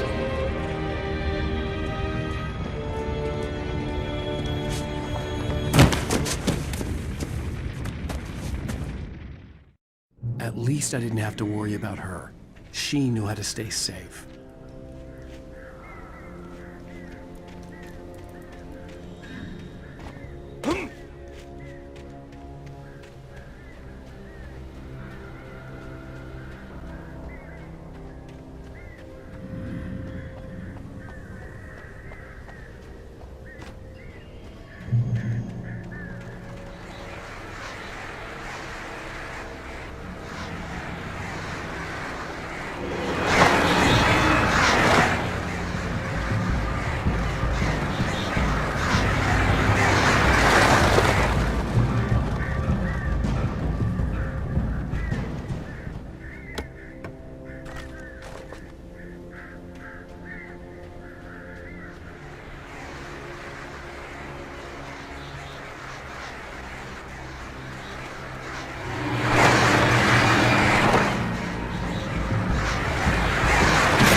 The crash site looked bad, but as far as I could tell, the wreck was empty.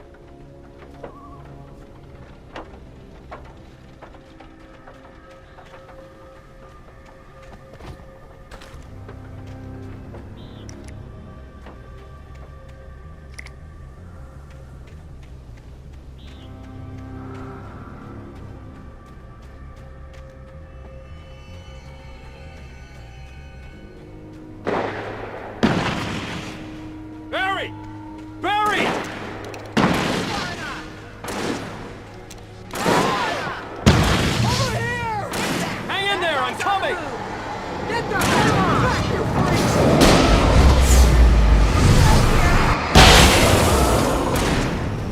Where'd he Jeez, go? he was just here. Whoa! Incoming! Watch out! They're coming! Oh, no, you don't! Freeze! Shooting!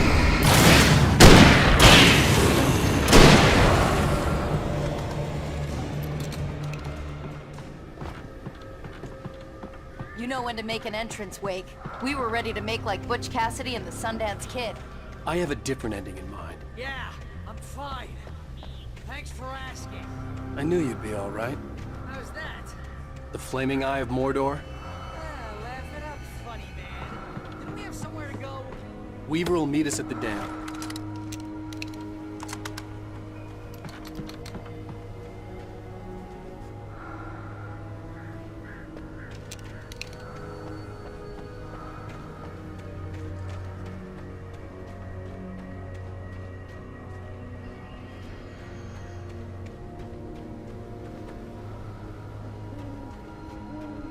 When you Smith, most of your night running uphill while a crazy bunch of demon hicks try to take your head off with an axe. You know your helicopter crash landed in Night Springs. Please, Al, let's just stay here where it's safe. Oh, I should have kept that gym membership. You see those lights? That's the elevator we need to take.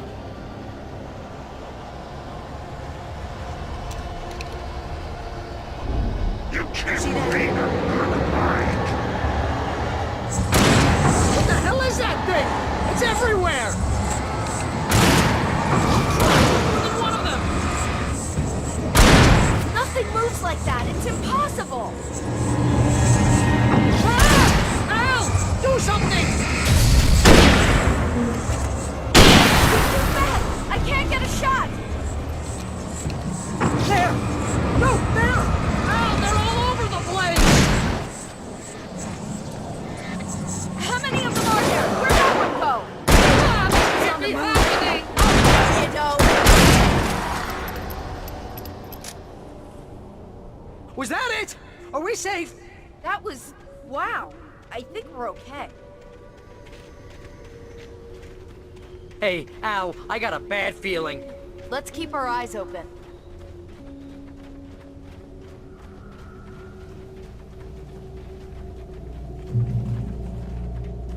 Oh, sweet pool of light.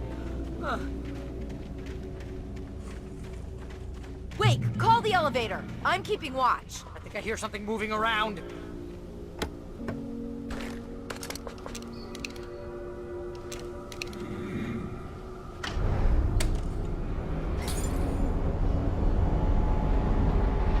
Heads up! Here they come!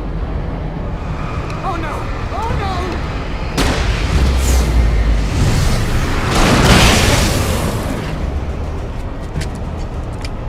They're coming! We have to hold them off! A little help here!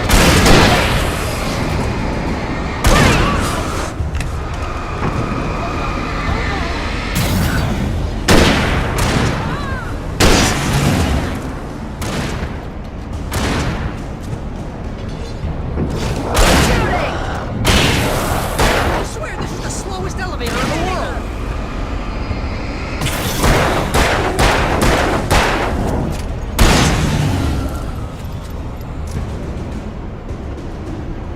It's almost here, Wake.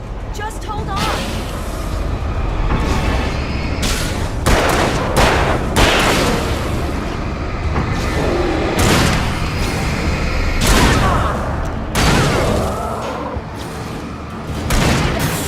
It's here! Let's go! No, you don't! Ow, please, you'll get us all killed! Wait, get in the goddamn elevator.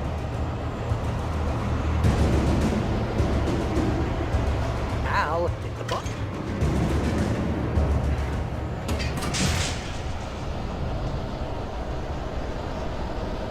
We're almost there. There's an entrance into the dam at the top. What's the plan, Wake? Well, Weaver's crazy, but she's got something Zane left behind. Something to fix this. Gee, could you be a little more vague? Thomas Zane? Seriously? Might as well be Paul Bunyan or Bigfoot. Yeah, well, he was real.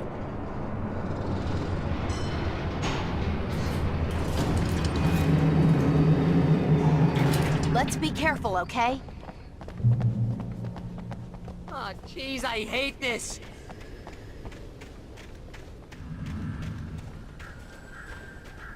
Okay, Wake. There's a button over there that opens the door.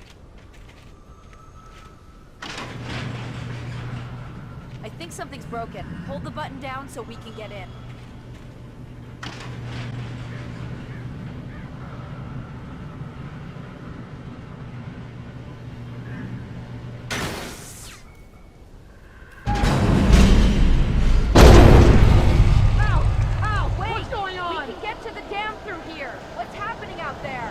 You guys go ahead and find Weaver.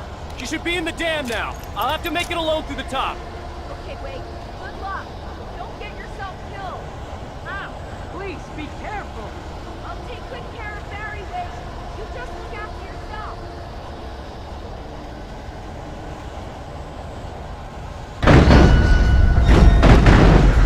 You gotta be kidding me.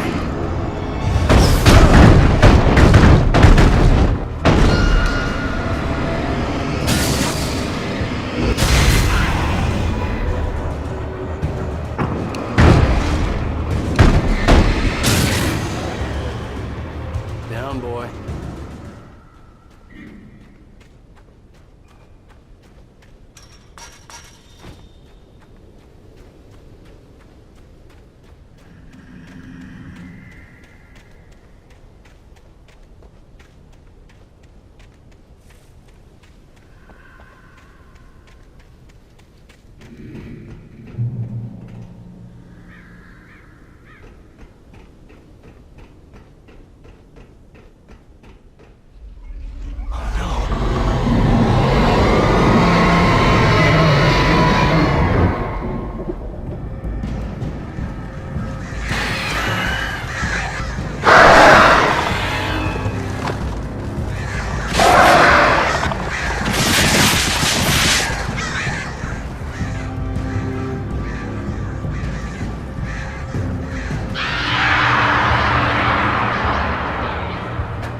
hobby or a job.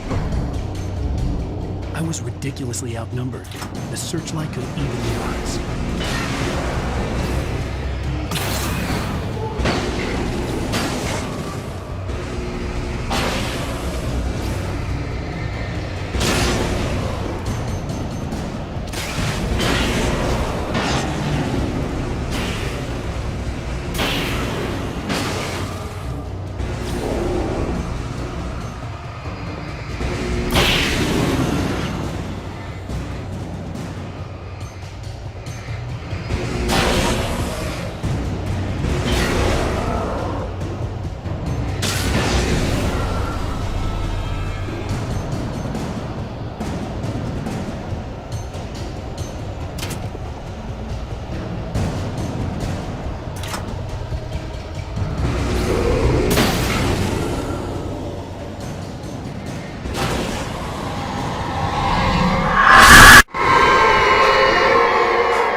last chance to take. Don't worry about the noise. We're safe here.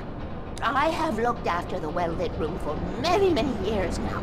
There is no shadow in the well-lit room. The power is fail-safe, and all the bulbs are numbered and changed regularly based on their make and model. Right.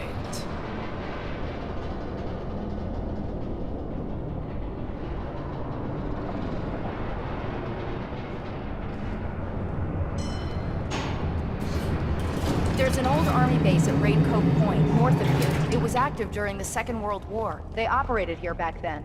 They must have built this. Yes, they did. It's my place now.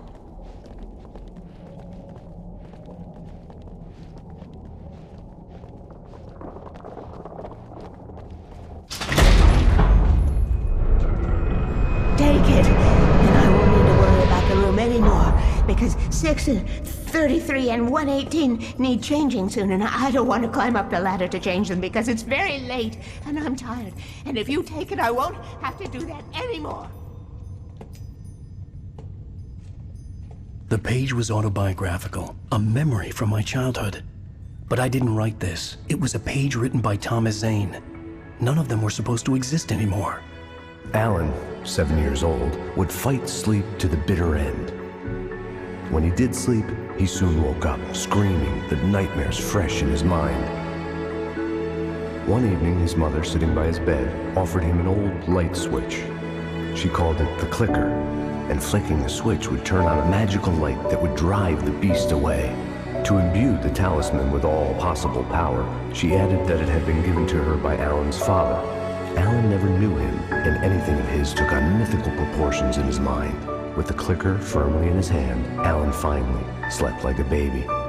Now, almost 30 years later, Alan thought of this as he stood on the rim of Cauldron Lake, the clicker in his hand. He took a deep breath and jumped. My mind swirled. I'd given the clicker to Alice, yet it was here.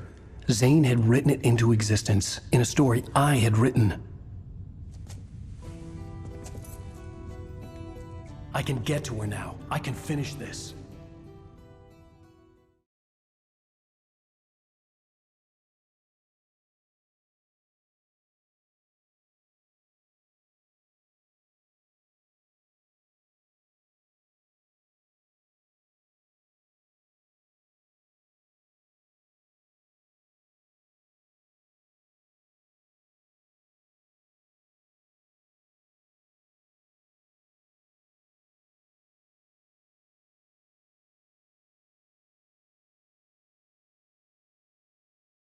Previously on Alan Wake, I wrote a horror story that has come true. Thomas Zane did the same in the 70s. You will go no further. If I continue like the Dark Presence wants me to, the story I'm writing won't save Alice. It's a horror story. No one will survive. You knew Zane! Thomas Zane! You're the Lady of the Light in the song! He left something behind to help me. The clicker. Alan thought of this as he stood on the rim of Cauldron Lake, the clicker in his hand. He took a deep breath and jumped. I can get to her now. I can finish this.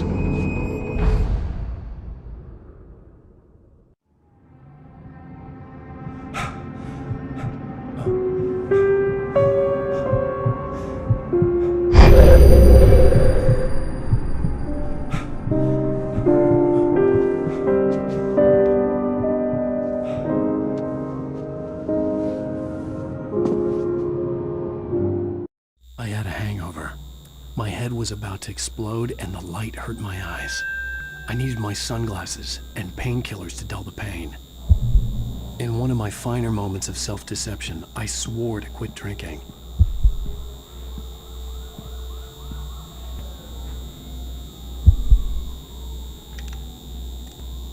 The sunglasses made the world look bearable. Now I could keep my eyes open without feeling like a vampire in the sun.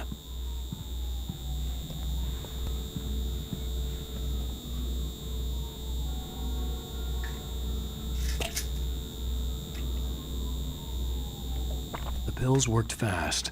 The prospect of being awake started to seem bearable again. There was a message waiting for me on the machine. You have one new message. Ow! Are you still asleep? Wakey, wakey! You should have your show on your TiVo. If Alice wasn't too mad to record it. Yeah, she called me earlier and really chewed me out. Yeah, we went a little overboard last night. But parties are a part of this business. Al, look, I'm saying this as your friend. She's not doing your career any favors by trying to run your life like that, okay? I'll talk to you later, Al. Watch the show.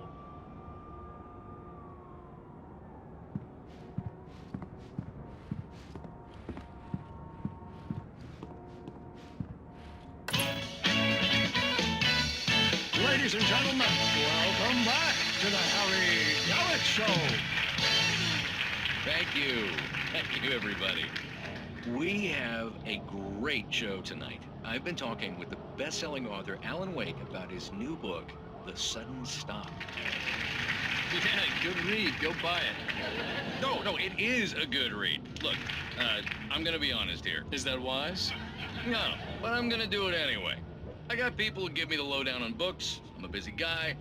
But this one, I actually read from cover to cover. I mean, I'm a big fan. Wow, thanks.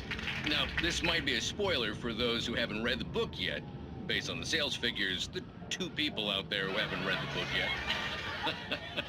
But this last book is all about the death of the main character, the hard-boiled New York detective, Alex Casey. Now, there's been a lot of outrage about this. Why the hell did you kill Casey? What the hell were you thinking, man? Good riddance. No, seriously though. 7 years and 6 books is a long time. He was a gloomy guy to spend all your working hours with, and it was a good run. But it's time to explore new things. My next book will be a departure from the old for me. You selfish bastard, always thinking of yourself. Well, you've certainly given us a lot of entertainment over the years. Hey, now that you mention it, Casey was a gloomy guy. Never had much luck with his love life with the ladies. Was that autobiographical in any way? Yeah, no kidding. Casey's lady friends tended to die on him. With Casey, it was all about his pain. No, nothing autobiographical about that. I'm a happily married man. My wife is my muse. Well, congratulations. That's great to hear. So, how's the publicity tour been treating you? Good, great. But I gotta say, I'm glad to be back home in New York. Well, you've certainly been on the news a lot lately. Lots of parties and, you got into a fight with some paparazzi. Oh, man. Well, that guy was really in my face. I lost my temper. I know that wasn't cool. You are famous for that temper. Well, I did also write several books. Well, your latest novel is called The Sudden Stop, and it's in bookstores now. Go get it. That means the 2 of you out there who haven't bought it yet. Ladies and gentlemen, that's all we have for you tonight. I want to thank all our guests for the evening. Alan Wake, Sam Lake. Once more, do the face for Sam. And our musical guests, Poets of the Fall. Thank you, and good night. At least I'd been funny. I told myself I could live with that. Hey, honey. Did you watch the show? I didn't say anything stupid if that's what you want to know. Okay, Grumpy. You want an aspirin or something? Are you going to start with me about drinking now? You know what? Go back to sleep, Alan.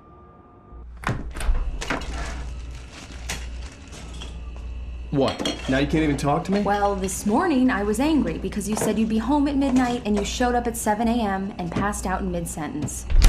Now I'm over it. Are you angry? This goddamn tour. It's gotten out of hand. Oh, honey. It's almost over, right? We can get back to normal. Then you can start writing again. I'm sorry, honey. Alan, you're not thinking straight. Just take a shower and go back to bed, huh? Yeah, you're right, honey. I'm sorry. Once this is over, let's go away together. A vacation. Just you and me. Some peace and quiet.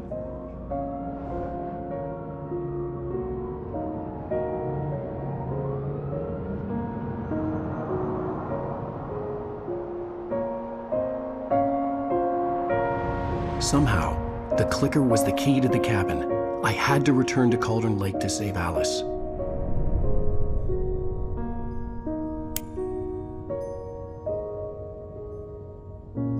I'm going back to the lake to finish this.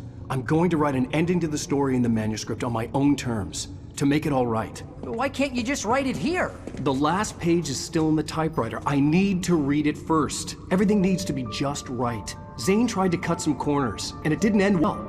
Okay, ready when you are. I'm sorry, Sarah, but I need to do this alone. Barry, take her gun. Miss Weaver, close the door when I leave.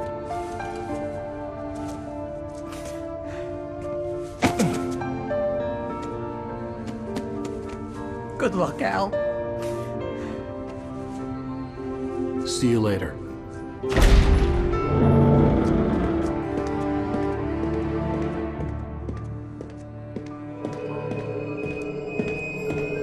When I got out, it was warm and sunny. I'd flicked the switch of the clicker. Had it done this? I didn't stop to question it. I had to take advantage of the sunlight to get to the lake. On Zane's page, I'd stood on the rim of Cauldron Lake, about to use the clicker. That's where I was headed.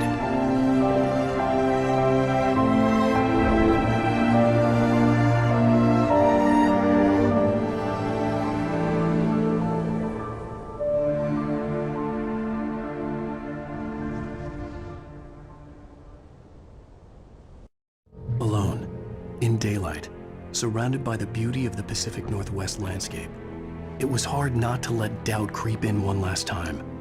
I could still chalk everything up to a dream, a delusion. I had enough imagination to make up something like this, having been in the cabin all this time, trapped in a story inside my head, gone mad from grief over Alice's death like Hartman had claimed. There would be no way of knowing. I told myself it didn't really matter. My course was set.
There was a link between us, always would be.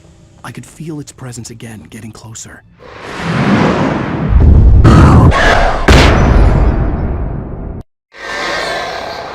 I will kill your wife.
Based on the signature in the motel register, Agent Nightingale had stayed here, in room number 2.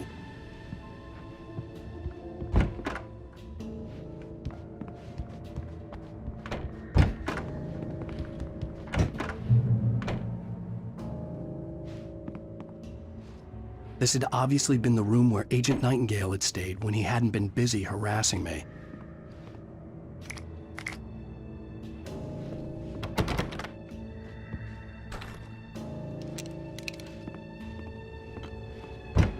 Look after yourself and your clothes. Could have fooled me.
Modern camping equipment is lightweight.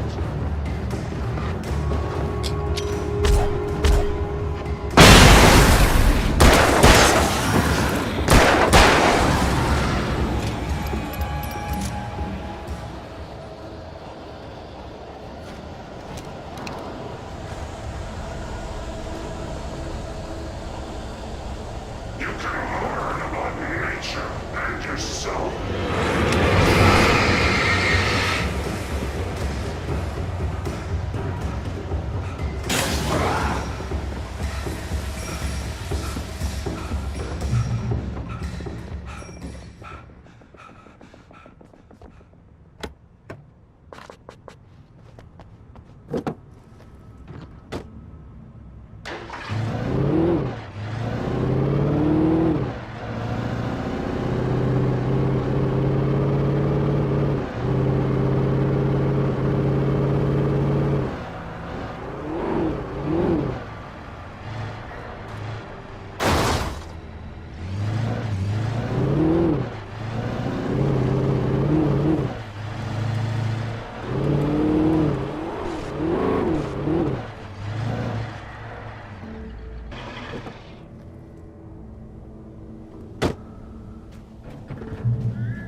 When I told Barry my plan back in the well-lit room, I'd acted as if I knew what I was doing.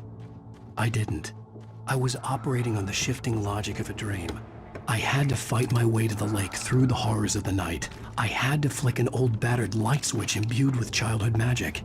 I had to write a happy ending to a horror story. I had to save my wife from the dark prison she was being held in.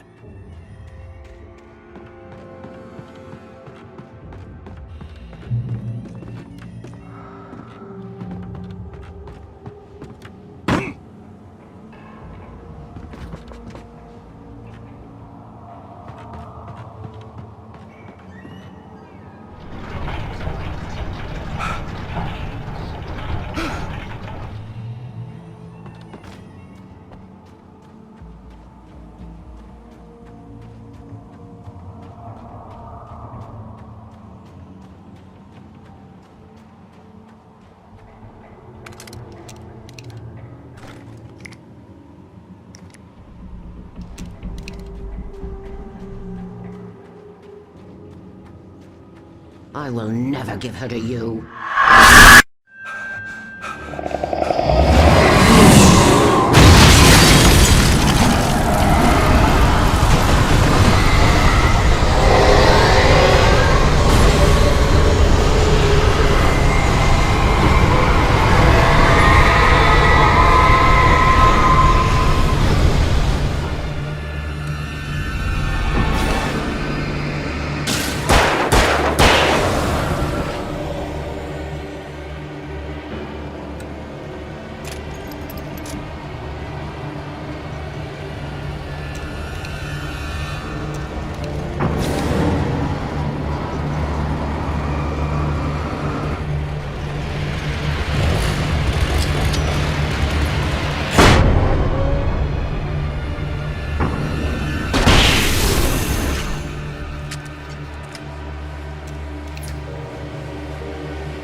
could see Mirror Peak in the distance.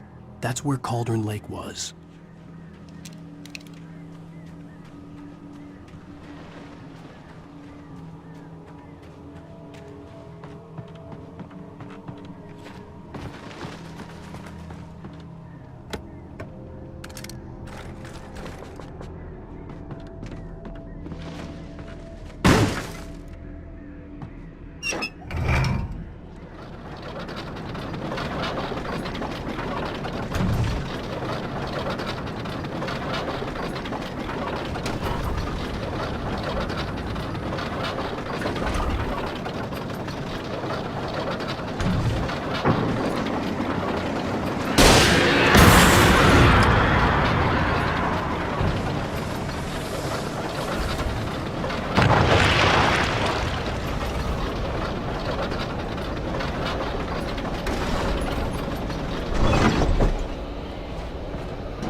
Not now.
Do as you're told.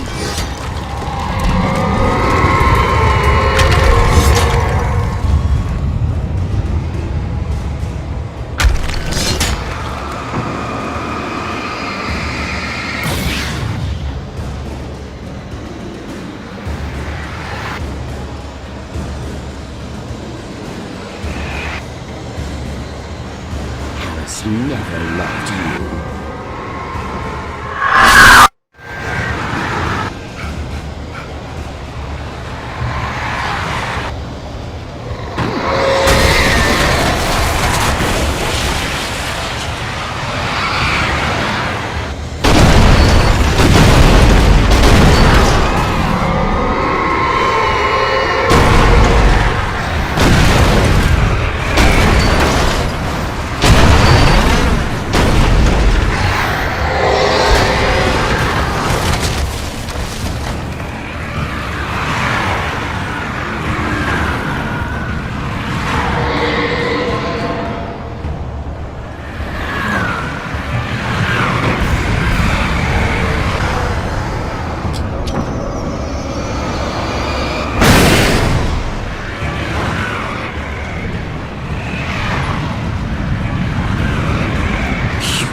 You're making this up.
Baby, you were having a bad dream. It was just another nightmare. No. Everything's fine. You're home. It wasn't a dream. Everything's fine. Turn the lights on! Turn the lights on! Shh, baby. The power's out. There's no light. Come back to bed and I'll make you forget all about your fear of the dark. My fear? It's your fear. Why aren't you afraid? You're not Alice. Turn the lights on now. Where's the clicker? What did you do with it? Alan, honey, you're still 1 foot in a dream. You're not making any sense. Come back to bed.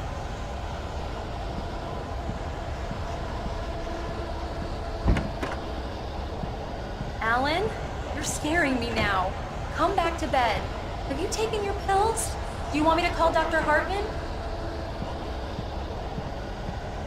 I read your manuscript. It's brilliant.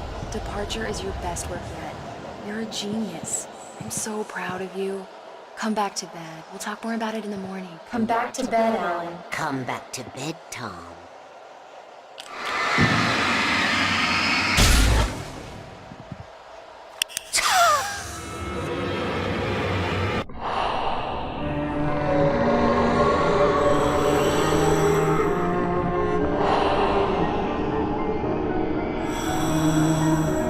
You must find your way to the cabin. It stands in your way. It won't let you pass. It has no heart. It's filled with darkness. You must fill its heart with light.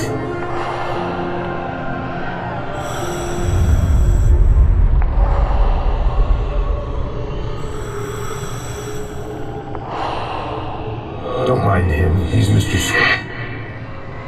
Your friends will meet him when you're gone.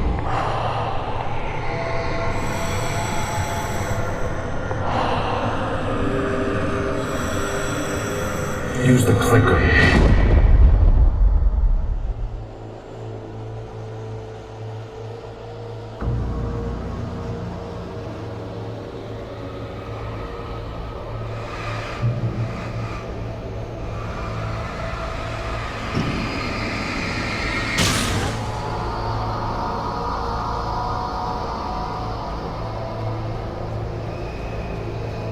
I'm leaving you. What? I'm leaving you, Alan. I met someone. I'm in love with someone else. Alice? No, what are you saying? Chip, you don't love me. How could you when you don't even love yourself? All you do is torture yourself with work you can't do anymore. No, I love you more than anything in the world. You're my muse. I'm not. Who are you? What have you done with my Alice? Alan? What are you doing? Put the light back on! What are you doing, Alan? Stop! Put the light back on! It wasn't true. Nothing like that had ever happened. You're not my Barbara. Tom, let me go. I promise to be good. Please, untie me, you naughty boy. I will help you write your masterpiece. I will love you forever. No, you're not Barbara Jagger. I made a terrible mistake. I should have never written you back. You came back wrong. Your heart is filled with darkness. Put that knife away, Thomas! Put it down! My heart is filled with darkness. I'll cut it out. I'll take you back to the depths of cave then.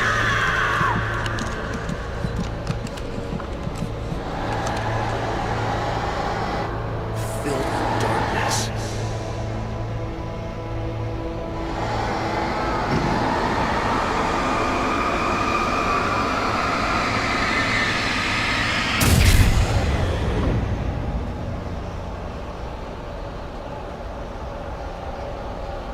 Get away from me, you hag! Where am I? Let me go! Alice! Alice! I'm coming! Your husband refused to do as he was told. All he had to do was write what I wanted him to write. Now it's too late. It's his fault. You'll stay here forever.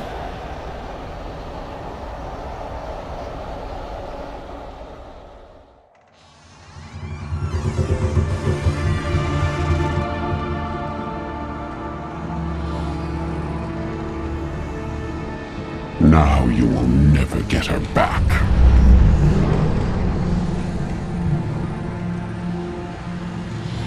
I am much older than you. Older than your first work of art. will find a new face to wear. Someone else to dream me free.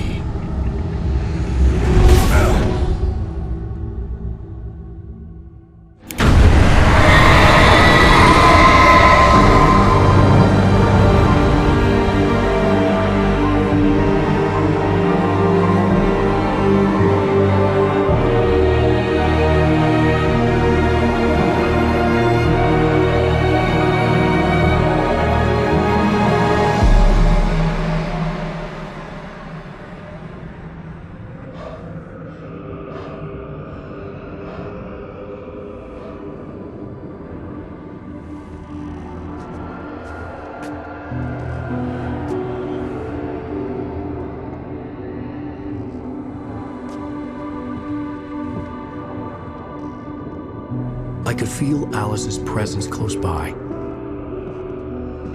I understood what I had to do now. I knew how to write the ending to Departure. There's light and there's darkness. Cause and effect. There's guilt and there's atonement. But the scales always need to balance. Everything has a price. That's where Zane had gone wrong. There's a long journey through the night back into the light. Alice? Alice?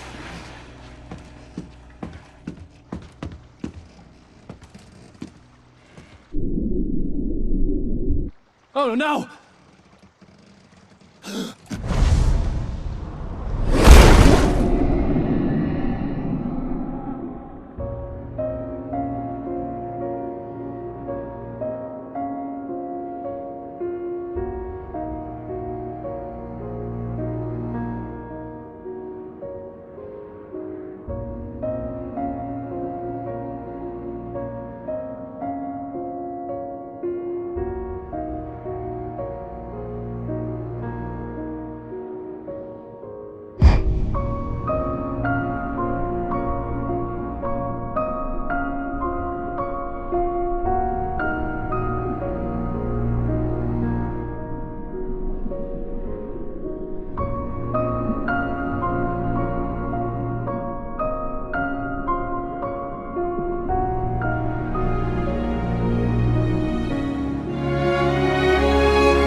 It's not a lake.